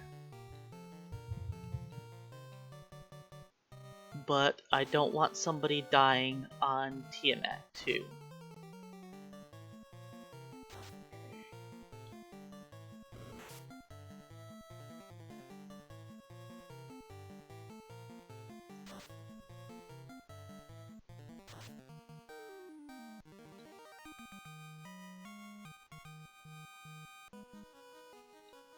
Let's heal up. That critical hit definitely hurt. And made me worry.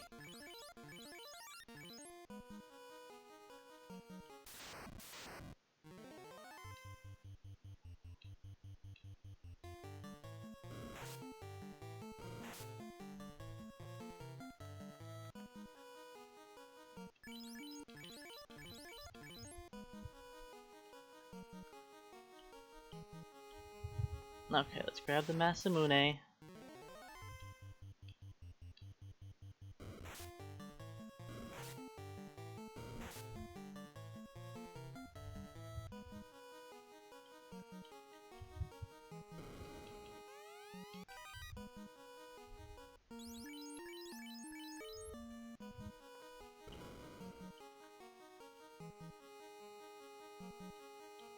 For now, I'll put it on Baku. For Chaos Edge, I'll use it.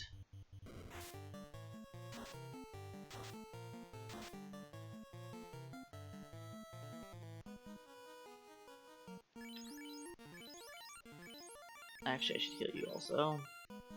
We are running low on potions, but we should be fine.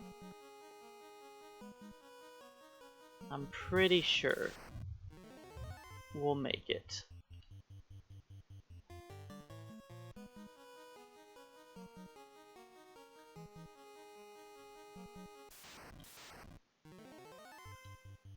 Does Puck have a heal staff? He does. Ouch. That hurt.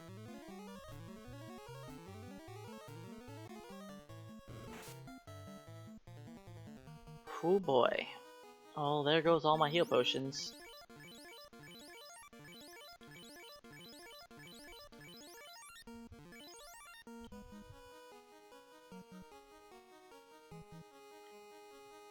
Okay. Let's heal you to full. He has a Masamune. I don't want him on top though. Second slot? No, let's put him all the way down to the third. I think Puck has the defense sword, doesn't he? He does. There's a defense, sun.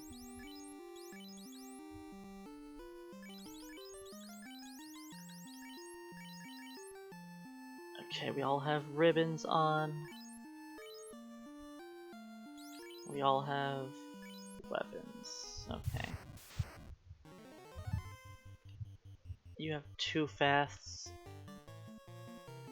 You have 2 fasts. You fast up and you fight. I should have done that the other way around, but it's fine. Ouch.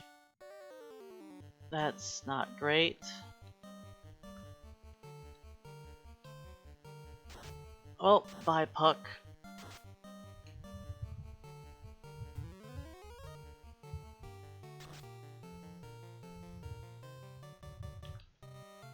I don't really have anything else. Just use a 3rd defense.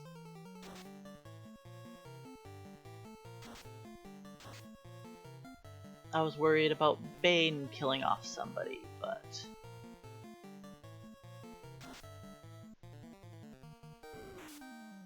as long as Tiamat just punches Vaughn, we're good.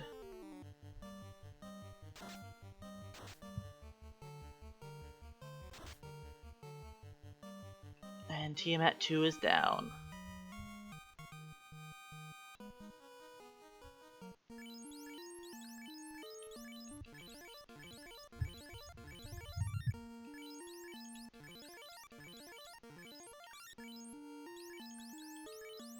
Ribbon to you. Pro ring.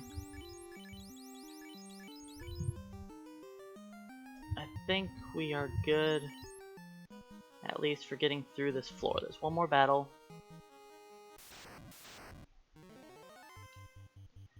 Oh yes, our potion count is very low, which is why I try to use the heal staff as much as I can early on. Temple of Fiends is no joke. Okay, I need to move around my weapons.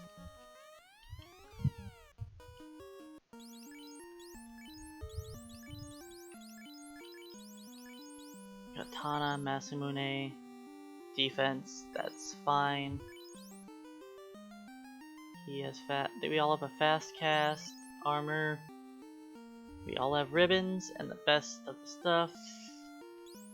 I do want you to get this and that. Yeah, he's just gonna spam the white shirt.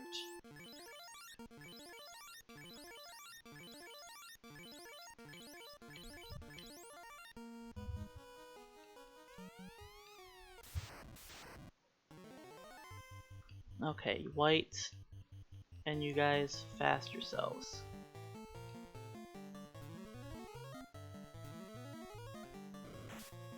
That's not a great start. Baku getting punched already. But, on the bright side, it's not a spell. Alright, now we go all out offense with these 2 ninjas. Alright, that's 2 white shirts. And 1 spell already. I did not make sure that Vaughn has the heal staff. I think it's on Puck. So that's actually a mistake on my part.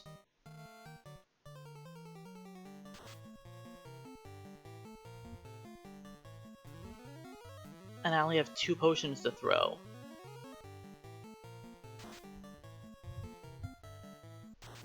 Crack is good to see.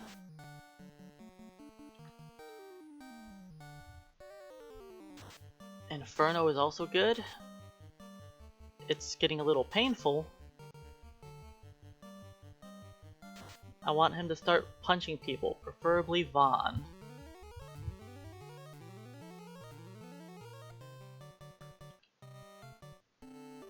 But we are getting enough enough evasion that hitting anybody is acceptable. Swirl, don't die, Baku? Good. 450, there we go.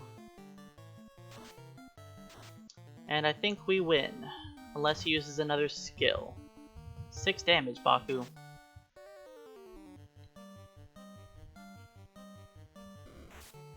Punching is perfect.